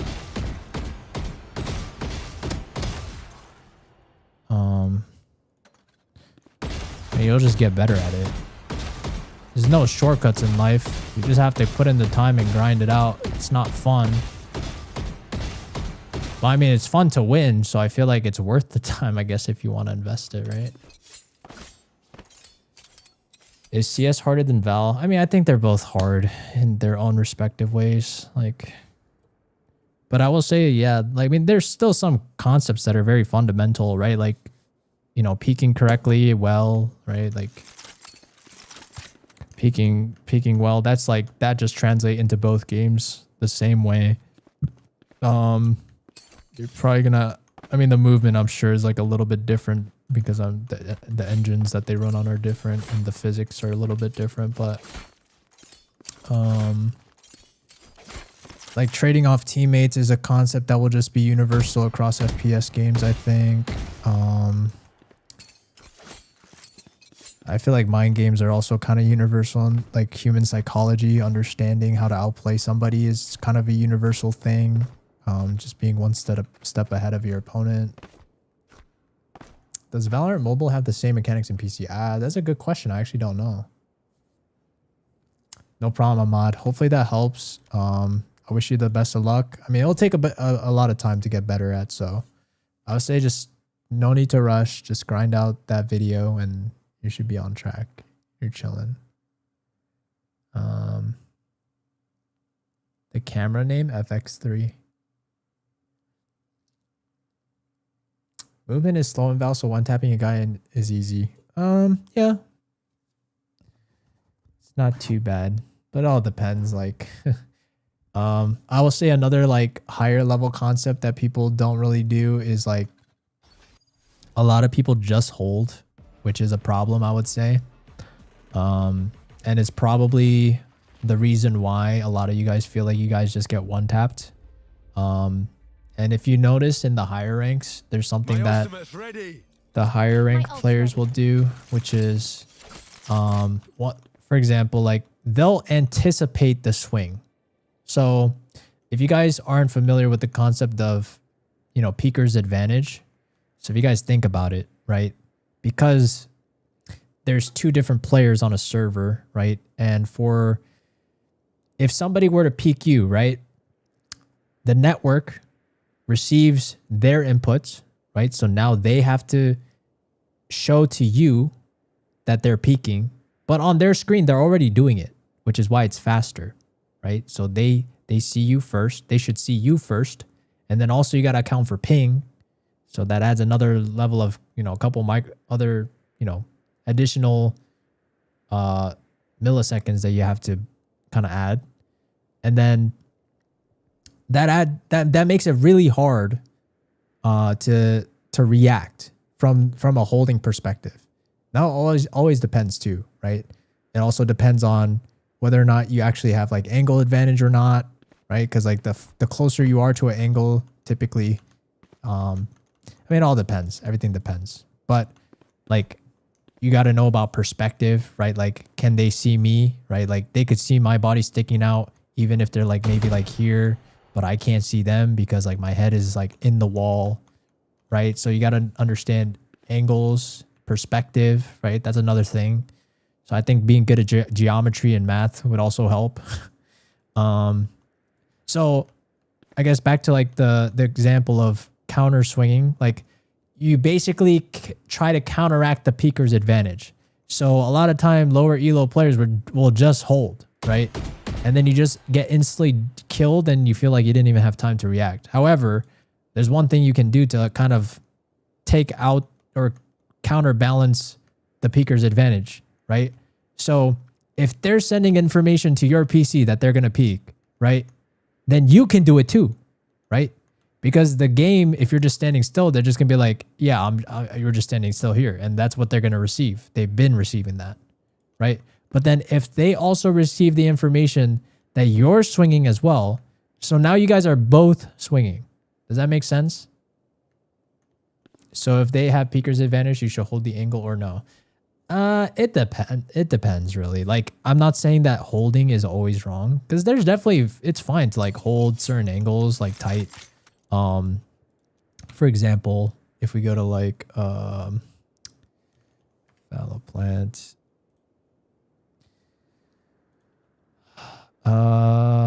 sunset, you know, like holding mid. I feel like holding mid is pretty common. Like people will hold like from here typically, and I don't think it's a bad place to hold. Because if you think about it, right, you got to always think about what are their options and what are your options, right? Because yes, they can also peek mid, right? But if they peek mid, then what do they have to worry about? That's what you have to understand from their perspective, right? So if you peek from mid, or if they peek from mid, then assuming that they're just looking to clear all of this, right? You technically have, you know, a decent variety of choices at which you can hold. You can hold from here. You can hold from back here.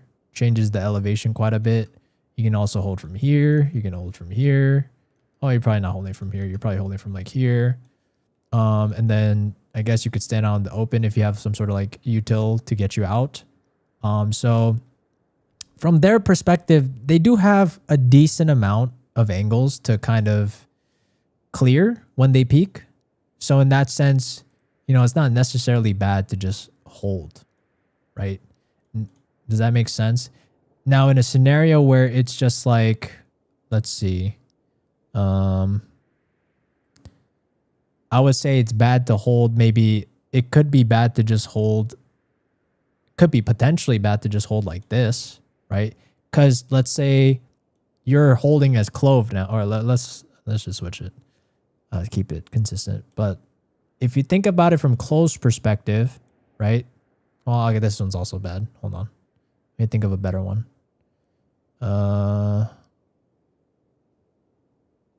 me try to think of a simpler one. Okay, what about this? Like,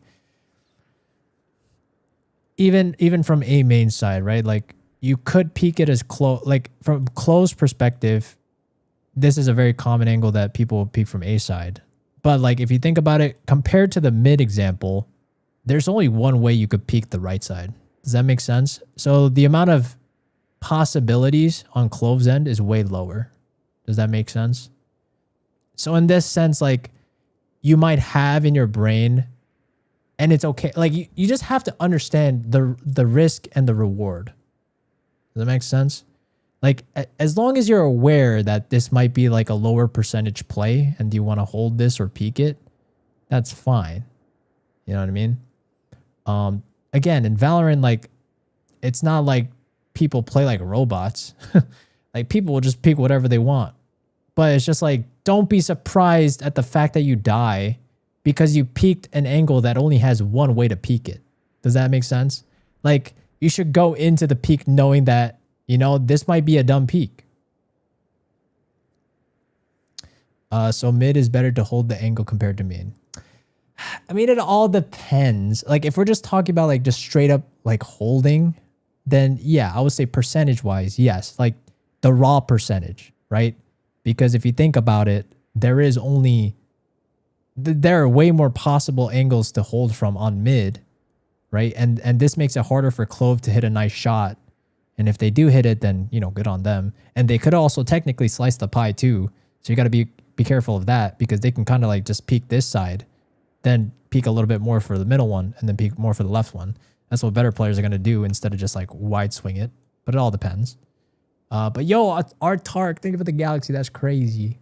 I appreciate it. And then and then compared to this example, if you're like Clove and you're ready for the right hand swing, this one's easy because there's only one way to swing it. Does that make sense? So I'm not saying like this person should never peek this, because of course you'll see Radiance peek this angle too.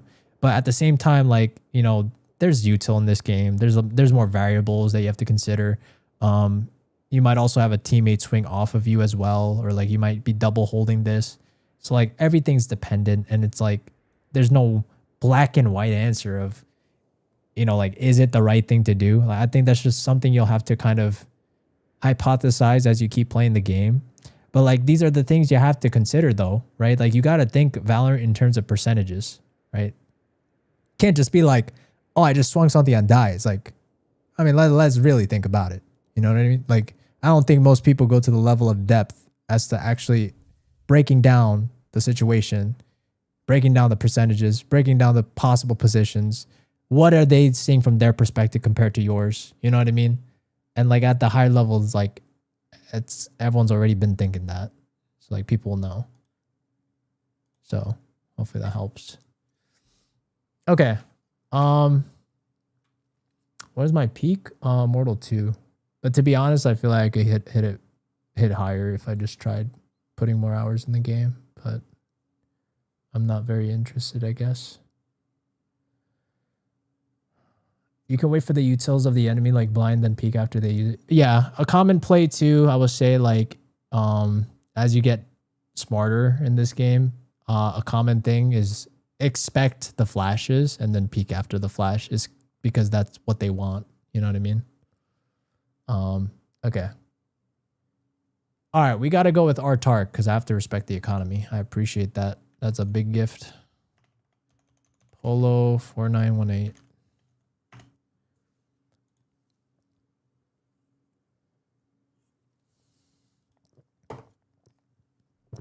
Huh? Oh. You're just radiant.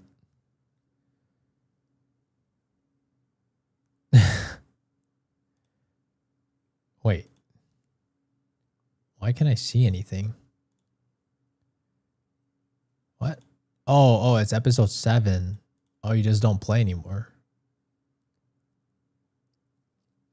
Are you just here to flex, I guess? I mean, you're a good player. Banned account, is it? I don't know. I mean, congrats, I would say.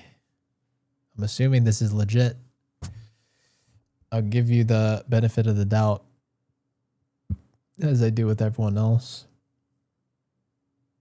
I don't know if you have any questions about it, but I guess if you have any questions, you can let me know. Hit radiant and dipped. What's the best crosshair? I don't know if you're still here, but it's all preference. There's no best crosshair. Okay, we gotta go with hold on, next person. I think it's Cure. I think it's Cure. Cure, are you here? I think you're here, right? Cure, Gary 67. 67.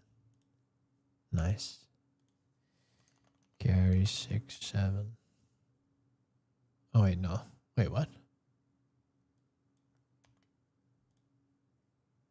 Are you sure that's correct or no? Can you double check your tracker for me? I think I'm gonna go with Jabizi next, but I'll just double check yourself that your tracker's correct, because I don't think it is. Oh, it's Gray 67. Okay. All right, I'll get it after this one. All right, Jabizi, let's get yours real quick. I think I'm gonna end soon, by the way. So no more additional gifters. I'm gonna end after we have Jabizi, Cure. Well, I'm doing Jabizi now. So Cure, then Claps, and that should be it. Cure, Claps. You guys are the last ones, and then that should be it. Next year, I'll stream again tomorrow. I think we'll see. Hold on, let me double check real quick. Oh yeah, I think so. Yeah, tomorrow I should be fine. Tomorrow morning I'll try to stream, so I'll be back.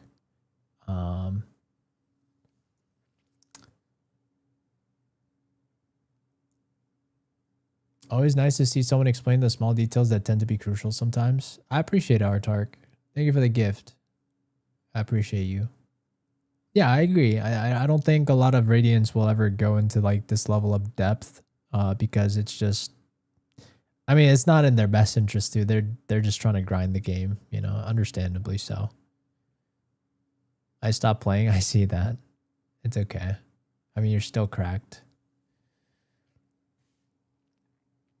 Okay. So we hit diamond. Let me see. Headshot percentage is a bit low, I will say. Your cast is pretty damn high. I'm assuming you trade what? Wait, who's that?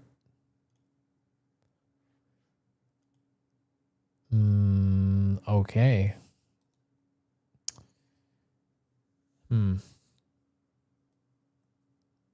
I don't want to say getting carried, but your duo is definitely better than you.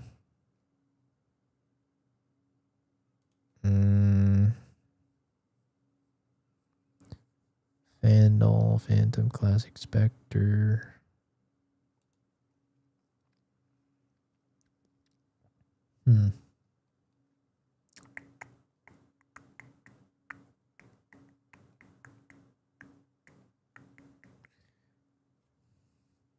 I'm not flaming. I mean, it's inconclusive. I'm not gonna say this person straight up carried. I don't think they're dead weight for sure. Like they have some impact in the games. Just started recently playing with them. That's true. I mean, it's 12 games out of 86. It's not the biggest sample size, so I agree. It's not like crazy skewed.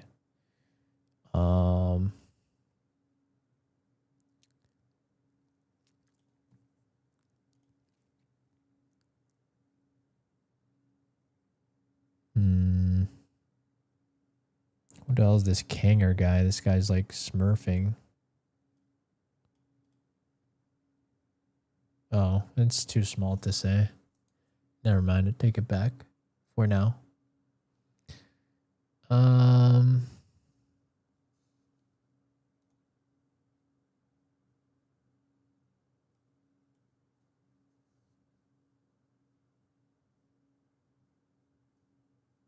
Okay. That's fine. Your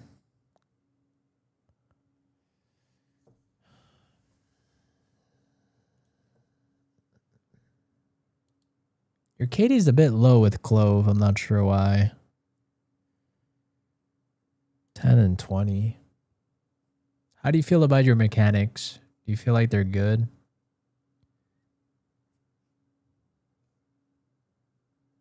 You deathmatch? You do. Could be better in my opinion. I was always the lowest rank. That's fine.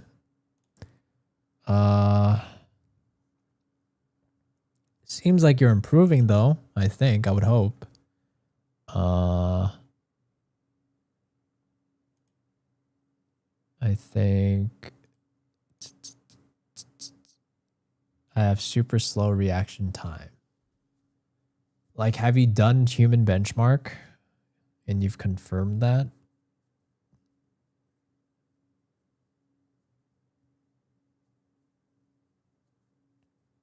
I mean, like, how slow are we talking? I'm pretty sure most people should have satisfactory reaction times. It says I'm average. Well, what is average? What is it?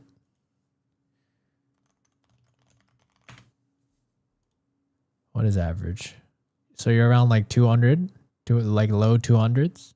I mean, that's still good. That's all you need. That's fine. I mean, I would say most of the time in this game, it's not an issue of reaction time. It's you guys. A lot of you guys lack anticipation. You guys don't expect anything.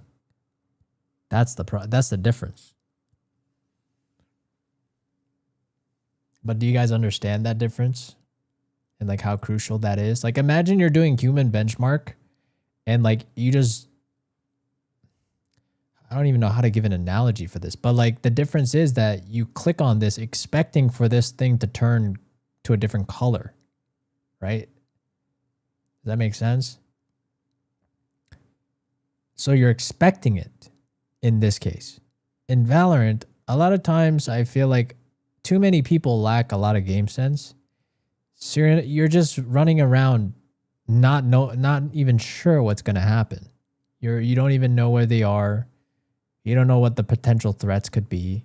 You don't know where the gaps are in the map, right? You're unable to make educated decisions. And so it's just you're peeking and then it's like, whoa, got scared. Didn't expect that one. And then, of course, your reaction time is going to be way slower. And you're going to lose to the people that can expect you. Right? So I would say most of the time, I don't think it's actually a problem with your reaction time. It's a problem of anticipation. Would you agree with me on this? Because I will say, I don't think having a 200 millisecond reaction time is necessarily bad. Like it's fine. It should be fine for Valorant. You're not gonna struggle to hit a high rank, I would still think it's possible to hit Immortal at least with 200 millisecond reaction time if you were able to expect everything. Crosshair placement way more important than reaction. 100%. 100%. And it's also you gotta hold something and also expect something, right? Because I think there's also people that hold things and it's like you're not locked into holding that angle, and that's a problem too. So I would work on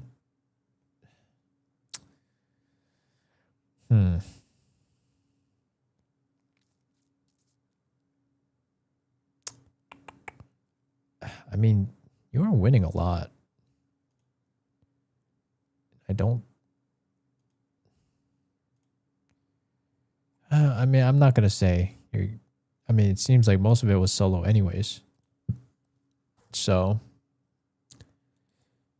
I think low key, you just keep playing. I would recommend you keep playing solo too.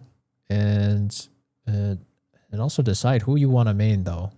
It seems like we are bipolar with the Neon and the Clove right now. Kind of. But it seems mostly Clove. So I feel like I play significantly better solo than stacking.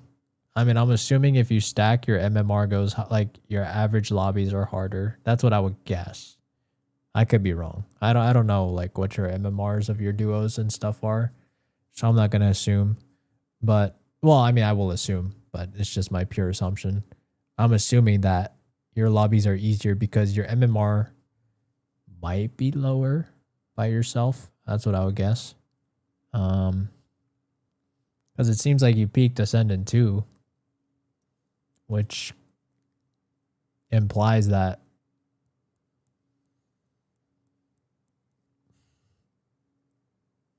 you know, you got there, but then you couldn't hang.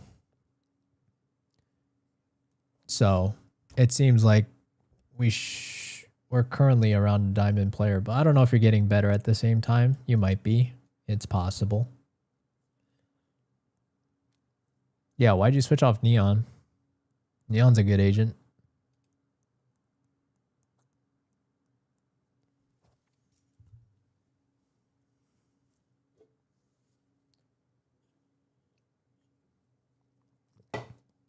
I mean, you can play smokes, but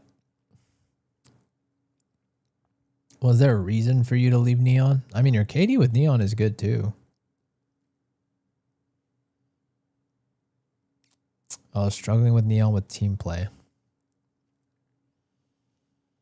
I feel like you could also just get better at your mechanics, if I'm being honest. If your mechanics were better, I feel like you would just win more. Also, why is your headshot percentage so low? Are you like looking at the body all the time?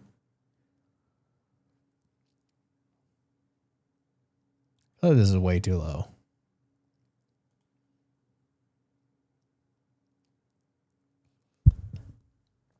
What's your pick'em? It's a good question. I forget. I just randomly picked some teams. You could check out my pick'ems like right here. Hold on. I gotta do this first though.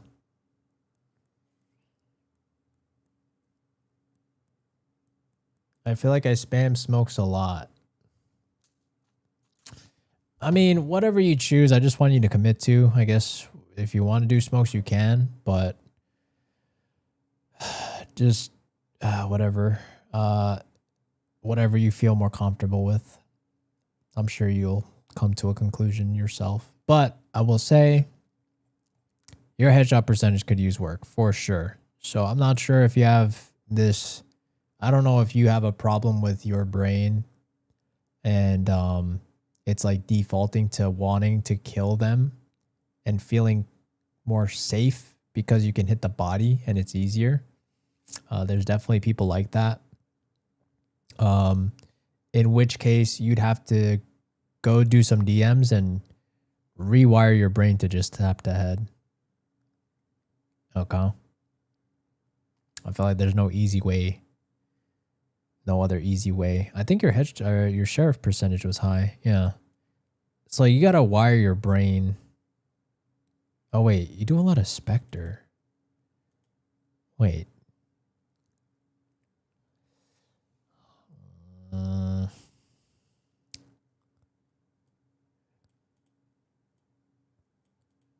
Is this not arguably too much of the Spectre? I actually wonder if you're buying the Spectre too much. How is it? I don't know. I don't think it's common for the Spectre to rank this high. Because I think your headshot percentage with your other guns are fine. But like, why is this so low? Guardian is also concerningly very low. Stinger. I mean, Stinger is kind of understandable, I guess. And technically, the Phantom and the Vandal is not the worst. Still could be a little bit higher. I usually only buy Spectre after pistol wins. Okay, that's fine.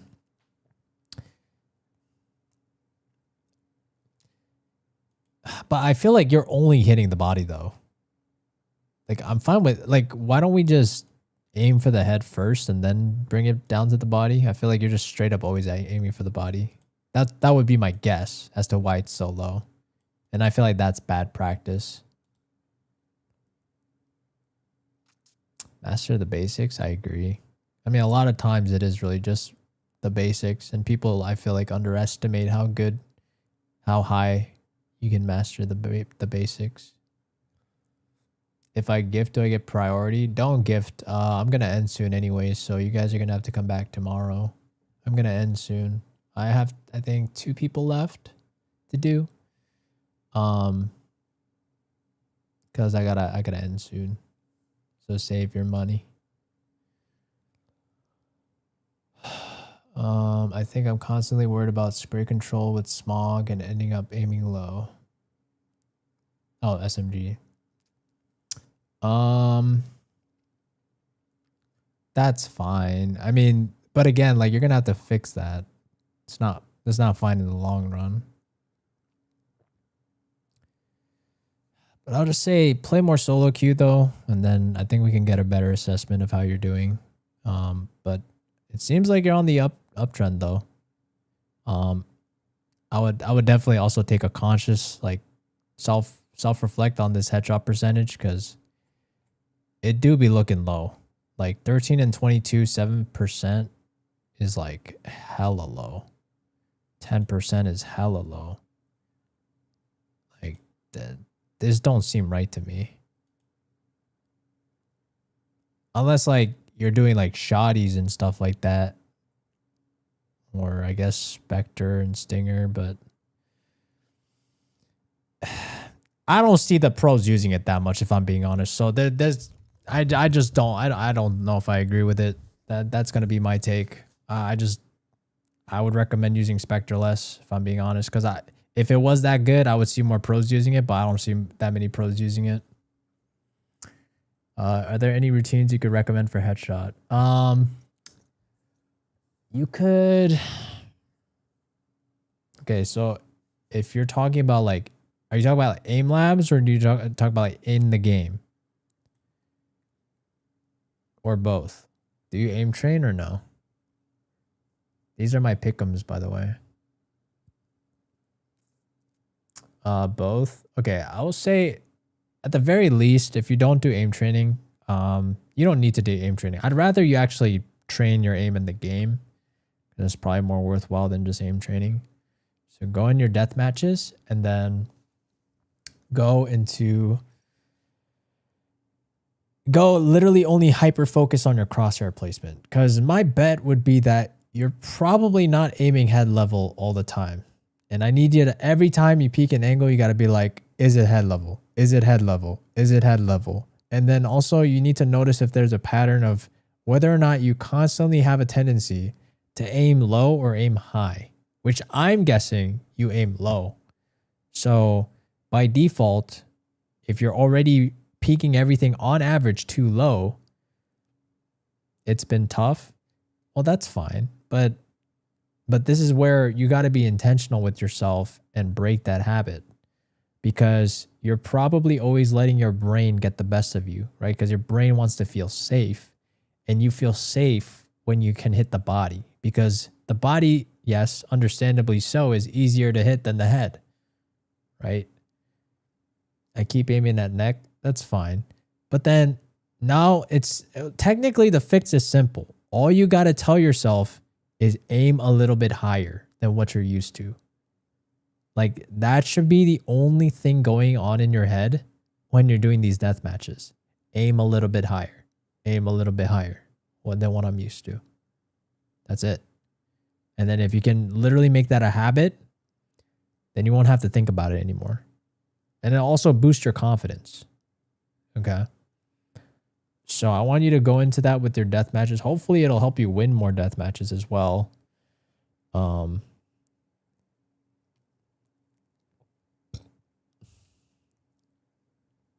mean, I'm sure you can get better at your mechanics as well. So I would recommend you also improve watching that Woohoojin video. And, you know, if you can't, you know, dead zone perfectly, or your mechanics aren't super fluid and comfortable, then that's another thing to work on. Okay. Hopefully that helps. But I would say, like, you're still technically climbing right now, as of right now. So you're kind of chilling until your heart's stuck again. How would you recommend playing duelist and solo queue? Team play is difficult. I mean, yeah, you gotta babysit them. I feel like ideally you babysit, right? Here's the thing, right? Your teammates are hard stuck, right? Most of the time they're hard stuck. So what does that mean? You need to babysit them, which means you need to tell them what to do. You need to know what to do. You need to know exactly what to do to secure the rounds. You need to know when to stop your teammates from throwing the rounds.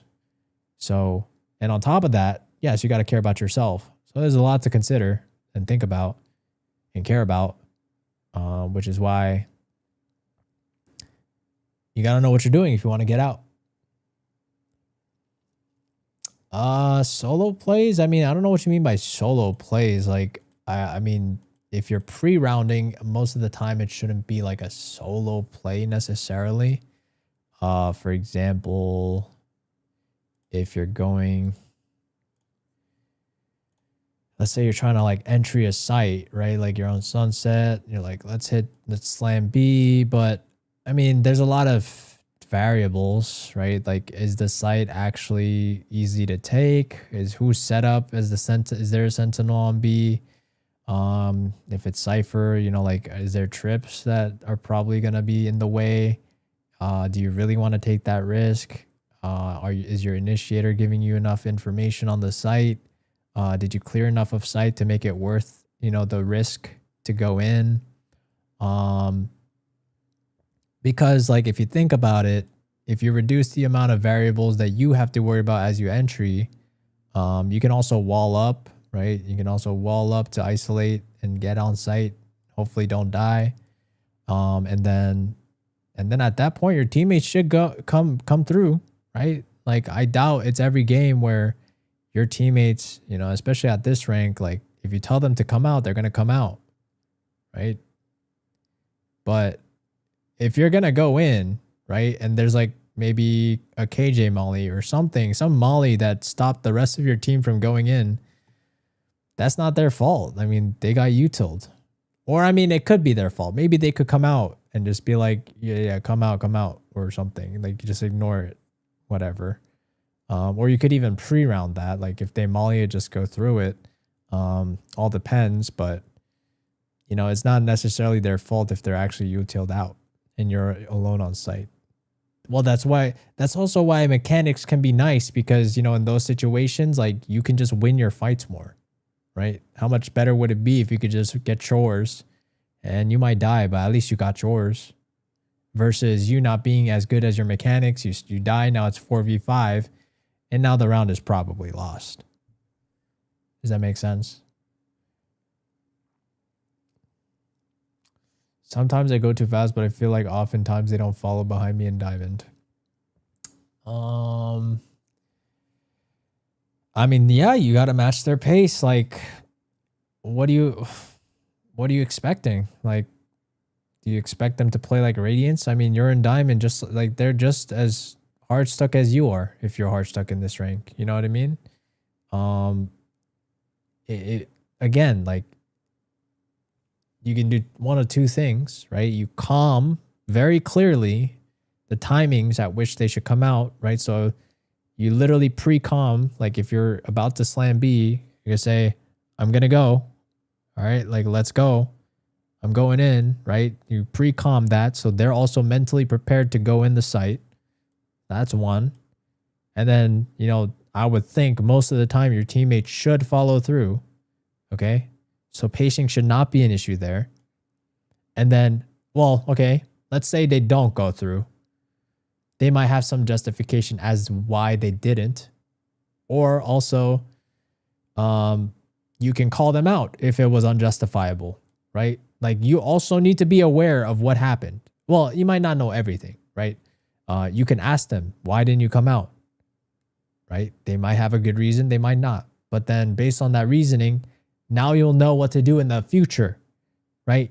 Because if you entered and they had no good reason to go in the site with you, then stop entering. Just bait them or something. I don't know. At that point, I would probably just bait them or yell at them and be like, guys, we need to go out. Or, you know what? If we're not going to go in, I'm not going to go in. It is what it is. You know what I mean? I feel bad. Well, why would you feel bad if you entered and then they don't follow through? Why should you feel bad? Your teammates let you down. They let you die on site alone. There's no reason to feel bad in this scenario. But at the same time, to be honest, I doubt that I would have that many games where this happens. I'm pretty sure if you calm everything very clearly, your teammates will follow through. Yeah, and sometimes you do have to work on your, like, you got to understand your team's pace as well. Like, some teams move fast. Some teams move, like, you know, decent speed. Some teams just move slow as hell. So it's just like, all right, you know what? I'm just going to buddy up. If you think about buddying up, this pacing issue should not happen. Because if you find yourself in a position where you're just suddenly alone, then you are not thinking about your teammates' positioning. And that's a problem because you got to be aware. You know what I mean? It's just game sense. If I play Neon, my agent's faster. Well, I mean, it all depends. Like, what is the call? Like, yes, it's faster. And it's also better in the sense that you can rotate on defense way faster. You can flank faster, technically. On attack rounds, like, why would you... I mean, you can, like, dash in and jump spot, but, like, why would you, like, for example, I think you'd be dumb as a Neon to just dash it down sight like this and, like, take all this space. So, like, for example, you can't be mad at your teammate for dashing, like, up to this point. And if you haven't played enough Valorant by now, somebody can just peek this and kill you. So that's one thing. Like, you should never do that because you should know that you accepted that you will be just alone and your teammates have no chance of trading you because there's physically no way. So it's like, why would you even put yourself in this scenario, right? You don't. The other option is you can rush it down up until this point, jump spot this, see if anybody is peeking or holding this. If you don't see anything, then you have permission to dash a little bit more, maybe scale more on this side so that, you know, these guys would have to swing a little bit wider to be able to see you. But at that point, your teammates should finally have that timing to make it behind you and hold this angle with you now.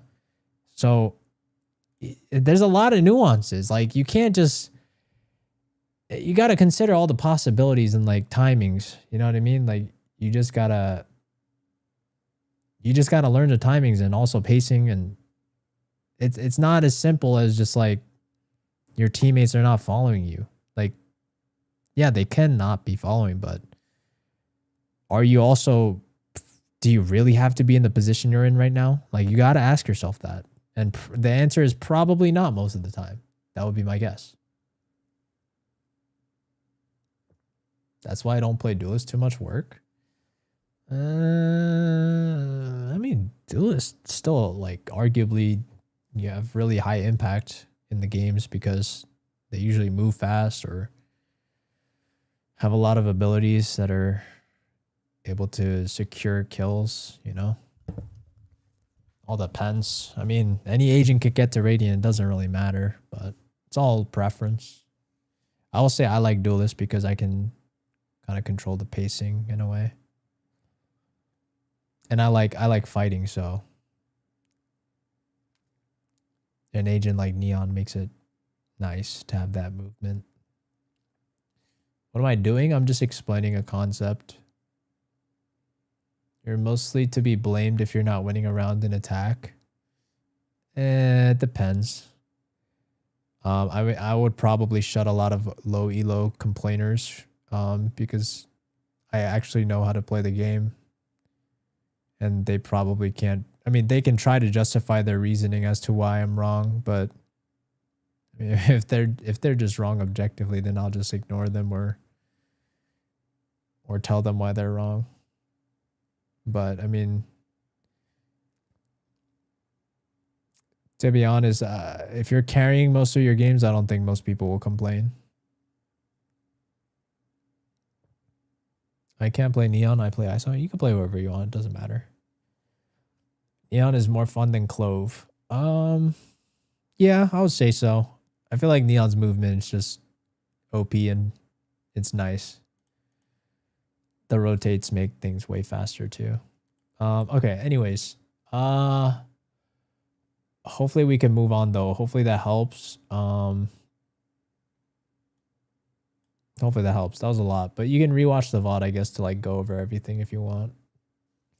Alright, who's the last person? Who's the last person? Claps. Claps is the last one. Claps. Helps a lot. Well, no prob. Hopefully you'll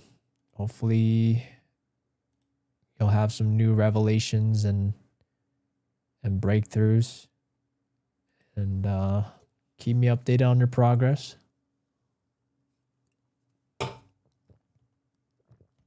I believe you can do it. But I will say, just be careful. Don't just like, don't think about the the variables that are not controllable. For example, like, you know, your teammates can't match your pace. Like, you know, you got to ask yourself, what can you do to make it match their pace, right? Focus on things that you can control, and I think you'll feel like you can adjust some things or kind of think about things from their perspective more. But yeah, I mean, it's always nice to have good teammates. However, we're all hard stuck for a reason, right? For those that are hard stuck. I have a massive problem with being inconsistent.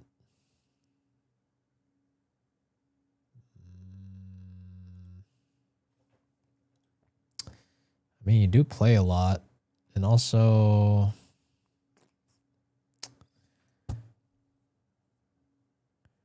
your agent select is not consistent. Why do you play so many different agents? I don't understand some of you people. Like, how can you guys just play Breach for no reason? Astra for like no reason. Even Deadlock, Raze, Gecko, Fade, Omen, ISO, KO, Sky, Sage, Neon, Phoenix.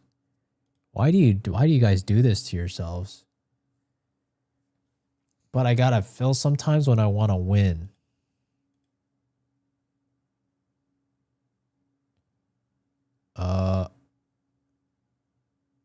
Why are you playing a Raze? Why are you playing ISO? Why are you playing Neon, Phoenix, when you literally have Jet and Reyna as your mains already on Duelist? You think it's better to use your main mostly? Yes. Yes. Okay. Let's go down the line of thinking. Do you guys think that any agent can get to Radiant? Yes or no? Oh my god, I'll do you cure after. You're right. I'll do you cure after. You think no, Rui? No. Gabby Che, you think no. What? Really? I mean, I don't know how you guys even come to this conclusion, but you guys can literally prove yourselves wrong by just literally going on YouTube and seeing people that have done X agent to Radiance challenges. This has been a thing for the longest time. You're playing in a Radiant lobby. I know what I'm talking about. I mean, you might be Radiant, but you might still be dumb. Your intelligence is not correlated with your rank, in my opinion. But anyways, watch Royal G. I mean, that's what I'm like. Guys, I don't even need to prove it for you. Go look it up yourselves. I'm sure you can find plenty of X agent to Radiant challenges out there on YouTube. It's been a challenge that has existed for the longest time, and people consume that all the time. It's nothing new, okay? If you guys didn't know it already, yes, you can one trick your way to Radiant with any agent. This is not debatable. Literally not debatable. This is a fact. And people have proven this time and time again. Okay? Are we all on the same page right now? Can we all agree on this? Can we all agree on this now? Unless you're tier 2. No, you are dumb. You are dumb. I'm sorry. You might be Radiant, but you're dumb. You don't need to be tier 2 to hit Radiant with any agent. I can't do it. I mean, I don't know if I can do it. I don't think I'd want to waste my hours and try to figure it out. But I know it can be done. That's the difference. That's like saying, what's a good analogy?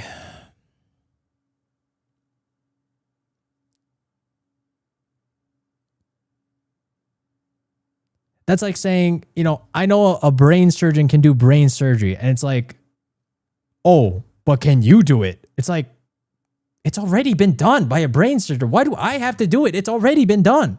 Other people have already done it. I don't need to prove anything. They've already proven it for me. It's already a fact. It's not debatable. Don't argue with them? I guess so. I don't know how you're Radiant and so dumb. I'm going to be honest. Using and mastering is different. Yeah, that's what I'm saying. Grim is a Sage one-trick agent. That's what I'm saying.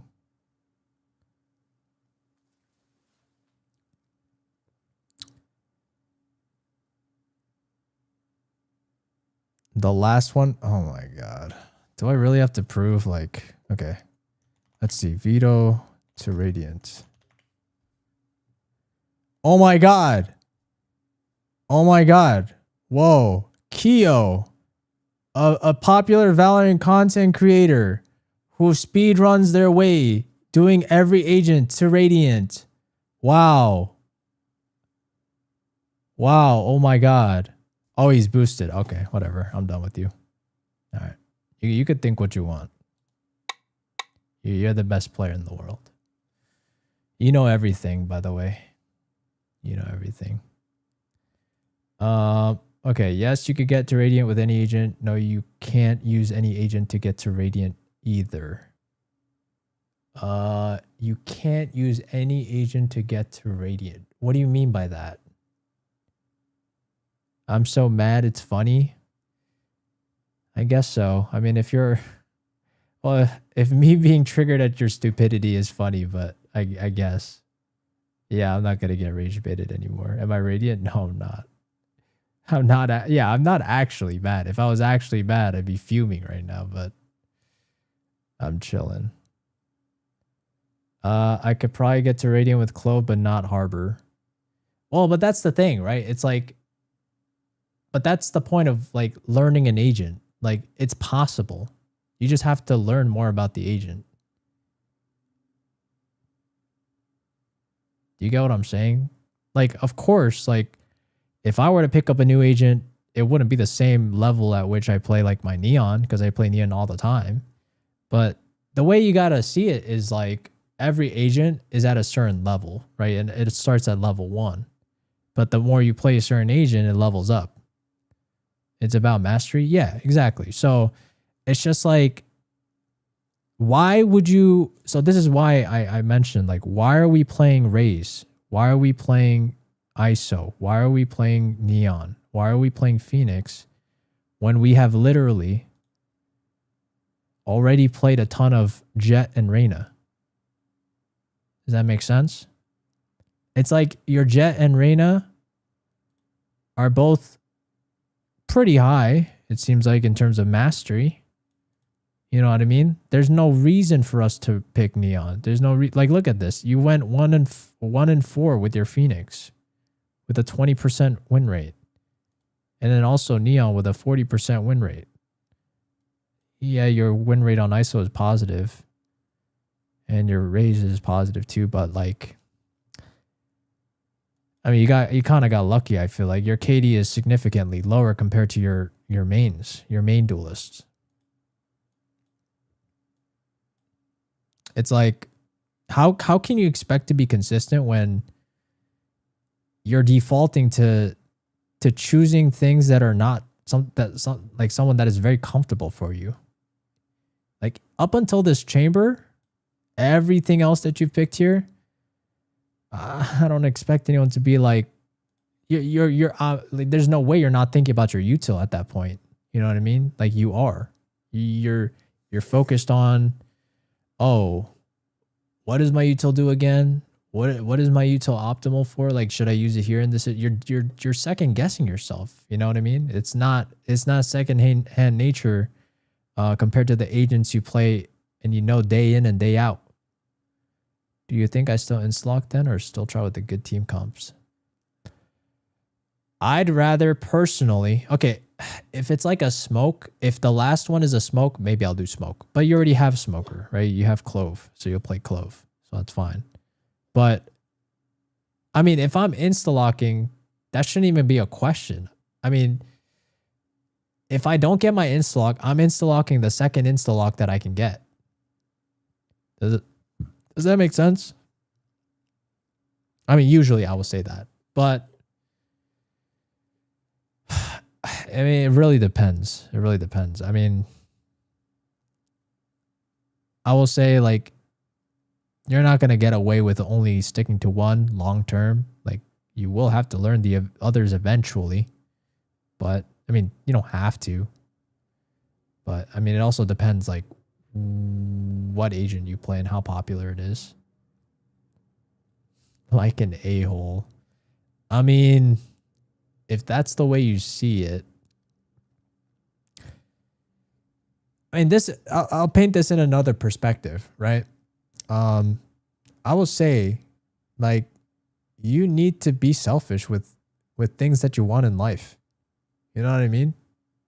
Things aren't given to you for free. And you know the saying, nice guys finish last, right? Because if you think about it, if you're going to be the nice guy and you're going to let all these people insta-lock, let them keep getting better at their agent that they keep insta-locking. And what are you doing for yourself? You're just filling. And then if you keep filling, then at that point, you're just you're a side character. Like you don't care. That's how I see it. You don't care enough. Yeah. I mean, it really is like that though, because if you're putting your teammates above your own interests, when a lot of you guys are saying that your teammates are the problem, why are you suddenly letting your teammates get the free reign and the first pick of what they want, when if you can only trust yourself, shouldn't we be the ones to pick first or get what we want?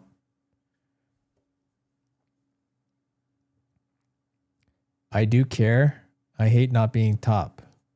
My teammates are the problem. Yeah, that's what I'm saying. If your teammates are the problem, why are you guys letting them get what they want? For example, I mean, I'm sure you guys have complained about like if I were you, Claps, right? And you're Reyna, and like you had a teammate that installed Reyna before you and played worse than you. You're like, I would hope that you're thinking like, God damn, like this Reyna sucked. Like, why couldn't I just insta-lock this faster? That would be the thought in my head instead of being like, oh, you know what? I'll just be a good guy. Let them get what they want. Still play like trash and everything's fine. Because I guess I'll just have a 50% win rate and I'm okay with that. No, I wouldn't be okay with that. You should get what you want. Get what you want. You have to be selfish. But I mean, like, if you really care that much about like team comps and stuff like that, then I would recommend don't main Duelist. Go main something like Sentinel or Initiator or Smokes. Because that's probably not getting insta-locked that much. But from my experience, I feel like you can insta-lock Duelist, and as long as you're doing your job most of the time, I don't think most people are flaming you for it.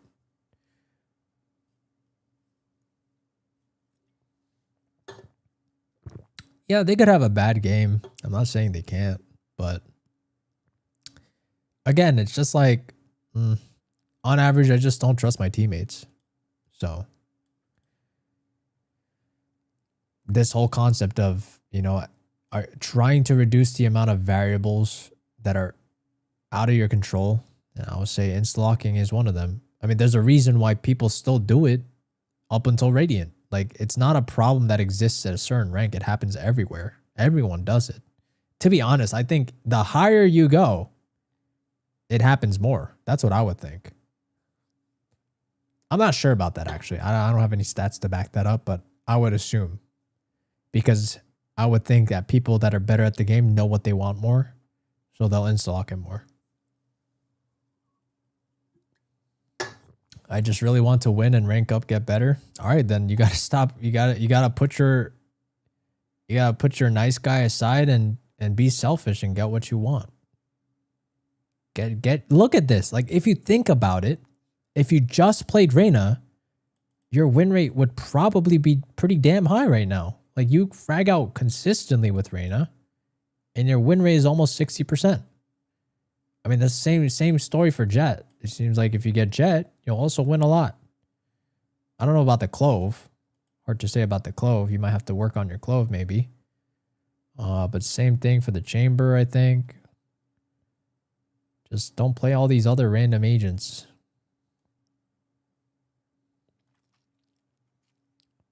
And I think you'll start feeling like you're more consistent because you also get, for another thing too, keep in mind, you have 7 maps to worry about. If you're playing a different agent and there's no consistency on the maps that you're playing, you're not building pattern recognition. You haven't been in the same situations before. Some days you might not even get the same map the next day with that same agent. So it's just like this whole thing about building consistency, pattern recognition, right? Something for our brain to download and process and be like, I've been in this situation before. What I did last time didn't work. So what can I do this time? Does that make sense? Because if you played only Reyna, then it's pretty simple. Then your brain's like, oh, I have the same exact util as before. I know that I did this last time.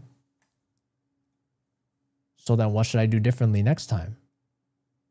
But then if you have a different agent that you're playing, then it's like, oh, well, the situation's not that similar anymore. Not necessarily. You might have to play it a little bit differently based on your new agent's strengths. And that's like a different tree of decisions that you have to go through. So Clap's main is Reyna.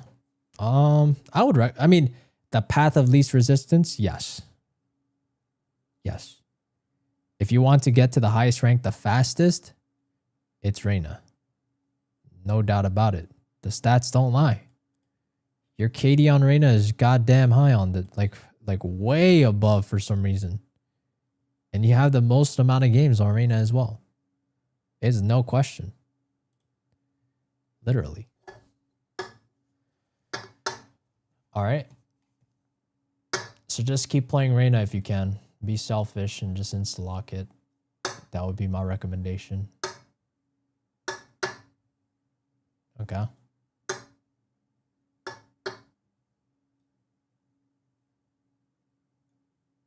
right. Okay. Let's do like final Q&A maybe. Just like wind down. Do you guys have any questions? I'm done with trackers by the way today, guys. So I'll be back again tomorrow probably. I'll try to do one early tomorrow. I just want to see what the vibe is like. And then unfortunately come back tomorrow, Mochi, if you want it. I should be live maybe earlier tomorrow. I'm sorry. I'm sorry. It's just getting very late, so.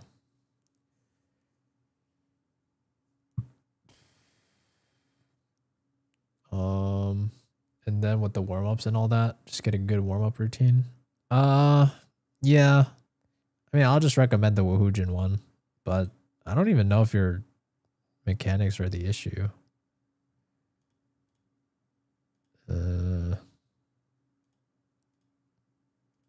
Hard to say. It doesn't look to me like your mechanics are the issue. Not sure though. And the thing with warm-up routines, I feel like, is what might work for me might not work for you, right? Because everyone's problems with aim and stuff like that are different. Like if your dead zoning is not good, then you'd practice obviously some routine that helps you with dead zoning. While I wouldn't really, well, I mean, I'll still practice dead zoning no matter what, but if I struggle with flicking and somebody else struggles with micro adjustments, it's those two different warm-up routines I feel like would look very different. I think at the end of the day, it's just important to make sure that you know what your problems are and you kind of just work through them. I never really practice or aim train. I mean, you don't have to, but I would argue that it speeds up the process a lot because it just makes sense. You're just getting a ton more reps, you know? You're getting way more reps in less time. Of course, it depends on the task too. Hopefully it's like relevant to learn how to dead zone. Wait, Claps, do you know how to dead zone? If you don't already know how to dead zone, you have to know by this point. What are we doing? I'm just answering some questions. But I'm done with trackers for today. It's basic, I guess, just strafe. Kinda. But I guess it's like a constant motion. You just keep strafing.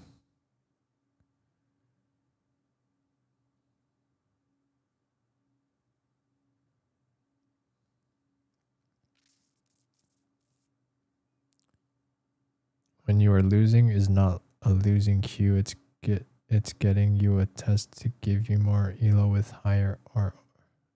Okay.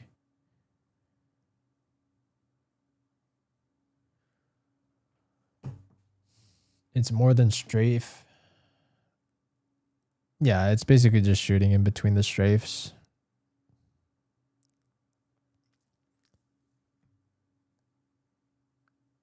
I'm not doing trackers though.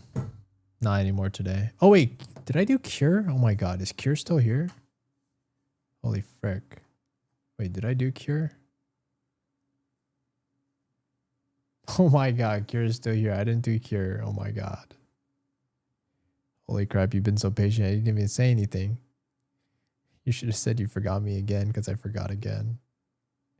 What's your tracker, Cure? Oh my god. There's one more thing though. Do you think paying for coaching is worth it?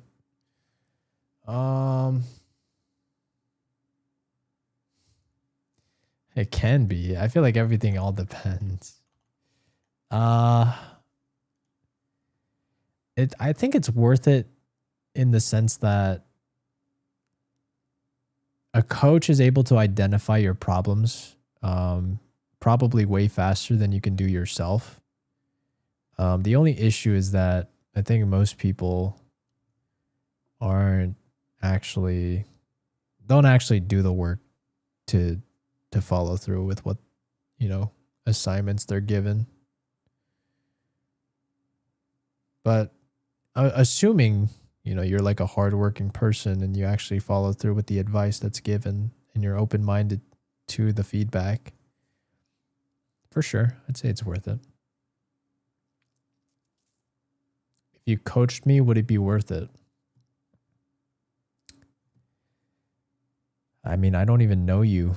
I mean, you'd pay me, so I'd make sure that it's worth it, regardless of whether or not you follow through or not. But whether it's worth it for you, that will be something you will have to decide for yourself. Did I do the Wordle? I could do the Wordle. Let's see. I haven't done Wordle in a... Hold on. Let me do this. Let me do this last tracker first, and then I'll do a Wordle.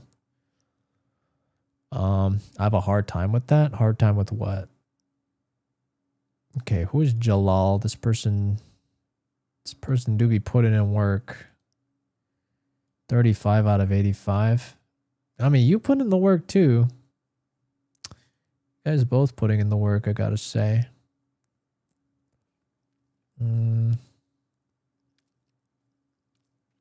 Okay, I think you were diamonds.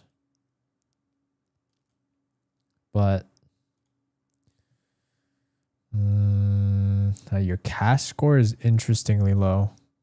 Do you not like trade your teammates? Or are you like last alive a lot? Do you play like hella slow and just I don't know, but I don't want to say let your teammates die all the time, but I actually wonder if you like do it to a fault. Oh wait, you 5-stack. How often? 3-stack. 3-stack.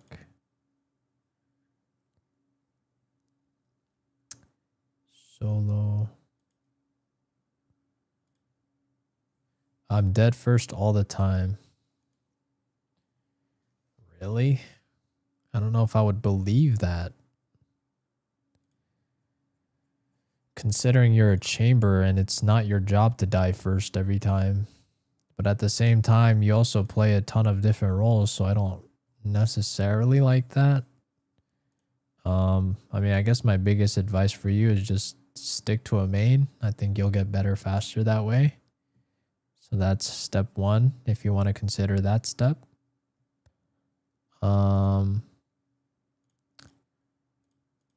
Do you play DMs? You like barely win your DMs. I'm sure you can improve on your mechanics still would be my guess. So I would continue to polish up on your mechanics as well. There's no skipping practicing the basics and the fundamentals. So you too, you can watch that Woohoojin video. I guarantee this routine will get you to gold. All right, good night, Claps. Oh, seeing what you do wrong. I know what you mean. Yeah, I mean, some people have a harder time self-diagnosing. It's understandable. But at the same time, I feel like you're not hard stuck necessarily. I think you just gotta play more, in my opinion. But also at the same time, I don't know how many of your games are... Like, I wonder if you'd actually maintain your level of performance if you solo queue. I don't know. I mean, I think you'll just end up being whatever you were hard stuck in, which seems like Diamond 2. If I were you, I probably would just solo queue your way until you're hard stuck again, which would probably be around Diamond 2, if you'd be down to do that. I mean, otherwise, if you're just playing with your friends, you could just play with your friends. Because it do be like you play with your friends a decent amount. There's nothing wrong with that.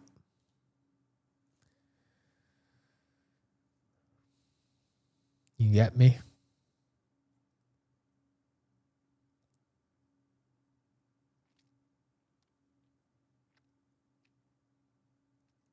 Do you have any questions? I just play with friends a lot. Yeah, I mean, it all depends. Whatever you want to prioritize. If you want to just play with your friends, then I don't think you have to change a single thing, to be honest. What's up, Skylar? All right, let's do the wordle of the day. Let's see. Cramp. Okay. So it starts with a C.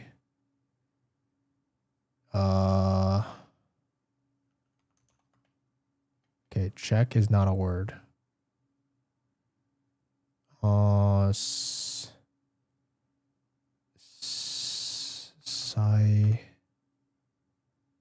Cycle. Is this a good guess though? We only get 3 letters out. I feel like there could be a better guess.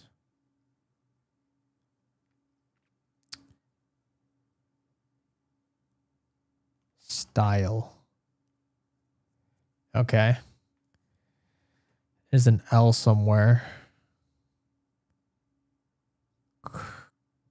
Clonk. Okay. Clong.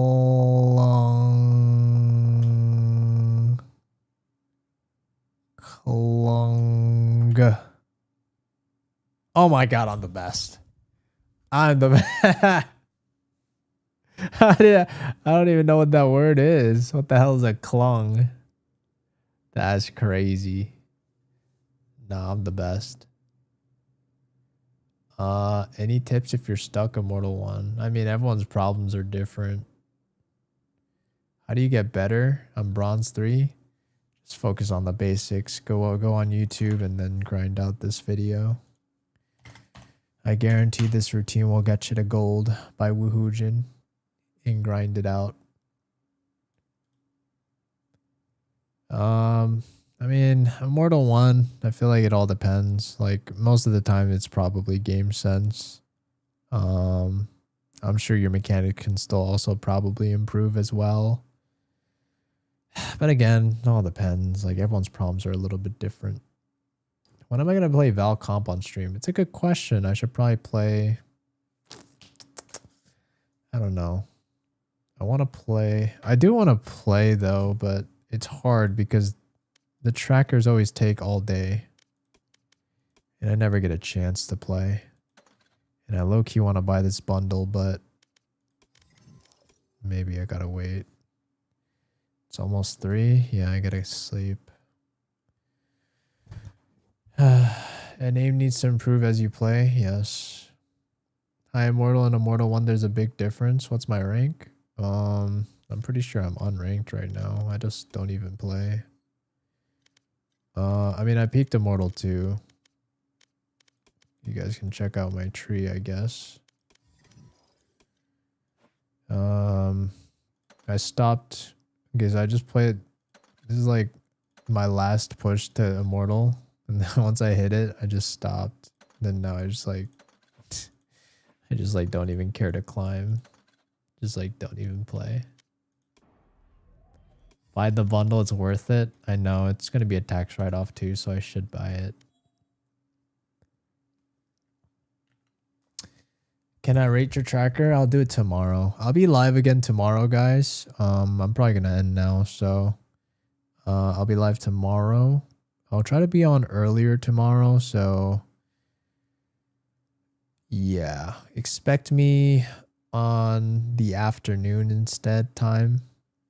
And we can see what's up. But yeah, if you guys are new, you guys can feel free to drop a follow, and I'll be live again tomorrow probably. Try it out, see what it's like on the AM or afternoon time. And yeah, thanks for being here. Hope you guys found this helpful in any way, and hope to help some more of you guys next time. Alrighty. Much love as always, and I'll see you guys when I see you. Peace, peace.